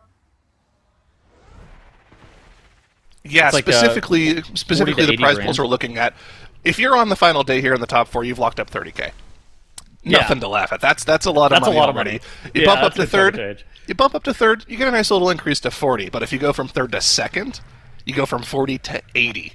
And then if you go from second to first, as the graphic shows, you go up to a nice little 120. So, oh my God, some massive bumps in the top end of the prize pool here. So every single place, every single dungeon completion, so important to lock up that prize money. And of course, the top 3 get some pretty sweet medals as well. Unfortunately for Legendary in the bottom right, they just aren't able to put together this 29 Oldemon. It's been going so rough for them in the first 2 boss areas for them. It's really unfortunate to see. I think this just is, like, a kind of a testament to, like, how good our TGP teams are. Look in the top left here. NA's Last Hope, they're really deep in this 29 Oldemon. I think that it's a situation where all of these teams can time 29 Oldemon, but it's more of a question of, like, how much time does it take for them to time the 29 Oldemon? How consistent are they across the whole entire weekend? And how consistent are they on hour 14 of a 15-hour event? It is hard to play for 5 hours on end. And it's hard grueling to play for a brutally long weekend. Like, it's not like just an average key sesh that you're like, oh, I'm not playing that great, I'm going to take a break. This is something that you have to play your absolute best for full 15 hours, and, like, how you play hour 14 is just as important as how you play on hour 3. Yeah, exactly. And outside of these 15 hours of playtime, it's not like they're not thinking about the competition at all. They're going and doing some lab work. They're looking up their routes. They're trying to figure out what could they do faster. They're trying to figure out their cooldown usage. They're checking the VODs to see what other teams are doing to try to figure out if there's anything they could do just a little bit faster. it's a extremely tough weekend of competition on the level of the Race to World First, if I had to, hazard a guess as to how much pressure there is on the teams to execute. And of course, all 4 of these teams in their own right, as well as the other 2 teams that we unfortunately had to see go home earlier this weekend, all of them were insane players and played I love really the well. TGP. The TGP is such a cool format. Like, the format is just so relative to how you perform on live too. This format is so cool. You're able to see teams that are performing at the highest level, do the highest level of keys, and then there's a lot of strats and things that you can actually take into your own runs on live that you actually see performed. Like, from things as small as taking the berserkers into the boss that you see from Legendary right there. You don't even have to do a pull that is this large, but just the concept of knowing that taking the berserkers into the boss, that they gain a damage amplification is important. Something like Brackenhide Hollow, for example, as well. And like the spots that you're able to do with Brackenhide Hollow, or like the pack tactics thing with the War Scourges into the boss. All of that stuff and being able to utilize that in your own runs, that's one of the big things that I love about the TGP. And then the level of competition. The TGP started off as like a for fun, like 1 weekend event without time trials, and now we've turned it into more like a season-long format, and the level of competition has steadily improved every single season, and I think that the TGP is just a stellar and phenomenal format. I love this. I love the competition. And it still has room to grow. This is our first ever full-on season of TGP, right? Yeah. It's kind of crazy to think of where we can go from here. But of course, we got to get through the weekend first. We're not just done yet. Still over an hour and 15 minutes to go when we need to figure out where the rest of our teams are finishing, and even if any of them are going to have a chance of getting back to Echo. Technically, you see the Echo they green could dot. still catch up. Look at the Echo green dot. Oh, they're going for the Brackenhide. Okay. That probably is the most reasonable place for them to go. Like, where else can they go? You're not doing 30 Vortex. You're not doing 31 Underrot. You're not doing 32 Freehold, although it would be fun to watch them attempt Sky Captain Crag on that level. That'd be kind of funny. You're not doing 31 Halls. You're not doing 30 Oldemon. Yeah, Brackenhide's the only place they can go. I actually wonder, if they do the Brackenhide, do they just AFK at that point? Like, nah, they optimize. What else do you do? They optimize their Oldemon timer on the 29. So they can actually shave a minute off this Oldemon timer pretty reasonably by doing that first pull. Or that pull that's into the Lost Dwarves that Legendary and Perplexed are doing. It's not something that Echo needed to do to time the dungeon, but that's something that they could do to be able to shave a minute off if they're ever worried about, time tiebreaker for God knows what reason. They would definitely not AFK. Really quickly though. Go ahead. Really quickly, though. I know you have stuff you want to get to, but really quickly before that, NA's Last Hope did finally finish off that 29 Oldemon in very quick time. They started pushing up Oldemon almost 30 minutes after every other team, and they finished off the 29 before both Perplexed and Legendary. They've leapfrogged into third place, and look how close they actually are to Perplexed right now. Only a minute and 24 behind on the tiebreak timer. And they have 2 dungeons they could go to that we think they can get +1s in still, right? We know they can do the Vortex. They're so close on that one. We know they can do the Freehold too, so they have a lot of options available to them. If they can execute, they can lock up that second place slot. Quit your stalling. We got to get out of here. I think it's time for a caster swap. Did you want to do a question you raised too, a good point, though. At the very least, second is wide open. What did you say? Did you want to do a question too, like a little trivia question? I did, but I don't know if we've got one loaded up or not. I am not in control of these types of things. Those are so fun, man. You may think I can just call for it and it appears, but it's not that easy. It's a huge amount of coordination between multiple dozens of people at the same time, typing it out in real time. Either way, we've got Nagura, and there we go. Nagura makes everyone. What do you think? What color are the flowers on the vine wall in Aimee and Siraz's room? What's Aimee and Siraz? I'm not sure. This is not the way I had it worded. But the mini bosses in halls. And Halls of Infusion before the frog? Yeah, that's right. Oh. Yep. There's flowers on the vine wall? Yeah, there's vines on the red walls and blue, and there's right? flowers. So one of them There's a vine wall? Oh, is there a vine wall? Okay, so one of them is a red. There's vines on the wall, and on those vines are flowers. I am going to say pink. There. Same. Pink. Okay. What is chat saying? Wait, if you say pink, I don't want to be pink. I'm now saying red. I did see. I'll say yellow because chat's saying blue, and Tettles is going to go with blue. So I'll say yellow. I'm going with my people. A lot of People's yellow. champion, me. Well, what's the answer? Let's find out. Please, God, be right. It is drumroll, please. It is Wait, what blue. is that? That's There you go. That's not even No, blue. I'm out of here. Later, guys. Sorry, but that's purple. There's one tiny GG. flower. It's not. It's not purple. It looks more blue What? if you're in there. It says Is blue. that Whatever. I'm out of here. That's blue. The Zoom- flowers. Enhance. I'm just saying, It's the question definitely posed purple. a plural. We must go deep. Enhance. Purple. How close can we get? There we go. I appreciate production's help here, Yes. but This I'm is going very to helpful. refuse to see it. Looks blue to me. You see how? Yeah, I'm going with purple on this one. Whoa, looks like a 31 Brackenite haul for Echo. Yeah, there's the 31 Brackenite. Now, the thing about this Brackenite, and I think that's the reason why they attempted the freehold first, is I think it is for sure doable. Like, it's of course very, very difficult. But the problem is that a lot of the difficulty lies at the end of the dungeon. Now, of course, all of this trash here is also very, very hard. But freehold, on the other hand, a lot of the difficulty lied on the first boss, right? Surviving that boss. So they could reset that dungeon numerous times and not lose that much time. While in Brackenite, if you get to the last boss and you end up depleting, now they do have to tech with the War Scourges, but still, those totems have a lot of HP. So I kind of assumed the start here is going to go well for them. And they're only really going to start seeing some trouble on first boss, the trash between first and second boss, and then the last boss, I think, is going to be the pain point in this dungeon. Yeah, we're also going to keep an eye on how their routing looks, of course. I think we're just going to stay with what we saw in the 30, but you know, sometimes they like to switch it up, so we'll see how that goes. Perplexed, unfortunately, did wipe in their previous attempt in this 29 Alderman here, so they're going to have to redo.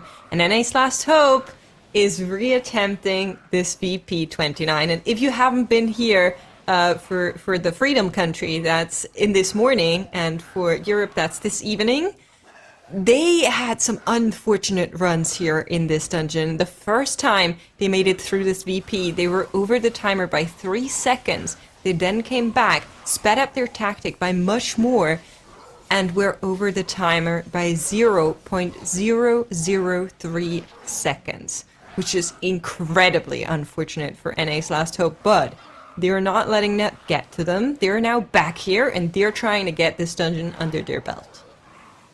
Yeah, another thing to note about their 29 VP is that they switched their strategy twice.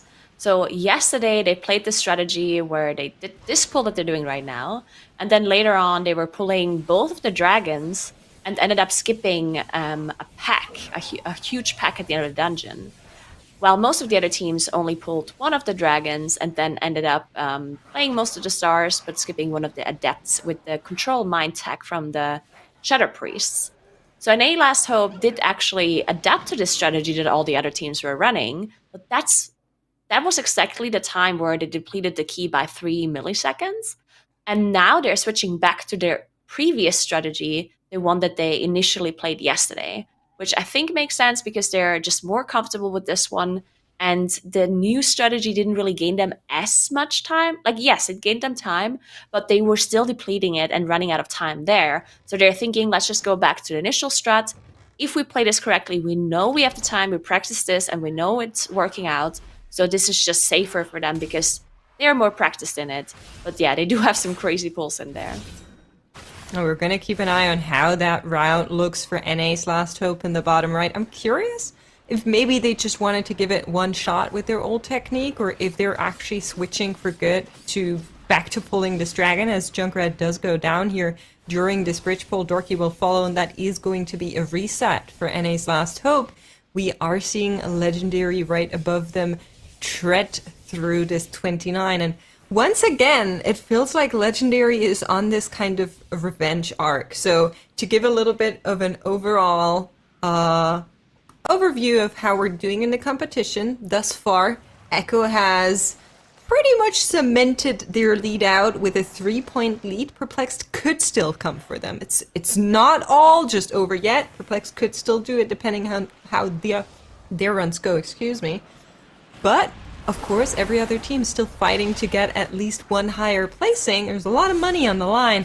We'll see how it goes. And I think Legendary on the back of this 29 could still come back and get into that third spot. Yeah, definitely. I think so for sure. As we're nearing the end, we have a little bit more than an hour left. So they do have to figure out what they're doing, though. They need a plan to make sure they can get as high of a place as possible in this tournament, because there's, of course, a lot of prize money on the line. Echo ended up dying on that first boss on the top left side. I am not 100% sure what happened. It almost looked like Miris missed the Master Spell on Now, because one of the bosses ended up, it looked like meleeing Miris, and then it looked like Gingy died to the Fixate from the boss. So I'm not sure if it was just a missed Master Spell or something else went wrong, but it definitely looks very, very dangerous. So yeah, first boss is going to be one of the more difficult parts of this. It's 31 Brackenite. Of course, the Gash Frenzy as well, just doing an insane amount of damage. They have to commit a lot of cities too. But yeah, they'll have to get back to that boss now, as they had to reset. And Ace Last Hope, again, having issues on the bottom right side, have to reset their key, as they had some deaths on this big pool that they're gathering up to start. Not ideal for an Ace Last Hope. I feel so bad for them, right? Yeah. Like, how close they came to getting this dungeon done, and now they're, like, back in, and it seems like it's not doing them much favors, but of course we also know that the way they play this, there is a lot of front-loaded difficulty with how big they go here at the beginning. So it does make sense that that's kind of a little bit of a struggle point, and we are going to see a couple resets coming out of them. We did get confirmation that all of the teams have taken their breaks as we are nearing that last hour of the tournament. It's 1 more hour and 5 minutes for teams to start their last run, and they're all working hard to get them done. Now, Brackenite 31, Negro. Talk to me a little bit about that. I was chatting with Tattles, as he was alluring to earlier, that I believe it's kind of on an equal difficulty with Freehold 31, but then Echo just kind of went in there, had a couple do-overs on the first boss, and suddenly just finished a dungeon. Now, I believe, okay, Brackenite is maybe a little bit more difficult just because of where the difficulty in that dungeon lies. Do you think that we're going to see another 31 today? I think they're timing it. I mean, they have an hour and 5 minutes. The problem is just if they end up wiping the last boss, right? Because then they're basically wasting close to 35 minutes. But if they wipe a few times on the first boss, maybe wipe a few times on the trash after the first boss, which can be pretty dangerous too, they can reset for quite a while and still do it. Then there's, of course, still overtime as well. So I personally think they're timing this. It's probably going to be the last thing they time for today, though, which... Again, if they time this, I think if they time this, they just straight up win. There's no other team that can get to 180 points within that 1 hour that we still have left, if Echo times this, of course. Now, we do also have to think about the fact that, as I said, there's only a little bit over an hour left. And we don't want to do too much math, because Dratnos isn't here. But, wait, hold up. I told Chad earlier today that you actually studied numbers before, so you'll be a good replacement for Mathnos. So where's your confidence? I don't want to put that pressure on my shoulders. But yeah, what I wanted going down here for Legendary, but they can just naturally res him back up. No battle res committed here. Yeah, what I wanted to refer to with the math is that some of these teams have to worry about how many dungeons they can do with the amount of time they have left in the day, right? Like, for example, an Ace Last Hope is in a 30-minute dungeon right now. Now, they started the key 2 minutes ago, which means, technically speaking, if they finish this key now, they can do another 30-minute dungeon and then do one more. The problem, though, is that they want to do the halls, right? That's the most doable key, in my opinion, at least. Now, they could also do the 31 freehold, of course, but the halls is a 35-minute timer, and they're certainly going to go to all the way to the end of that timer. So if they want to do the halls afterwards, and they even one-shot it, they would not be able to start a third key after that. So, technically speaking, it would make sense for an Ace Last Hope to time this key right now. Then they time the 31 freehold one-shot. And then they go into the 30 halls and time that in overtime, which would give them another 3 points. So technically speaking, an Ace Last Hope can go all the way up to 179, which is exactly what Echo is at right now. which is a little bit unrealistic, but I'm just saying. Yeah, so I think there's a couple of things that we need to break down here. First, one-shotting a 31 freehold. I'm not sure these words go together. You know, I do speak a couple of languages, but this makes no sense in any of them. So we'll see whether or not that's a possibility.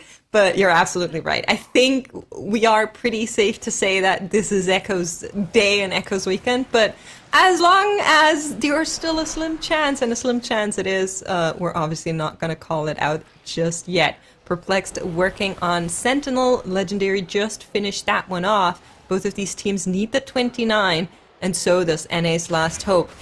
Even if Echo is firmly cemented into the first place, which they're not just yet, all of the other teams are still fighting, right? Like, it's not only about the first place, so we're going to see some more really, really interesting keys, I bet.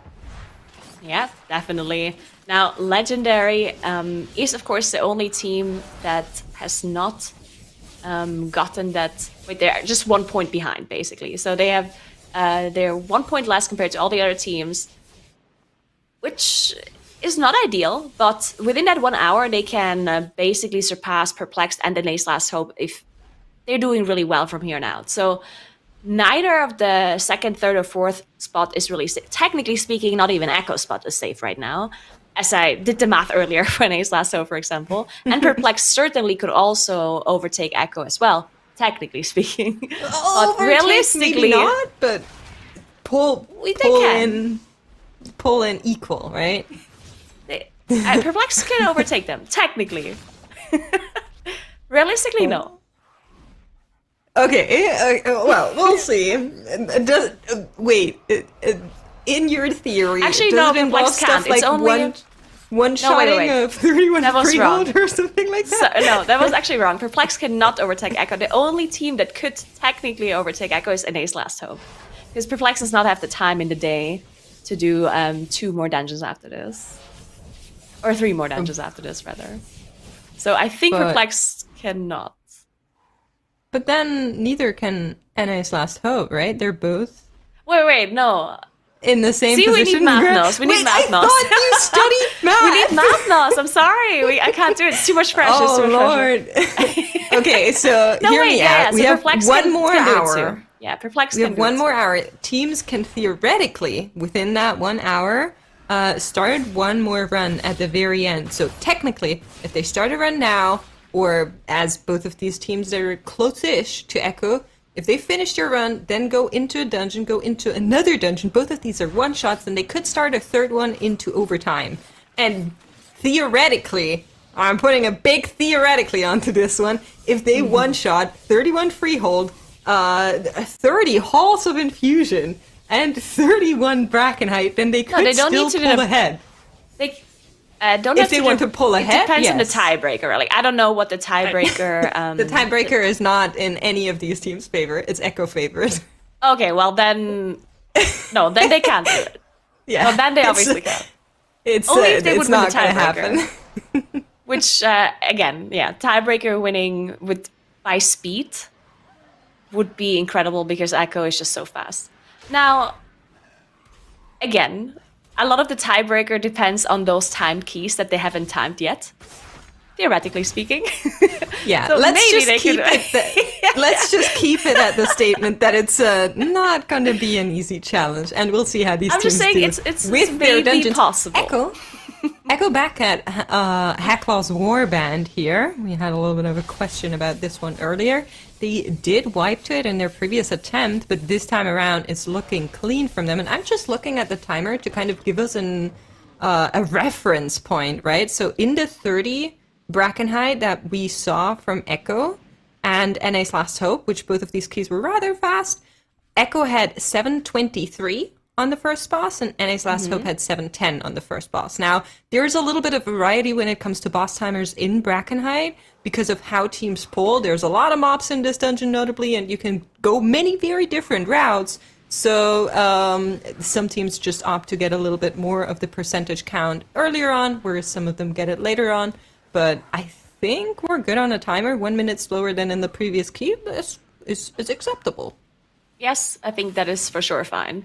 Because I think the 30 Bracken Heights. They also had like more than 2 minutes left on the time. Most of the teams, right? They finished it at like 32, 33 minutes. So I think their timer is fine for now.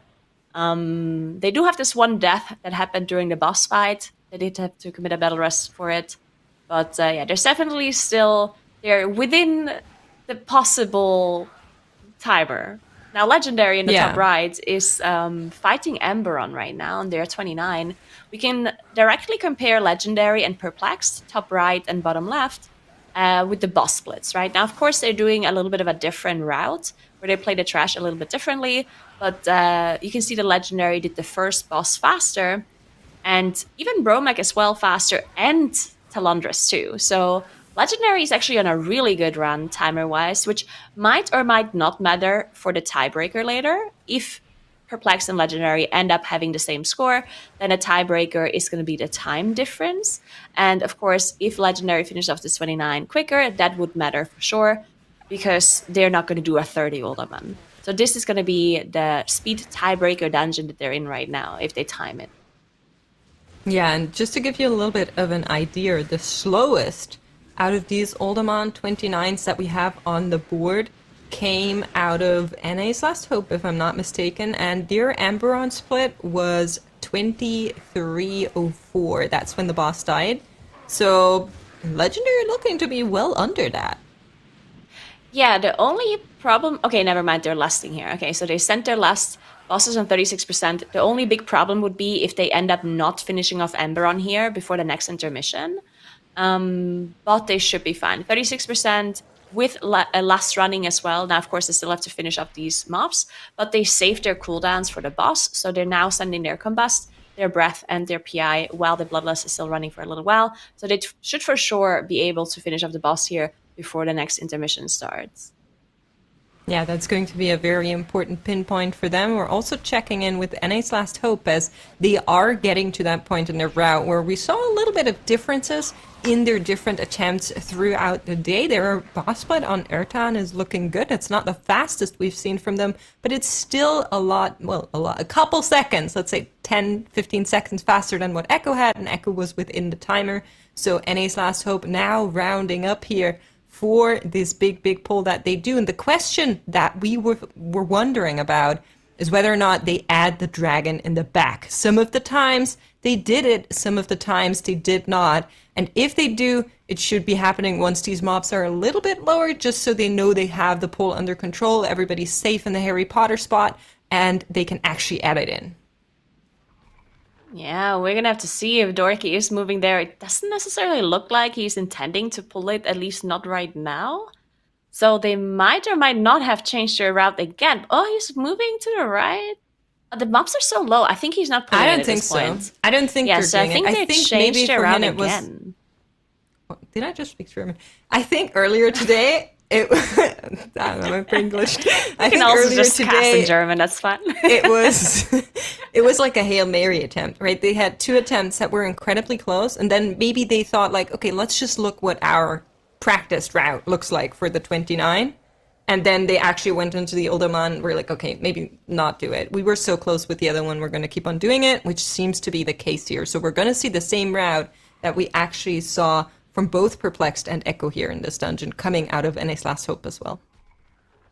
Yeah, very interesting. I do hope that the NA's Last Hope can finish up this dungeon here, because of the heartbreaking vibes they had on that last boss and just not being able to time it there. So I really wish them all the best here for the rest of the dungeon. The problem with VP is, of course, that you can wipe at literally any moment here, because lots of trash pulls are very difficult. The bosses do all of an insane amount of damage, so just a crazy difficult dungeon on a 29.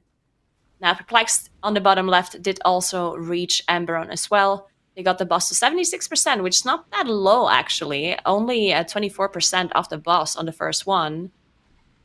It looked like they didn't have any CDs ready, though. You can see PI, Combust, and Breath all available right now, so I assume they just didn't have anything ready.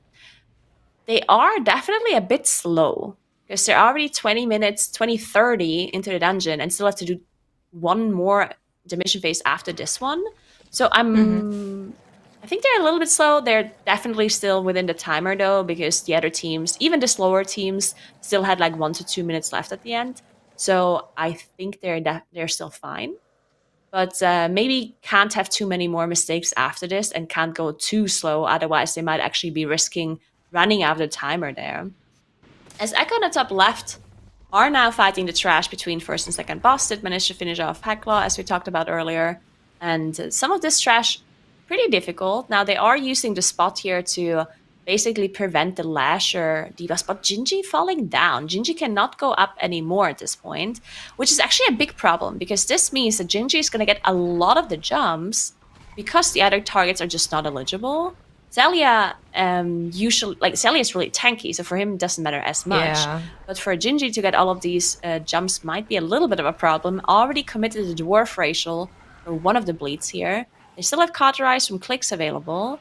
But no Bob from Celia. He's actually playing Ice Block here too. So he's not running Ice Cold, he's actually just running the immunity. Not bad. But seems to be working for this pull at least. Gingy is down there, but looking quite stable in that 31 Brackenhide. And Legendary is approaching that final boss we talked about, their timer. It's looking really good on the overall. Perplexed a little bit slower in comparison, and I'm wondering on whether or not the deaths that they had were maybe some part in that. I only saw one, which was during a boss fight, but towards the end of it, so I don't think they lost too much time on that. But I don't know where the other one was, so maybe that's what threw them back here a little bit, because their 28 was actually pretty fast, so we'll see how they deal with this boss fight. Right now, they're on Emberon, about to finish that one out. They're gonna Bloodlust here now as well, and NA's Last Hope is locking in nearly locking in a timer on this Altarius. And I do have a question for you, Nagura, because all of these teams are still fighting for like the second, third spot, and so on. Where do you think we're going to see Legendary and Perplexed respectively go after the Uldaman? Before I answer that, I quickly want to talk about Perplexed on the bottom left, because they might not be making the damage here. So they delayed the intermission phase a little bit to wait for PI and cooldowns to come back up. But oh no, it's so close. Bloodlust is still running. The boss Surely is going to walk dots, into the middle. Right? Yeah, they're fine. This. Ooh, all right, so that was very important for them that they delayed the intermission phase. So they had all of the ads dead except one, and that one they did not finish off until they were closer to getting their breath at their PI back. So this was so important for them to do. But now looking at the split, 22-59. Okay, not that far behind compared to Legendary. Echo, unfortunately, having a full wipe on Treemouth plus Trash that they pulled on top. So they're gonna have to go again.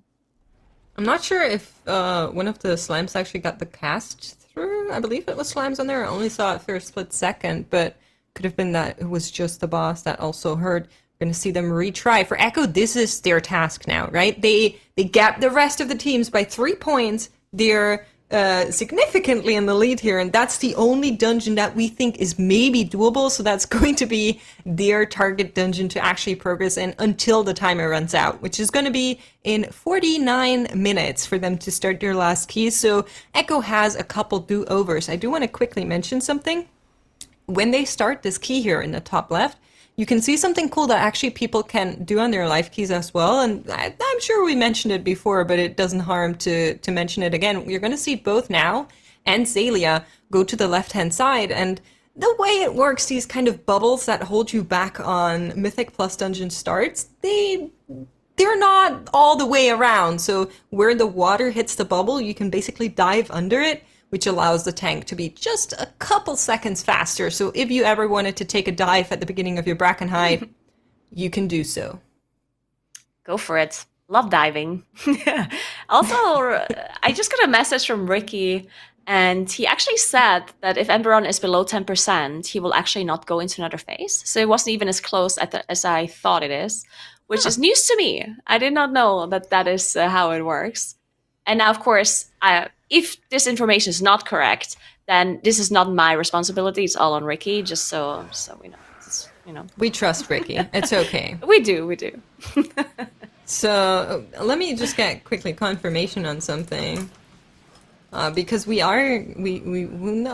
say it when we get confirmation. But Legendary is on that final boss there in that 29 Uldaman, and do have that confirmation. The wipe that you just saw from Echo was actually because one player unfortunately hit ready check instead of what they should have hit. So maybe there was a little bit of a pop-up window on everybody's screens that distracted the team, and there was no CC where there should have been. I'm sorry, but I have questions. Why is your ready check... First of all, why do you have a ready check keybound? That's so cool. Why But why they were is that hitting a it a lot, keybind you Nagora. Please. That's my first question.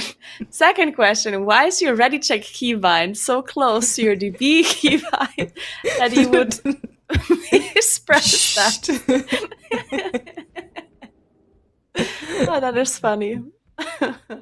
Well, can happen. Sometimes you gotta And make this sure your time- teammates are ready. You know, if you would hear this about a player, you would think, but it's Gingy, and he's an Echo, and they just signed a 31 freehold, Oh, Yeah. We are not Amazing. the same. And it's Last Hope making good time here, though. They are going to be doing most of these stars here.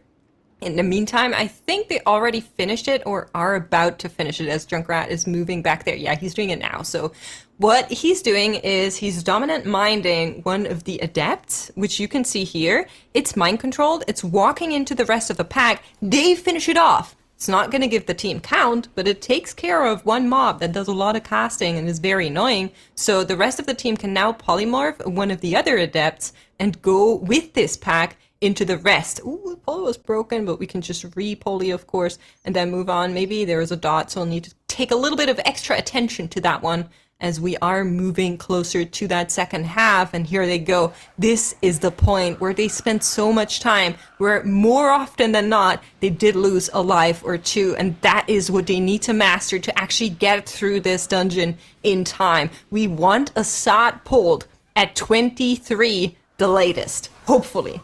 23.5, I'll maybe take it. If it's any later, I'm worried. But we'll see how NA's Last Hope shreds through this pack first. Yeah, this is incredibly important for them as they just need to time this key right here. They do have a lot of defensive still already running, but also still left. So they have something left in the tank if there's more stumps that are going off as well. We see a mass barrier coming out. Or actually, it's the Breath of Ian's shield that actually went out after that damage went through. And some mobs are actually dying already. You can see some of the executors are marked with skull. They do want to make sure that one of them dies off quick, so they don't have too many stumps going off at the same time. And look how much damage the stump is doing to those players if they don't have huge defenses available, as Goop almost went down there. He does have cheap death available in case something goes wrong, but yeah. Nobody saw. Torky also jumping incredibly low, having Barkskin up, but running out of CDs at this point. So they might have to worry a little bit about Dorky's HP too here at the end of this fight. You can see him start kiting a little bit. Ring of Frost being dropped by Smack there to maybe to see some of these shades as well. And it's looking good. Looking at the timer as well, 21:30. So they are still fine. They still have to play the stars though, and it looks like the Adept came out of the CC there in the back. Yeah, so at one point they do want to add him in, but normally they've been taking this adept into the boss, right? Mm-hmm. So maybe there's a little bit of a difference, because what happens is this minister has like 6 million more HP than the other mobs on the 29, or 7, I think even. So it lives longer, even though they focus it, for most of the part, they also focus these executors because they kind of need to get them out of the way. So they are spending some time standing around just DPSing this one. And I think maybe the task here was, okay, let's just free the Temple Adept. We're taking it anyway, and then we'll deal the damage here with the Minister of Air. And now it's getting actually dominant-minded and taking down, and we can re-release it with the boss. Quick look at Legendary, top right. So they only have 20 seconds left, but the boss thankfully is on 3%. They should be able to do it here, but it's actually pretty close for them. They have 17 seconds left on this timer, less than 17.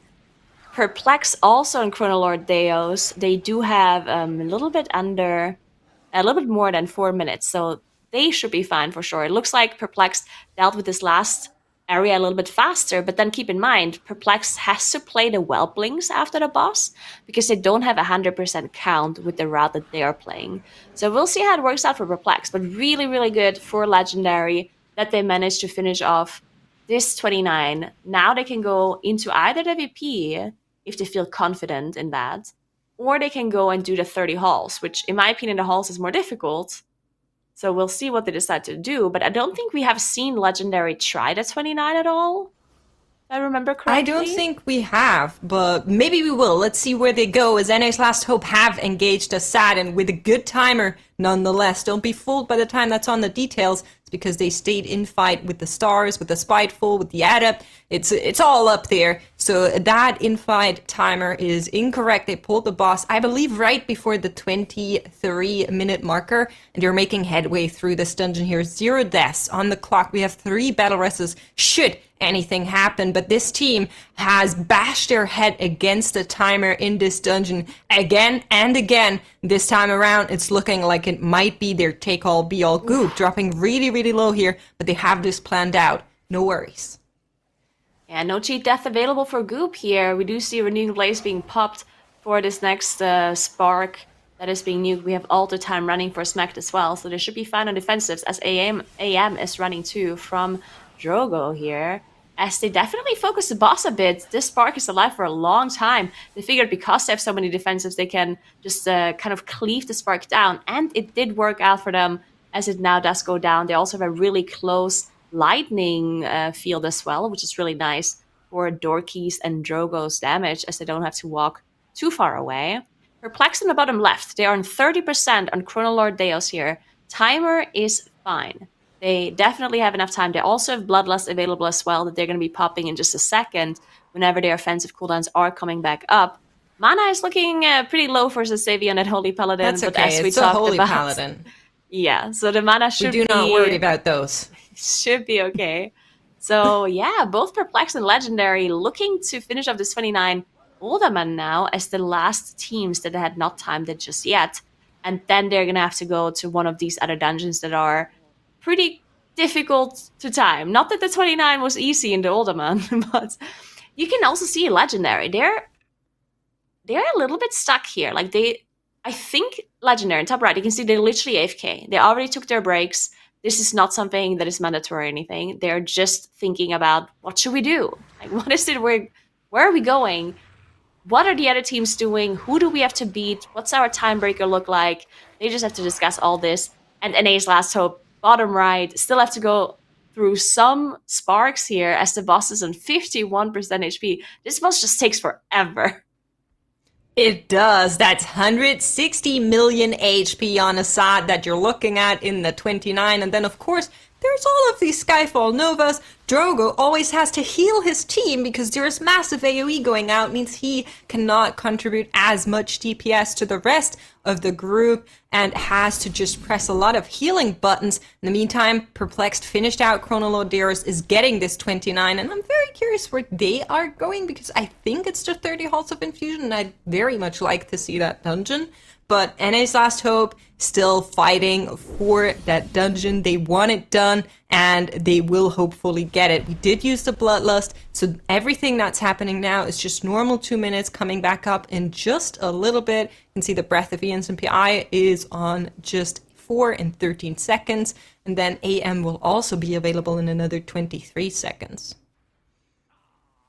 Yeah, looking pretty good for NA's Last Hope if nothing goes wrong here, because we have seen numerous people go down on this boss because it just does so much damage. It also depends a little bit on who gets the lightning bolt as well, which is just another huge point of damage incoming on one of these players as well. So we'll see how it's working out for them. Legendary is in the halls. I like this a lot. I love this. Legendary bottom left.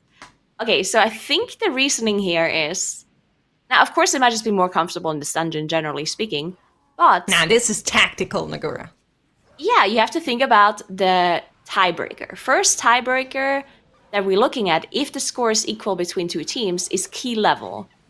And that 29 VP is lower than the 30 halls, right? So if you think about level tiebreakers, and if you just assume that the other teams are not timing another key here, then getting that 30 for Legendary is actually very valuable. Of course, though, Legendary is 1 point behind to Perplexed, and an Ace Last Hope, if they time this VP that they're in, then they're also 1 point behind to them as well. So for them, they just have to go for a higher key tiebreaker and hope that the other teams are not timing anything more after what they've timed already now.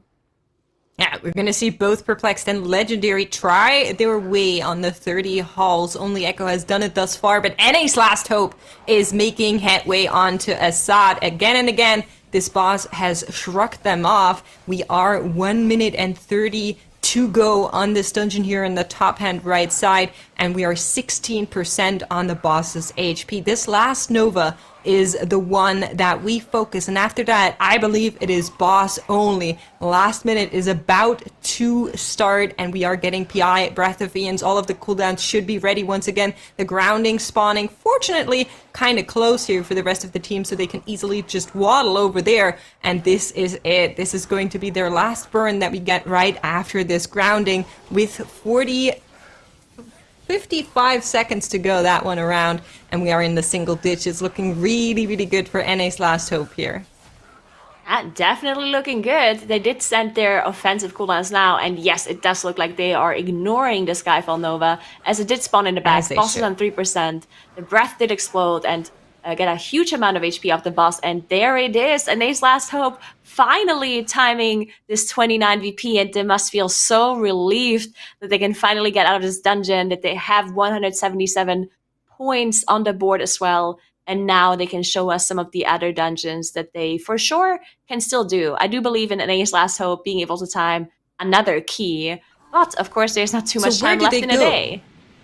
Right? So they are going to make a new key, but we can guesstimate what that key is going to be like. The two dungeons that sets apart NA's Last Hope and Echo are the 30 Halls of Infusion and the 31 Freehold. Now, you were just talking about these tiebreakers. If we're looking at the tiebreaker, the Freehold would be much, much smarter because it's the higher dungeon, right?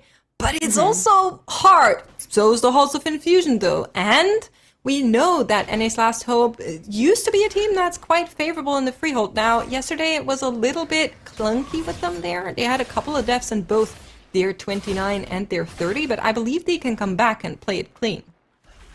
Yeah, so if we're going to do a little bit of math here, even though Dratton's not here, I think we should just ignore Echo for now in this equation, because Echo, of course, is pretty far ahead at this point.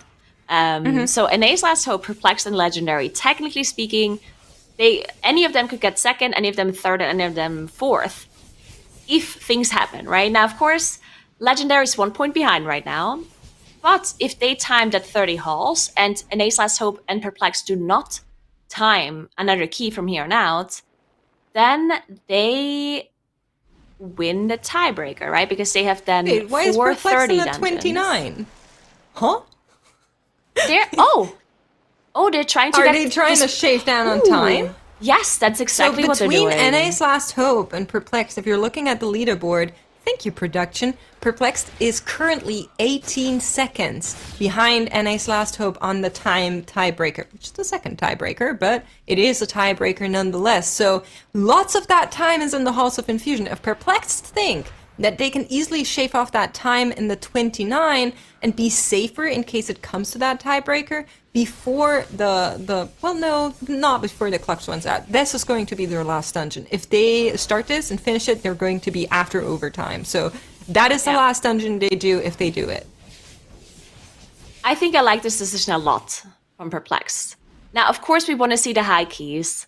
People don't like them rerunning keys that they've already timed. 29 is a high key, please. Yes, I mean pushing keys. But the problem here for Perplexed is they know Echo has timed to 30, but they know it took them a long time. Like, Echo was in Halls of Infusion 30 for more than an hour, like probably 1.5 hours, maybe even a little bit more. Like, Echo took really, really long to time this 30. And there's only 33 minutes left in a day. So realistically speaking, it's very difficult for any of these teams to time a 30 Halls of Infusion. Like, I doubt that NA Last Hope or Legendary can do this, honestly. So I think I'm with Perplexed here. Like, I think of course, Legendary has to do this. Because Legendary is a point behind. So for them, this decision makes sense. But for Perplexed and NA's Last Hope, I think the time tiebreaker between them is what they should be focusing on, because it's the most realistic thing that they can beat the other team in my opinion. Of course, if NA's Last Hope times is 30, then they just straight up get second. Yeah. But how realistic is that, right? Like, considering how much time Echo had to spend in there. Yeah, so for Legendary, it's really smart that they stay in the 30, I believe, because they need the extra point, and then if they get the point, they also win the first tiebreaker, which ties P, which would be incredibly good for them. So I think Legendary keeps on trying the 30. NA's Last Hope seems to be confident that the 30 is doable for them, so they keep trying it.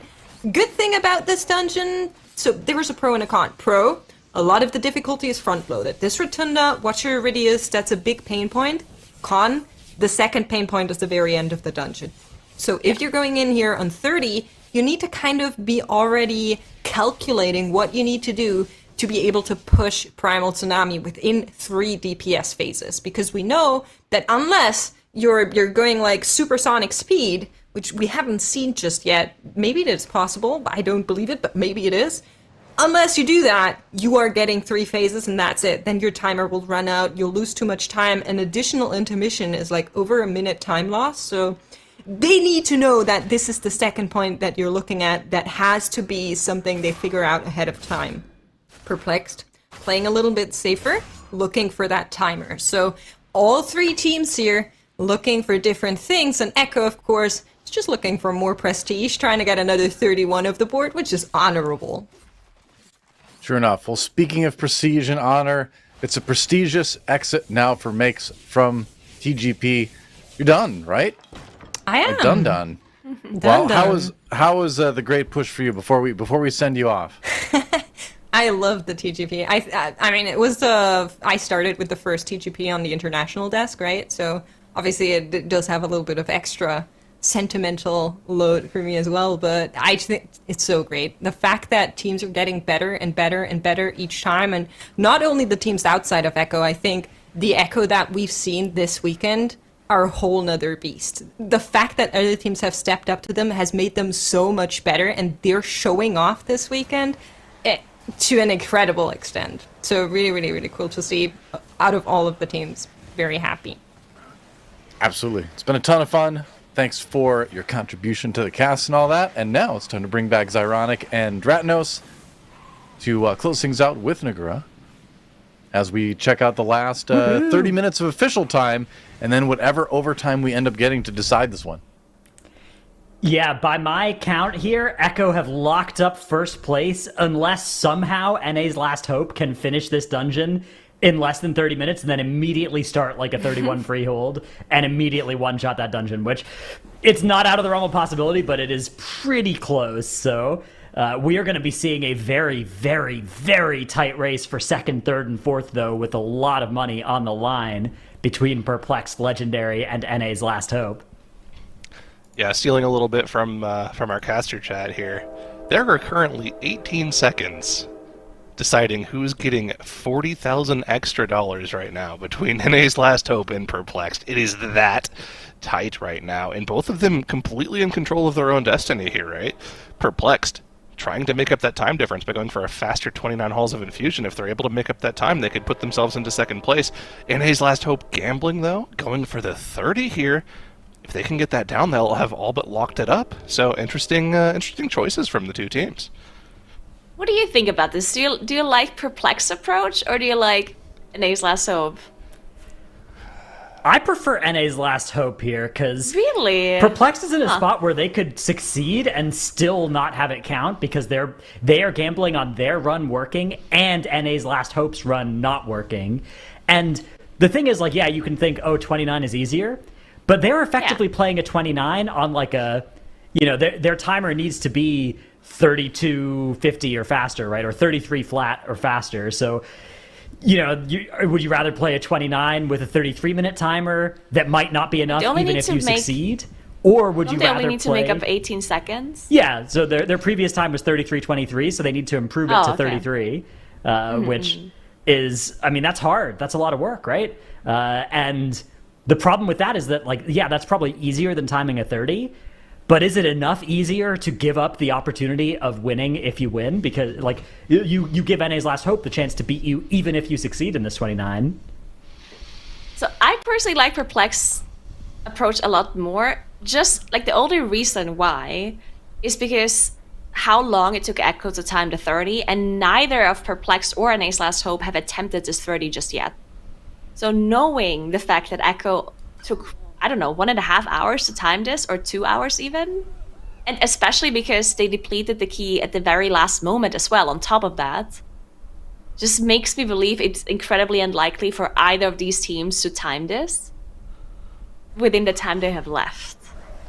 Okay, yeah. And for Legendary as well, in my opinion, but yeah. Here's how I'm thinking about it for specifically Perplexed. They're already behind in the tiebreaker right now, so it's kind of out of their own hands. Like, for instance, let's say if Perplexed and NA's Last Hope were both doing the same dungeon, right? You're already behind. Well, and if you both time it, it's less likely that you will be able to catch up and pass them. But the other thing as well is, because NA's Last Hope holds the tiebreaker currently over Perplexed, they have that little bit of extra cushion, right? Perplexed is also worried about Legendary timing this Halls of Infusion and passing them up. So Perplexed could technically end fourth here. So by actually increasing their, by getting a better time here, not only do they have a chance of passing up NA's Last Hope, but they also further cement their spot ahead of Legendary. Well, I actually think neither of those things are true, because Legendary are going to get the key level tiebreak over Perplexed if they time this key. Oh, and over NA's Last Hope too, because they don't have the Vulture Pinnacle. And so the other argument you made is one that I also thought when I was first looking at it as well, was that, oh, their time is worse. But their time is only worse because they're 1 minute and 10 seconds slower in Halls of Infusion, which means that if they were to do the Halls of Infusion on a higher level, that time gets overwritten, and they're actually 50 seconds faster across the rest of the board, so they could do a slower 30 and still win. But I agree. I think I think it is compelling to think that there's a much higher success rate in the 29 than the 30. That's got to be ultimately the variable where the teams. Actually, I don't even think one of them is wrong, right? Because NA's Last Hope are already ahead. I think it makes sense for them to go for the higher key level, whereas Perplexed need to make the higher percent success rate play of going for the 29. That would make sense to me. You know, this is with us sitting here talking about it for like 5 or 10 minutes. These teams don't have the time to sit here and mull it over. They just have to go, and it's a snap decision that they have to make. How are we looking on this on the split in the 30 halls for NA's Last Hope? Echo's first boss split in the 30 was a 10:04. NA's Last Hope is going to be a little slower than that. So let me see. Okay, I don't have splits for the previous runs in front of me, so yeah. I think timer's looking good for all teams. We do have 3 deaths on the board for Perplexed at this juncture in the dungeon. We also know that they can afford to restart a few times, so I think they should probably consider restarting if they feel like their boss split isn't great here. Maybe they'll wait till they kill the boss to sort of see where they're at, but because they're looking to not just time the dungeon, but to time it like under 33 minutes, I think that they have a lot of incentive to hit the restart button, because either way, they're not going to be able to get another dungeon after this. Yeah, quick little check-in with the splits here. I have it open. The 30 split for Echo on Watcher Iridius was a 10:04. NA's Last Hope now at the 10:20 mark, almost 10:30. It's going to be about 30 to 40 seconds slower. Now, Echo's overall finishing time was a 34:44, so there's really not a lot of wiggle room for them. They need to find some time quickly and potentially look at their splits maybe when they get to Gulping Goliath and figure out if this is a run that they actually want to complete, because we're running out of time left in the day. We're at about the 22-23 minute mark now, so they only have a few more attempts at this first section of the dungeon. However, for Perplexed in their 29, their previous best Watcher Iridius split in their 29 they completed, which is the time on the board, was a 9:25, and it looks like they're going to probably just be a little bit faster than that. Not significantly. You're probably looking at maybe a 9 flat, 9:10, based off of how much damage they're doing right now. Watcher Iridius always baits me because his health looks so low, but then he starts at 30%, so it takes so long to get through those last little bits, yeah? The thing is, though, like, looking at Perplexed count, they're 45%, while NA's Last Hope is 51. we would have to check what Echo did early, right? Oh, Because if yeah, Echo played I'll go back and less look. compared to NA's Last Hope, then they technically speaking could be slower on Watcher Radius and still make it. But yeah, not sure what Echo did. I'm going to go back and look right now. All right, yeah, NA's Last Hope setting up in this big frog gauntlet room in the bottom left. Meanwhile, our presumed champions, although it's not 100% locked in just yet, but very likely Echo up in the top left, are still working on these 31 Brackenhide attempts. This would definitely be a huge cherry on top for them of this weekend if they could get to 180 points.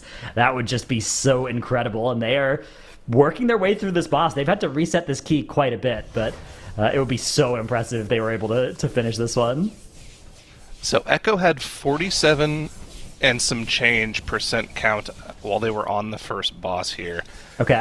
So 4% extra count for NA's Last Hope. I don't think that adds up to an extra entire minute on the boss split. Yeah, I'd We'll rather have to see where they are when we get to Gulpin Goliath, though.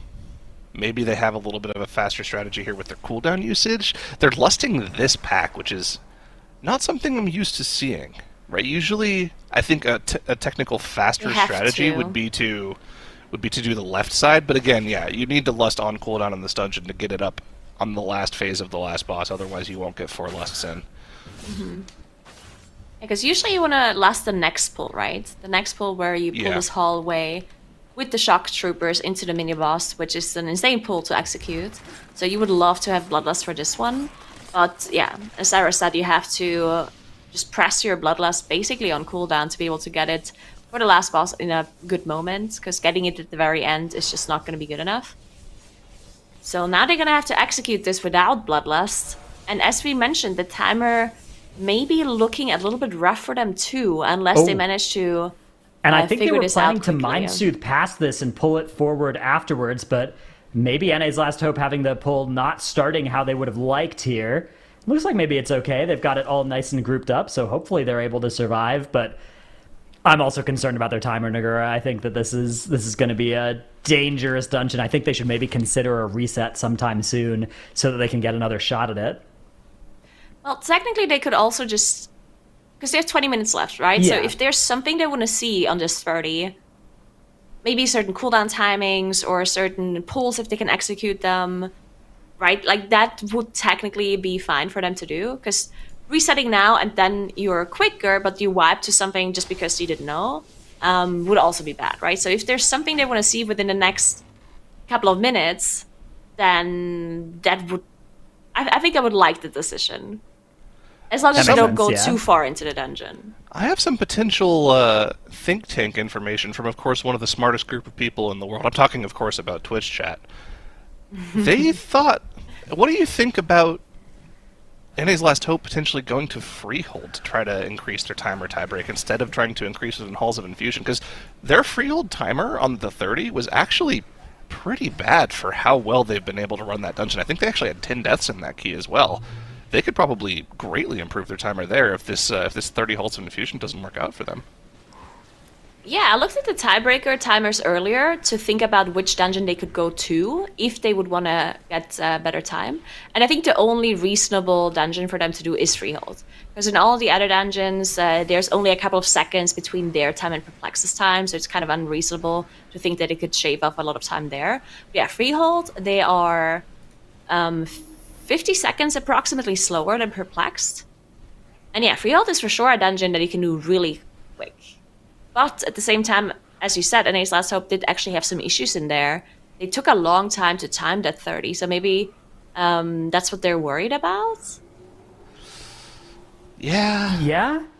Brackenhide, I think, another option as well, right? True. The totem tech now, potentially. Although maybe they decided not to practice and learn that because they already had the 30 on the board yesterday, so... I agree. I think the big takeaway is that if NA's Last Hope do want to increase their time tiebreaker, it shouldn't be in Halls of Infusion because their Halls is already good, right? Yeah, so it should be somewhere else. There are a few other candidates as well. You could even make an argument for Underrot, although I think that's... it's hard to get more than a minute out of Underrot, and it's maybe doable in Freehold and Brackenhide, so... Yeah, it's going to be an interesting strategy here for them. Wait, I have another thought. Do you think that Perplexed did the 29 because they were thinking they can finish off the 29 before and start another? End of day? Yeah. Maybe, yeah, because there is 18 minutes? So 18 minutes left in our day. So if Perplex can get this done in 32-ish, that's the timer for them to start another key afterwards. Again, we say ish because the admins have the actual, atomic clocks with the letting us know what is and isn't going to be allowed. So I don't have an exact timer on how long Perplexed would have in this dungeon before that, but it's somewhere around that range. So if they can really blast in this 29, they could start another one. Well, as we're talking about this, I'm looking at NA's Last Hope's timer here, and it is looking increasingly more difficult for them to complete this dungeon. Now, the Gulping Goliath split for Echo in their 30 was a 17-23. And that's as NA's Last Hope is pulling this boss. Now, of course, it can come down to different trash pulls. So if we look at Echo's 30 run from earlier in the day here, and we find out exactly what their kill time and trash count was for Gulping Goliath, I'm just yeah, because it looks like NA's Last Hope, they might even have enough here because they've pulled trash onto boss. Yeah, they have a lot more count. Echo was only on 68% count when they. So they might be able to skip Goliath. the dragon pull at the bottom. They might be able to skip a lot of this trash here, so it might not be as off as it seems based off the timer. Yeah, we might well be chilling here. It's we'll have to see what NA's Last Hope's pull is going to be, because if they can just go boss, gauntlet, boss, I think they maybe can do this, but it's going to be extremely tight. There are 16 minutes and 45 seconds left in our day here before dungeons are closed as well. So that's going to be close. Nice. That means they'll have time to bail out at the last second if they really feel like they have to and they can't get the dungeon done in time, which is a real possibility. It's like right up to their dungeon. Yeah, timer. That's the thing is like these are. It's not going to be clear until you're like pulling. Primal Tsunami, and by the time they pull Primal Tsunami, they'll know if they need to hearth out and try again. Of course, there's a chance NA's Last Hope don't even need to do anything. Right now, they are in second place. As long as Perplexed don't improve their time here by more than 18 seconds, NA's Last Hope are good, right? They don't need any more help. And yeah, Legendary... I guess Legendary could overtake, though, with a timed 30. Yeah. What has happened to Perplex, though, on their second boss split? Their previous run was a 16:39 on this boss. There were several deaths in between the first and second boss for them. They're losing time on the Gulping Goliath split now. This is unfortunate for them. Yeah, so I think, because we talked about this earlier, right? I was like, why didn't they reset? Because they're playing for a time tiebreaker. They had 3 deaths before the first boss already. Like, why didn't they reset if they're going for a speed run here? But I think that's like the thing that we just talked about, like the fact that they have 15 minutes left in a day. I think that's what they're thinking. Like, let's just play like 10 more minutes, see what the timer looks like. And if they think they're not going to either get the tiebreaker or they think that the timer of the tournament is going to run out, then they can port out and do something else, like either attempt a 30 or 31 freehold, whatever it is they want to like get try a Hail Mary in. But if they reset now and they try the 29 again, then they're locking themselves into the time tiebreaker, right? Yeah, it's gonna be tough. It's a tough call to make. And, of course, I didn't actually go in to check to see what the trash count differential was for Perplex, but it doesn't look like they're doing anything too crazy where they would skip a bunch of trash. As a matter of fact, they're pulling this dragon pull as well, which is pretty typical. So we'll have to see. And NA's Last Hope, however, this timer, I mean, still, they gained 14% trash over their run earlier today. Their split is going to be about 2 minutes slower than it was in the 29 for them, and about 3 minutes slower than Echo's 30. If they skip all of this trash and get onto Kajin, maybe there's a chance. But even then, it's looking rough in this run for them. Echo had Kajin down at 24:19 in their run. Oh, yeah, that's not going to happen. Yeah, they would have to kill a boss in like 3:20 or in like 3 minutes to be able to still make it, which is just not going to happen, right? That's a nice skip, though. I don't think so. I mean, there's no reason for them to complete to stop doing this run, right? Because what we were talking about, they can get to Primal Tsunami, see if they have enough time, and if they can't, they can just reset and do something else. Either rerun this key or potentially, like, I would like to see them go to Freehold for time. I don't know. I think there is reason for them to reset. Because if they know this is depleted, it gives them 13 minutes of reset possibilities in case something goes wrong at the start of the dungeon, right? Otherwise, if you play this dungeon to the end, you're kind of locking yourself into like one final run without any possibilities of resetting. So I do kind of want them to pour it out here, honestly. I think at the very least you finish the boss off and see how close it is. Yeah, I mean, they are making pretty short work of this boss. They're going to have their Lust available here soon. They'll be pressing it just as soon as it comes off cooldown. I actually don't think they're going to be that far off here. I think this is maybe still timeable for NA's Last Hope. I definitely wouldn't be hearthing out just yet.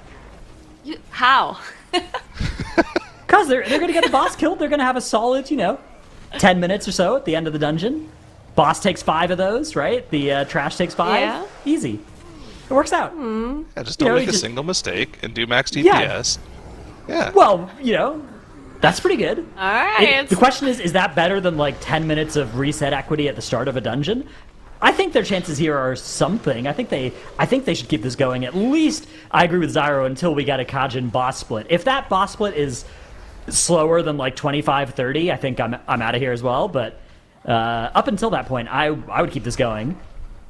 Also holding their Lust here. I'm not sure if they can do that. So that they can press it anytime in the next like 30 seconds to 1 minute and still get it on the final phase of Primal Tsunami. Yeah. So they want to hold it so that it'll line up with the PI and the Breath of Eons, and now it will, so they're going to press it, and they will get the full multiplicative value with all their cooldowns. Ooh, man, it's going to be tight. How much burst damage can they do to this boss with the 2 minutes up? Drogo going for max DPS here, only healing his team exactly how much they need to be healed. Oh, the team is scattering a little bit to get through this Hellstorm. Okay, they find their spots. Little bit of unfortunate movement during the cooldowns will be a little bit less efficient damage because of that. Let's see where this split ends up, though. The DPS is accelerating for them, but it's not going to be anywhere close to Echo's split. Again, Echo had Kajin down in their timed 30 at 24-19, and they only just barely timed the key. They had 16 seconds left, so it's going to be tight. Okay, so 24-19 plus 16 is 24-35. Are NA's Last Hope going to be able to get this dead by 24-35? Well, no, but it's going to be very close, right? Actually, they might be able to get it done by then. Yeah, all right, boss at 10% health. I mean, I still am not hearthing out here. I'm still believing because there's a lot of ways you could try and squeeze a couple of seconds out of the very end of the dungeon, right? And yeah, I mean, it's going to be close. It's going to be close. I'm going to level with you guys. It's not great, okay? We're not in a great position. We're not happy with how things are going, but I don't think we can hearth out just yet. I think you gotta try from here. All right. You know what? I'm a believer. I'm just gonna trust. I think they're just gonna do this gauntlet super quick now. Yeah. Make up some of the time. Again, they need to pull the boss at around 30 minutes. Anything later than that. I have even further good news for NA's Last Hope here. In the top right-hand corner, again, the split on Kajin for Perplexed is just not where it needs to be. It's slower than the previous 29 was. What do we have going on here, Dranos? So NA's Last Hope are using that Dominate Mind tech to get an ad killed off, not all the way, but just to get it nice and low before starting here, one of those Tide Callers. This way they're still going to get count. As long as you release it and tag it before it dies, you get the count from it, and now they're going to be able to run down here with one less of those really annoying mobs, and Dorky is going to use that to... It looks like, he's fighting the whole gauntlet here, maybe. Yep, that's it. He's going for you know what? This is that minute. This is that extra minute. If they can live this pull, they are vibing on the timer. That is just the hard part is living this pull. That's actually a good point, because this is definitely not something Echo did. Echo did this pull in 2. So if they can execute this, they would be making up that time that we talked about. Now, I know Echo is probably the least interesting team right now because they're kind of already solidified their spot. But they did finish off 3 Mile for the first time, which is also a pretty big feat for Echo. So top left side of your screen, you can see they are running up to gut shot. So that might mean we're going to see last boss attempt here for Echo. Of course, they still have to do some trash and... Oh, Dorky! Oh, Dorky for NA's Last Hope! His health points are so scary, and he's out of defensives at this point. Drogo's going to sack him, but if you're Drogo, you got to be scared of dying to that as well. That is a very scary spot to sack the bear. This dragon here. needs to die. There's a breath going off. Dorky, can you stay alive? He's in the stun. Oh, he's out of the stun. No! But that last Deep freeze. dragon explosion. Now, and that is it for NA's last hope in this attempt. A beautiful, beautiful, valiant effort. And you know what? I think their route is fast. I actually think that if they can execute this, they are fine. But they need to be able to execute it. Their splits are going to look suspicious because they have all this count early. But the way they pull the end of the dungeon is so fast that I think they can do it if they can live that dragon. The thing is, like, do you like this last pull? Like, I wonder if they just did it because they knew it's so close. I love it. I think it would it's be a sweet. lot more comfortable if they do the rest of the dungeon a little bit quicker, like 20, 30 seconds faster, then they can play this last area safer. Because it does seem really sketchy. Like, Dorky went down, or almost went down numerous times. And then that deep freeze just one-shotting the group because they're running out of cooldowns. Now, I do have one question, though, because I've seen basically none of the teams line of sighting deep freeze, and I don't know why. Like, do you like, is it just like because they want to gain damage? Because to me, it would seem like, oh, there's an ability that one-shots me, I should just walk around the pillar. Oh, look at where NA's last hope is. Oh, It is the all freehold right. time strategy. 30 or 31? I would go It's 30 gotta be here the for 30. sure. Yeah. 31 is just, you don't have the time for any serious amount of wipes and resets. Whereas in the 30, the 30 is also very hard. You get 1 or 2 tries at the first boss pull, and then you've got to go. Because right now, we have 6 minutes left in our day. The current most important thing is the perplexed run that we have up in the top right. This run has 2 different things that could happen. If Perplex can finish under about 33 minutes, they will they will steal second place for now from NA's last hope off of improving their time tiebreaker. But the question is, can they finish early enough to then go and start another dungeon? There's only 6 minutes left to start a new key, so that would be an even tighter time. They would need to finish under 32-ish. I don't think that's possible. Honestly, even the 33 marker seems not particularly feasible here for them. I think this might be a hearth out and reset so you get another shot at improving your time here. You think so? I think it's actually pretty close for Perplexed. I think it's like close. looking at they have to look at the timer of the actual tournament, right? So they have 5 minutes left.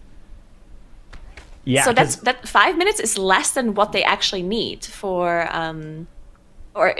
so technically speaking, they can say, okay, we either believe in this being the tiebreaker, this run that they're in right now, or they have to hearth out before the dungeon before the day ends. Well, let's okay. This is going to be scary. Oh, it's a Sevi down. Oh, no, That's never gonna make mind. their decision for them. Sevi goes down. They do have 3 Well, reses. They do have 3 reses. Okay, it's still not over for them, though. They get the res off. Divine Field had to kite a little bit to actually get the res off so he didn't get bonked by the mobs he's tanking while trying to res. Okay, let's do some math, Dratnos. This is a little scary. Caster math, I know. Yeah. Their current time in this dungeon is at 33:23.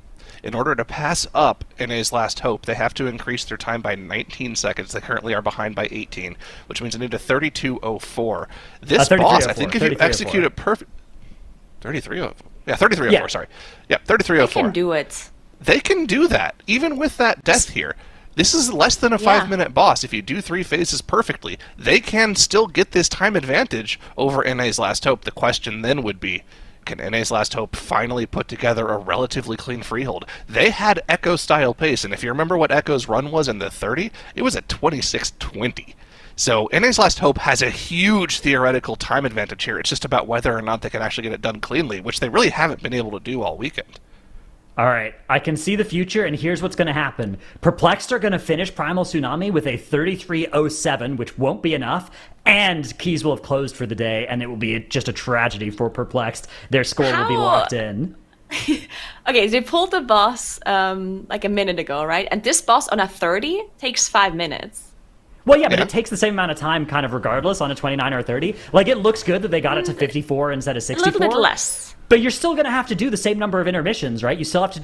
All of this walking here doesn't scale with key level. You're still just going at movement speed, right? You still got to get your whole group collected and it's only going to take 4:30-ish, kill right? the ads. Correct, there's no it'll way. be about 4:30. It'll be about It's a 3307. Yeah, I think I can so. see the future. It's a 3307 that Perplexed are going to put up. Do we want to do You can some take that to the little bank guesses and here? cash it. I'm going to go 3240 is going to be their ending time.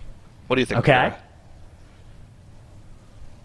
Well, okay, so what I'm not gonna guess because what I What? was Whoa, come on. thinking You have to here. No, guess. the reason why is because Perplexed, in my opinion, should just pour it out before the timer of the day ends. Why would they If pour it they're out? They're not going to certain. take the advantage. Yeah, if they're they're going- going If they to do can't faster than finish it. 3304, they should just finish it, right, and get that second place, because then they'll be second place as long as NA's Last Hope and Yeah, of Legendary fail course. at their attempts. Yeah, but what I'm saying is, if they should be assessing how fast they can do this. If they think they can do this, fine, go ahead and finish this key, right? But if they are not sure about it, then I think they should pour it out and try again, right? Because they only have 2 minutes left to make this decision. Well, you should be sure. Because here's the thing, right? Yeah. You're going to get a set of 2 minutes here. You're going to get another set of 2 minutes in 2 minutes when the next phase happens. And the boss should die very quickly after those 2 minutes. So this Yeah. should die in the late 32s, which is more than what they need to take second place. Like, it just comes down to, can you actually dodge the waves? If you can't dodge the waves, then you probably don't deserve to get second place in the TGP Grand Finals, let's be honest. All right, yeah, I'm a believer. Perplexed. I'm a believer as well. Actually, I've changed my mind. 3307 is. I'm abandoning my guess. I think Perplexed are going to be able to do this here. This is actually looking great for them. And like you said, Zyra, that last phase is just going to be so short. Even though they have another full intermission to deal with, they're only going to need to hit the boss at the end for 20 seconds or so, and it should be finished. So as long as they can avoid choking here, they'll be okay. The question is, will they have enough time to go and quickly start another run? Because that would be such a great outcome for them. But, unfortunate for Echo up in the top left, they are going to be failing this 31 right near the end after a nice gut shot as well in the very end of the start dungeon. again, though. Yeah, they can give it another Yeah. try as well. A minute and a half left to start a new key. Swag down for Perplexed. Top right. Oh, this is a disaster. Oh, thankfully he was with Fortunately, Sasami or he's with with someone who Divine can res Field. him. Okay. Yeah. That's good. That is Doesn't good. take He's a going to instantly. wait until the wave stops Yeah, spawning to I take like the that. res. He'll be back with the group. This is going to cost them time, not only the death timer, but he's going to be with the group later when it comes to dealing with the ads. This might be the kind of thing that we were talking about that would actually send them over the timer. Now, okay, in the grand scheme of things, it's not too huge of a deal. They do want to sit in this intermission for just a little bit longer than you normally would otherwise because you want to have your 2 minutes up for when you pull the boss. Oh man, that is... You cannot be just having mistakes like that at the last second, though. Okay, I think this is actually going to be a lot closer now. 3304 is the timer we're looking to beat here. So as long as the boss comes up before 3214, we will definitely have time to do this. As the timer starts going over 3214, that's when it starts to become sketchy. But you can see here it's going to come up before that 3214 mark. So as long as they can beat Primal Tsunami in this phase, which from 20 to 0, a shine has perished. Oh no! That is one of their damage Another dealers. death? He needs to Yeah, comes breath. up with the Zephyr instantly for this Tempest Fury. They're going to be okay through that. And they now have lost 5 seconds of death timer as well. 8% on the boss, 32-34, and the timer is ticking upwards for Perplexed here. They need to beat 33-04, and it looks like despite those challenges, they are going to be able to put up that new timer and advance to second place. Well done was my by prediction? Perplexed. What was my prediction? 3240? Something like that, yeah. Nicely done. Nicely done. Of course, Well played. my prediction was with them having no deaths, so I wasn't even close, actually. But, that's the good it's news still for an insane Perplexed. run. The bad news is that the time lost towards the end of that run cost them the ability to start a new key. It is over. It's the end of their day. Echo have also stopped. Echo are also done for the day, which means that we just have NA's Last Hopes freehold. And actually, Legendary are also done as well. So this is the only run that is ongoing, and this is the determining factor between second and third for NA's Last Hope. If NA's Last Hope can time this key by, and it's not just time it, but they need to improve their timer in this dungeon by 26 seconds, which means they need to get a 28... 18 or so? 28-18, yeah. 28-18 is the 28-18. confirmation from the admins. That is what they need in order to take back the second place that was just ripped from their clutches by Perplexed with that run in the Halls of Infusion. Let's take a look at our splits here, though. What kind of runs do we need? What kind of pace do we need for NA's Last Hope in this Freehold? Their previous split on this boss was a 6-11. They are on pace to match that or better it already, but this is not what we're really worried about in this dungeon for them. What we're worried about are the trash pulls coming up right after this. They've been having so many tiny mistakes that just add up to random deaths over the course of the entire dungeon. On the trash around the Council of Captains, deaths on the boss, deaths on the mass pull that they invented and showed off in their cups. They haven't been going clean for them here. If they're able to pull those pulls off, they're setting themselves up for a potential retake of that second place. Yeah, I mean, it's looking good so far. They do have the 0 deaths. In their previous 30 run, they had 5 deaths, right? So they're going to have to play this as clean as possible. And see how this is going to work out for them. But yeah, as Sarah mentioned, they had a lot of issues with the trash here around Eudora. Usually they had the big issue on the big pool they do after Eudora is already dead. So this pool, not as big. They're going to gather all of this up and might not even be using the spot on top of this ledge, the NA's Last Hope spot that they kind of came up with. So they're doing this without that because they want to finish off Eudora first. Council of Captains to make sure they do have the respawn point here in case anything does go wrong on that pool. They can just release and come back instantly. Now, of course, if Dorky goes down on a pool like that, it's going to be incredibly hard to recover. But any other player can go down and they will be able to keep on going. Yeah, Eudora plus trash is something that they've also had issues with. So we'll see how they execute it this time as they are popping all of their cooldowns here, making sure they can finish off some of these brine skills and the trapper that they still have alive. Just think of the nerves right now. You're the only team left playing in the competition. Yeah. You've just had second place snatched away from you at the last second, and you get one final run to try to take it back. They're playing for $40,000 right now. The nerves must be immense. As you can see, Junkrat has gone down on the boss. They have a battle res, fortunately for him, but there's nothing left there. They don't get another one available for 3 more minutes, and the damage on the group is immense right now. If they get shot by Eudora and they don't have a personal up or they aren't topped, they could very easily go down. Not to mention, just getting hit by one of these grave shots could send you down also. There's so much that can go wrong here, and they have no more wiggle room. Junkrat now moving to that pillar because Junkrat kind of out of CDs now, did even use his dwarf racial to get the 10% physical damage reduction here, making sure he's not going to go down to one of these powder shots. But now he's out of CDs and has to use that pillar, making sure he's line of sighting those shots. Here we go, another grape shot from Eudora. Everyone stacks up behind the boss. You would love to see more of those green brews come out here. They help you so much with boss damage here. They do a ton of damage every time they come out. The more of those they get, the faster they get through this boss, the faster they can move on to the rest of the dungeon, but they're getting really unlucky here, getting the buff brew on top of a trap, so nobody could actually get it. But here we go, more of these, please. Bartender, send more of those my way. We want only the bad brews. Send all of those to me. Yes, another one comes in too. Will they be able to kite into those, though? No. Actually, it goes on rule, so that's okay. He doesn't move the barrel smash. And another buff brew landing. And what's the split that they had on Council of Captains in their previous 30? That might give us a good indication of how they're doing in this 31 as Goop rescues Drogo up to pull those mobs down into the end of Eudora. It's a little earlier than they normally do it. They normally only do it once Eudora is dead. Maybe they feel like they have the cooldowns coming up here. Yeah, they have the breath and the power infusion up right now. They're probably just going to send them at the last second here with the trash to get a little bit of extra burst damage in to make this just a little bit more safer. To answer your question on the Council of Captain splits, they dealt with Captain Raoul, the second boss to die, at the 12:07 mark, so it seems like they're actually on fantastic pace here right now.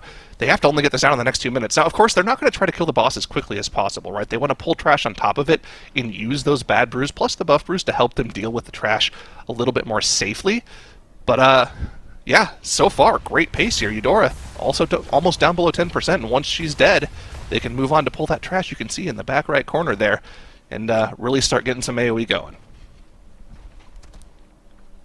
Yeah, they're getting some more bad brews as well, which is very good for them, landing on both Raoul and Eudora here. So Eudora might just go down. Yeah, there it is.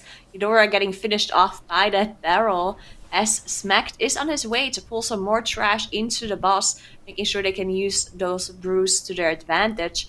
It looks like, yeah, there we go. Smacked now gathering that trash, sweeping one of the casters liked it a lot, not having to worry about the brine scale, not having to worry about gathering it up as well, because that's one of the more difficult parts. We see Goop actually going back, interrupting the other brine scale that was not sheeped, making sure it does walk all the way in. Yeah, nice group up by Dorky into that barrel. Ooh, a harpoon into the into that as well. Or maybe that was just a charge, a bear charge. Okay. I don't think there's a harpooner in here. Yeah, we're fine. Will be fine.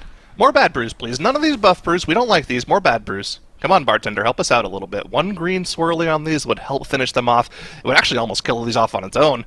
Oh, another buff brew. And nobody can really get these buff brews. That's the problem here, right? They're right in the middle of all of this AoE happening on top of all of these mobs. Nobody can really gain that haste or crit buff, so you really want to see green swirlies coming out here. Drogo able to catch the end of that buff brew, but it's not quite what you want. Another buff brew. That's 5 in a row for them. Just one bad brew would help finish off so much of this dangerous trash. And Dorky's tapped. He doesn't have any cooldowns, and even if he did have them, he wouldn't want to pop them here. He'd want to save them for the next pull coming up, where they pull literally everything in the dungeon, right? So this is going to be a bit of a scary moment here. Yeah. Oh, and afflicted cast. Look at their debuffs here. They gotta run. They just gotta run. Another buff brew. Come on, this is unreal. It looks like we're okay for now. Somehow NA's Last Hope have stabilized and recovered after an afflicted soul has finished its cast. And they're able to stabilize mostly. Raul going to go down to that 12:05 marker, which isn't great compared to the split we were hoping to see.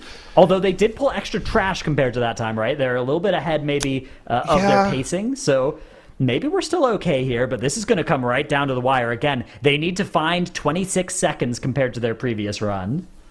Well, let's put it this way, right? It's a little unfortunate that they had bad brew RNG at the end there, but they might have had good RNG at the start of the pull that we didn't see. So yeah.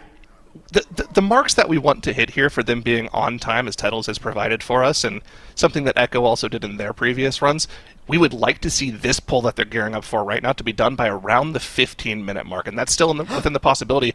Goop, this is a purposeful death. This is what he does. He goes ahead, starts the RP for Trothak, and then just instantly dies. They decided to just drop the Wernstone Act so they can get in position more quickly. Also because they have Drogo up top now instead of downstairs with Dorky. Here we go, though, gathering up this massive pull. Everyone is in position. Dorky gets the grip to get in position a little bit more easily here. And now everything is stacked up. Drogo does die. Do they have a grip to get him up there? No, I don't think they do. No grip. They just use it on Dorky. Yeah. Yeah. He's got to run around. It's going to be a little bit weird. He's got a pad foot debuff on him. Instantly cleanses it off, though, so it'll be okay. Just Dorky just needs to stay safe while Drogo gets in position, and they should be okay. If they can get away with just that one death, I think they're home free. Yeah, it's normal to have some deaths here. The reason why you do this after the boss is, well, partially you don't want the boss randomly there to pull, but also you want to update your graveyard so if anybody does randomly die, it's only a 5-second loss and whatever cooldowns they gave up, which, yeah, that did happen there. But, the healer is the best person for that to happen to if you could pick somebody, right? It would be the healer, the evoker if they don't have their CDs going. All of that is definitely better than anybody else. And Afflicted going to go off here, and Afflict Dorky, though, with that debuff, instantly gets the Blessing of Sacrifice from Drogo to try and keep him up through these trying times. But now he actually is forced to kite a little bit. Pops the Stampeding Roar, does eventually get that debuff off of him. The Ring of Frost comes down to try and help keep the mobs controlled, but this is going to lose them some efficiency here. These mobs are now a little bit less stacked up. The damage is a little bit less efficient than we would like.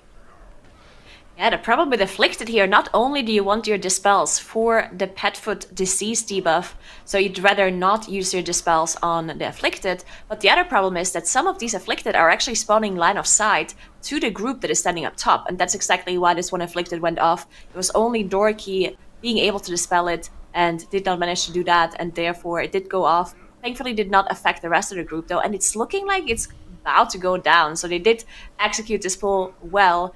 But looking at the time, as we said, we wanted to finish this off under 15 minutes, and they did not quite manage that. So they're going to have to make up some time elsewhere to be able to get this 28 timer that they need to beat. It's going to come down to the wire. There's still plenty of dungeon left, still plenty of time for them to gain a little bit of efficiency. I think they're going to have to do literally no AoE on these upcoming trash pulls. They're going to have to burn Ludwig as much as possible and just do a passive AoE cleave to the Crushers, which is going to put a ton of pressure on Dorky and Drogo in terms of just staying alive. It's going to be a tough one, but they're still in it. Man, Dude, this is going to come down right to the last boss, man. clicking on lightning, the pig there, knowing that, a couple of seconds of slowness, even on that, could cost you $40,000 here. Well played, though, by Dorky, able to still grab that pig and get this mini-boss encounter going. They do this a little bit differently than a lot of other teams. A lot of teams are fighting 3 Crushers with Ludwig. NA's Last Hope opt instead to do those Crushers with Trothak, which to me is scarier looking, but I think it might be faster. I think NA's Last Hope, I'm sure they have good reasons for doing it, and especially with triple ranged, those mobs grief you a whole lot less than if you're playing with melee. Yeah, there's a little bit of a trade-off, right? Like, if you pull the Crushers with Ludwig von Tortollen, you have to dodge rock throws at the same time you're dodging shells, which can be a little bit more difficult. But the added benefit is that you don't actually have to full damage them almost ever, and you end up pulling them at like half HP into the boss anyways. Just by pulling them into the boss, you might still have to finish them off after the boss is dead, or they might have to actually AoE them down a little bit. But I think it's probably a little bit easier to dodge rock throws while you're only having to deal with sharks, rather than dealing with, 3 or 4 turtle shells bouncing around the room at the same time. It's definitely not easy either way. Yeah, right? You're taking the best options. of 2 bad options. Absolutely. It does look like they're finishing off most of the trash here, though. But of course, Ludwig is the most important target here, because Ludwig does have to die for the RP to start and then Trothak to spawn. So Ludwig should be the one mob that they are focusing here and just cleaving the mobs passively, which of course is a little bit more difficult for Dorky, but he's fine. He's a bear, so he should be okay. But yeah, Ludwig's still pretty high. It is a fortified key, of course, and Ludwig does scale with fortified and not with tyrannical. So Ludwig actually an insane amount of HP on this 30 key. They are now pulling in those Crushers that we've talked about. So they're going to be a little bit alive still through this Ludwig fight. And then afterwards, going to be pulled into Trothak, I assume. Probably needs one of the range players to tag that other Crusher for him, or maybe he just doesn't want to pull it right now to make sure that everything is synced up a little bit more. They'll get it in there eventually, though. They need that for trash count. Ooh. Quick movements to get out of the way of that poorly aimed shell, but they're able to get through it. We need to get Ludwig down instantly, though. We're on a timer here. Just for reference, once again, the previous freehold split for the Trothak kill coming up for NA would be a 22:45, which is, they're right on pace for that, but remember, they need to be faster. They need an overall timer of 28:18 in this dungeon in order to take back second place and to make themselves $40,000 richer. Like you were saying earlier, Dratnos, imagine the nerves right now. When else have we ever seen a team attempting a 30 key to double their prize pool by another $40,000? Yeah, this is intense gaming here for NA's Last Hope. Trothak walking slowly, painfully slowly out into the ring here. Does get pulled, though, by Dorky as soon as it is eligible to. And they now have less than 10 minutes left to finish this dungeon if they want to take second place. This is, this is sketchy. Yeah, so again, to clarify the prize pool difference here, it's $40,000 more dollars. They're locked in for $40,000 for third place already. It would be $80,000 total if they can get to second place. Yeah. So $40,000 more than they otherwise would earn. But of course, they're not going to go home with nothing, even if they deplete this one. But it's sure going to feel that way. They've had second place in their clutches for the last little while, and they've just had it stolen from them 15 minutes ago by Perplexed. They want it back, and this is their only attempt at it. This is it. This is the last run of the day for all teams. They are the only teams still running. And again, like you mentioned, they're playing for that bump in prize pool, doubling the current 40,000 they have locked up, going up to 80. They need a 28-18 to do it, and we need to see Trothak dead by, I would want to say, the 22:30 mark, in addition to having these Crushers dead, but also in addition to all the neutral mobs they also still have yet to pull. There's a lot that they have to do here, but I think they're making pretty good pace on the boss right now.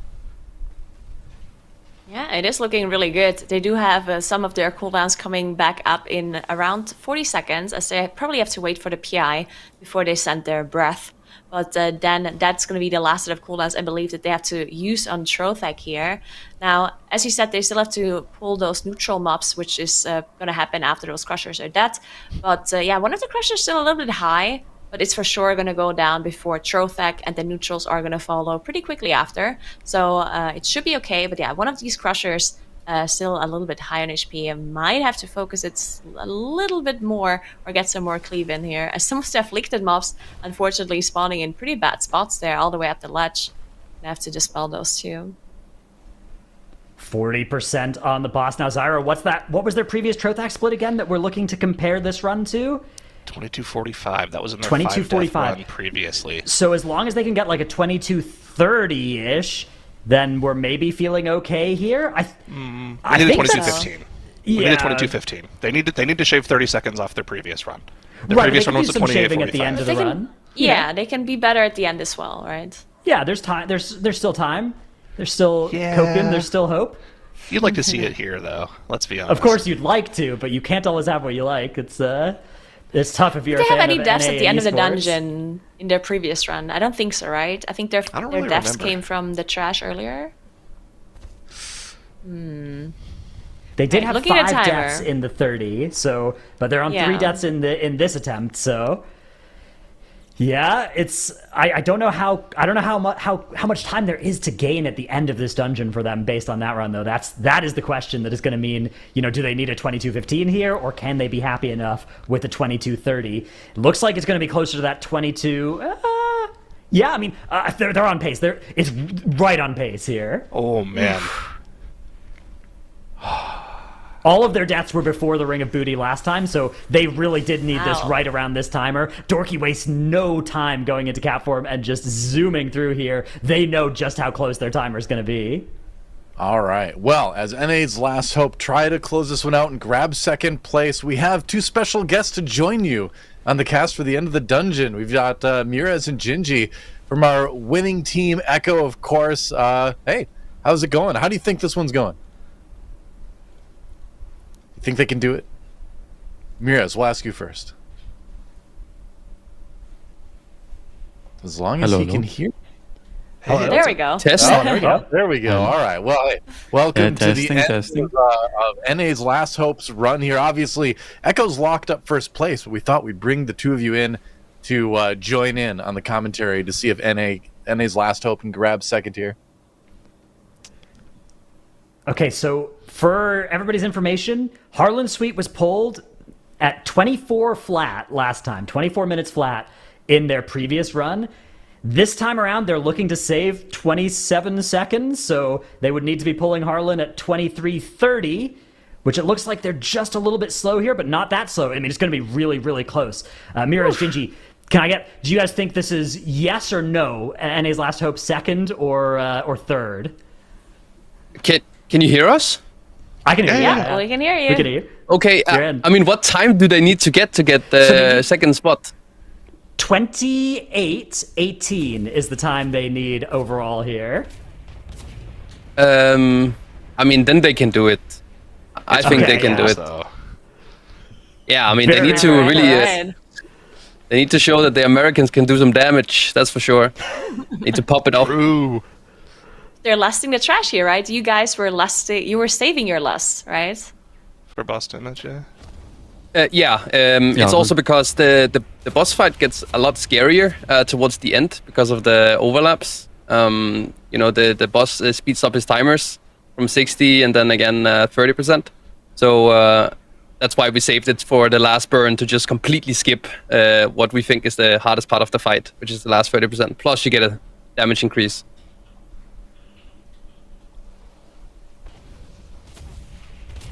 Alright, so it does look like NA's Last Hope is finishing off the trash. They still have an ore smell alive, so they have to worry about those puddles a little bit. But other than that, they should be okay. But this is, of course, the easiest phase of the fight.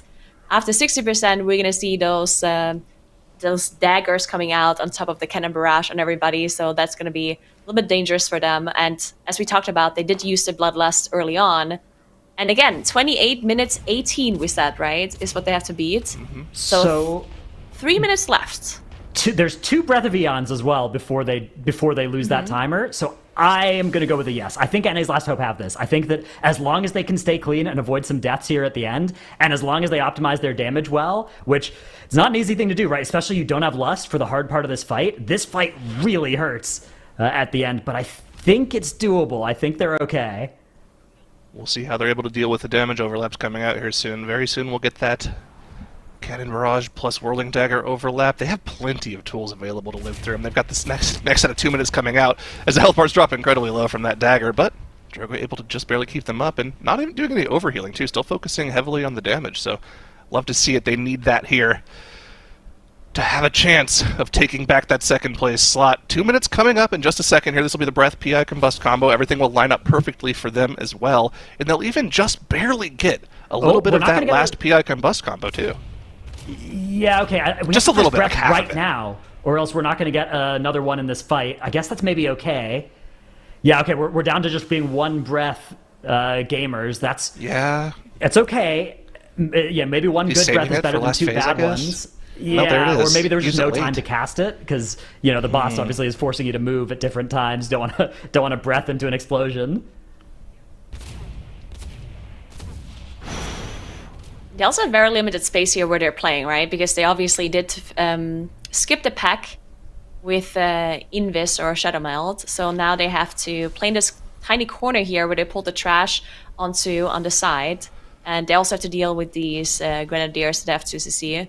So very little space and very little time to finish this key. 1 more minute and 18 seconds left to finish up this boss. But yeah, boss is getting closer and closer to the 30% mark, where the boss, of course, is going to be taking increased damage. No more Breath of Eons, and a little bit of PI is going to be possible, and of course some combustions, but that's it.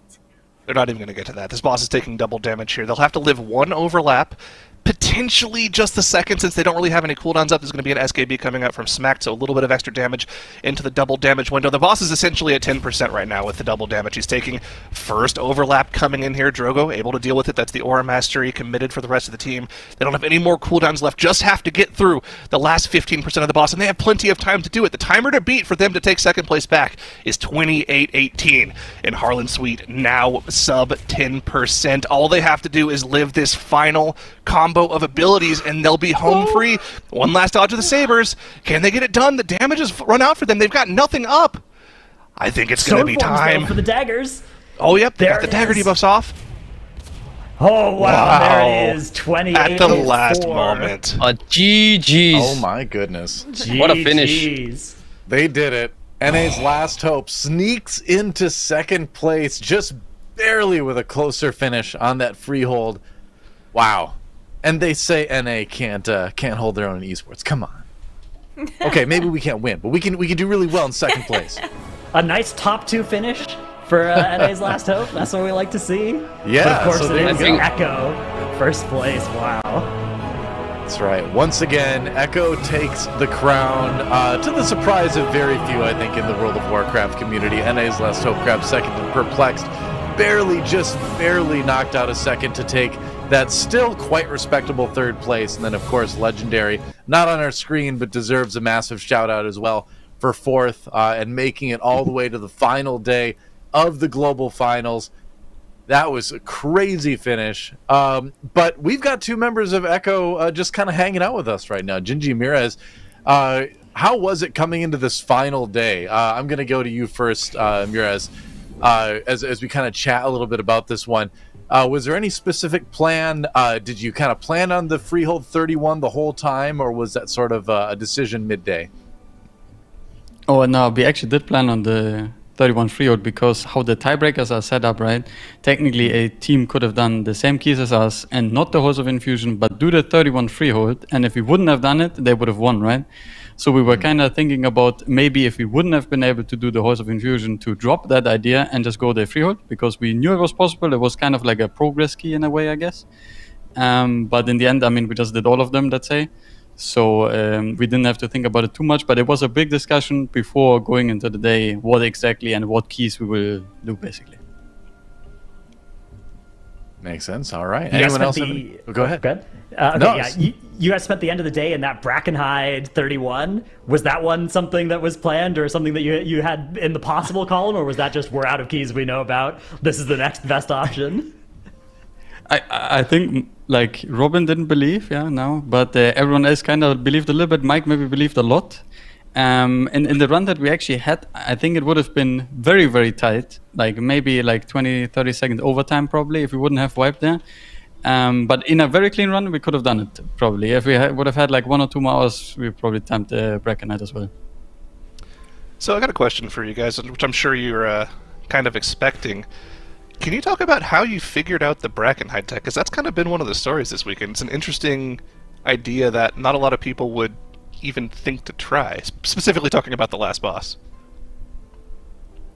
I mean, this was actually a tech that we didn't really come up with ourselves. I'm not gonna give our source, but our tank has some people that feed some information, and they actually gave us this tip. So we went in and we tested it out, and then we came up with a good strat around it.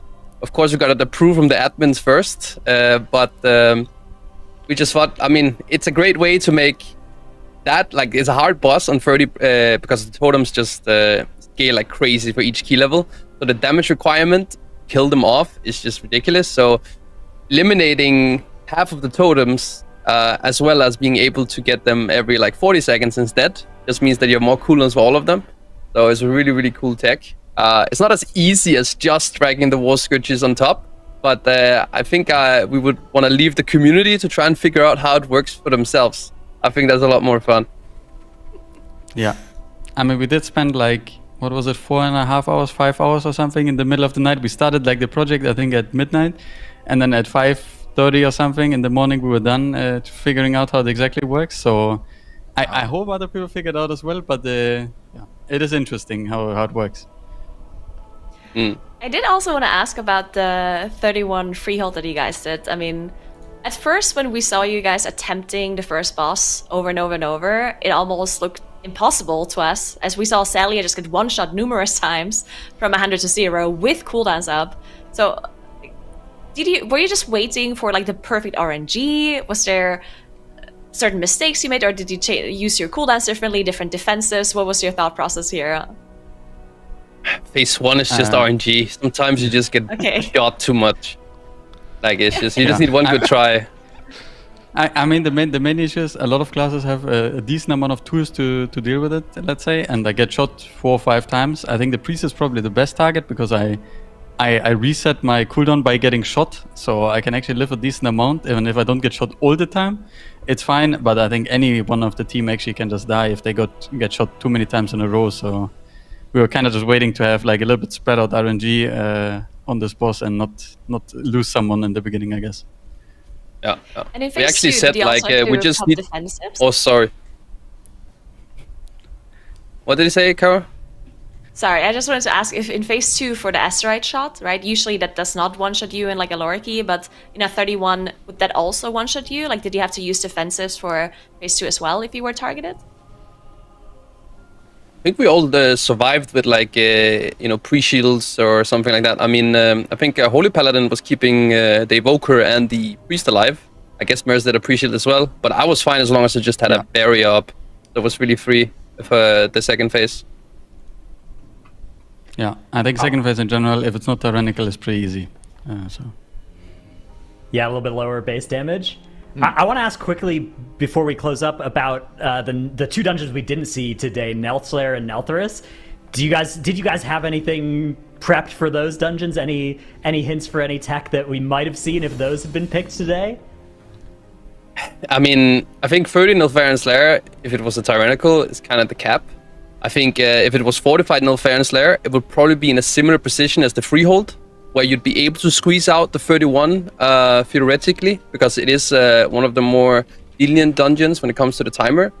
In terms of the Neltharion one, we actually saw that NS Last Hope had a little bit of a similar thing, but it involves a strat where you pull all of the wardens in the end of the dungeon, and you pull those to the chain, and you finish off the dungeon with that count.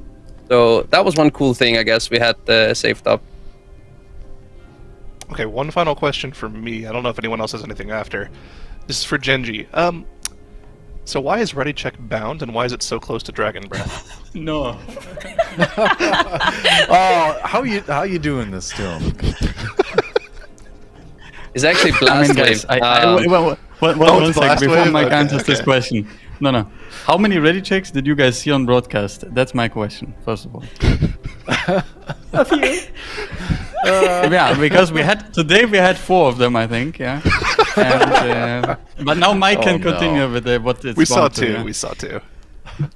I mean, I did move it. They only said it once. I guess they just ignored it and didn't even let me know that I did it because I didn't realize. But it's on the shift modifier of my blast wave keybind. So I guess like sometimes I just was a little fat finger. Could happen when the APM is too high, I guess. It happens to the best of us, I'm sure. One final question before we let both of you go, and this is something you could probably work any shout-outs you have, which I'm sure you do, into it as well, is just what makes Echo the best? Here you are again on top. Is it the prep? Is it the resources behind the scenes, the people helping you out? Is it just pure mechanical skill? Is it leadership? Like, what is it that keeps Echo winning time after time? We'll go to you first, Shinji. Well, I think we've been together for a very long time, since the BFA. So we've really built up a lot of experience competing in a lot of MDIs and a lot of great pushes. We're all still hungry and we're very competitive. And we all kind of bring something unique to the team. So we kind of like fit together well, because everyone has like a role that they fill. And of course, we also put in a lot of prep. That's super important. For example, we were not super happy with our performance in the Cup, and that also really showed in our prep for the global finals. Like, we really turned it up a bit in terms of our prep, and I feel like we were really prepared. And I was just like, probably for the first time in a long time, I feel like I was personally happy with our performance over the whole weekend. Even last MDI, I wasn't super happy, except for day 3. I think we kind of stepped up a little bit, but I feel like this time around we did good, and that's, I mean, everything combined, I guess, all parts of it. Yeah, I'd say winning by 2 points above second place qualifies as we did good. Yeah, maybe a bit of an understatement, but I'd agree. Mirez, what do you have to say? Well, I mean, I completely agree, but I need to add that one thing that is very important is the hairline of Ken, that always keeps us together and strong. Yeah? Sadly, he's not on broadcast today. But of course, Ken's hair is always a big team bonding factor for us. And in terms of the shoutouts, because you were asking as well, of course, like it's always nice to have like people to ask in Echo, or in general, like if we need to learn a new class, I can just go to anyone and figure it out or whatever. This time, I guess there was not too many class changes, or like there were class changes, but the comp didn't change. So in general, having like the resources and just overall the people around and just chatting with people is always super nice. Yeah. So I think over the years you build a lot of contacts and just you just generate a lot of knowledge, let's say. All right. Well, it's a ton of fun to see that knowledge get put to work. Thanks once again for showing us some pretty amazing runs all weekend long. Can't wait to see what you guys can put together in the MDI again. One more time for Echo, our champions here at the Mythic Dungeon International Great Push 2023. Thanks for joining us. What? Nope. Oh yeah. No, nobody can. No, that's it. But yeah. Well, thanks for stopping by, casting a little bit at the end of the final run of the day, and then answering those questions. We appreciate you. Thank you, guys. Thank you very much. All right. So let's wrap it up. Magura is ironic. Dratnos. Here we are yet again at the end of another season here at the Mythic Dungeon International, and this is an exciting one. I feel like the Great Push gets better and better every time we see it. You know, from like the very, very first one, which was just kind of like, I feel like pure madness. We just didn't know what we were going to see, strategy-wise, comp-wise. Like, everything was just crazy. We were in the afterlife even at that point, and here we are now in Dragonflight, seeing some of the tightest, kind of cleanest World of Warcraft I think I've ever seen played. So let's wrap it up. Final thoughts. One last time. Well, we'll go to you first, Dratnos. Dr. Atnos himself. What do you got to say? For me, the wildest part is how many things came down to seconds over the course of this weekend, right? We had seconds of time tiebreakers deciding eliminations in our earlier days, and we have 14 seconds deciding second versus third place, $40,000 versus $80,000 of prize between those two teams, so very close. Not just that, we've had milliseconds coming into play today. We had 3 milliseconds separating a team from a timer in a Vortex Pinnacle earlier today. So the level that these dungeons are being brought to and that the teams are pushing each other to is getting so unbelievably close that the margins are just ridiculously thin now, and it creates such a fun tournament to watch. I mean, up until the timer stopped today, we had 3 teams that could have ended up in almost any configuration of second, third, and fourth, which is wild. Yeah, it was down to the wire in every sense, except for maybe first. But second and on, holy cow. That was the closest finish we've ever had. Nagura, what's your takeaway from not just the weekend, but the whole event? I love the whole event. I think, of course, it's the global final, and this was the closest it has been, and it was each day, every minute was incredibly exciting. But I also really like the cups, right? We've seen some teams that ended up making it to the finals that maybe you came in as the 4th seed, like Mandatory, for example. Now, of course, they were kind of expected to be better than what their seed was coming into the group. But still, just watching those group stages and see the evolution of the teams as well, right? We all thought that we might not see as high of a key level in the finals because of the nerfs that came into the comp. And that didn't happen, right? These teams just got better and better over the weeks as they saw what the other teams did, adjusted their routes, adjusted their strategies, came out with more and more interesting ideas and innovations. And it's just so cool to see how good these teams are playing. Absolutely. Well, the final word from you, Zyronic, on the weekend, on the whole thing again, yeah. What's up? What a fitting graphic to bring up for what I'm about to talk about. Sure. I was tested this TGP.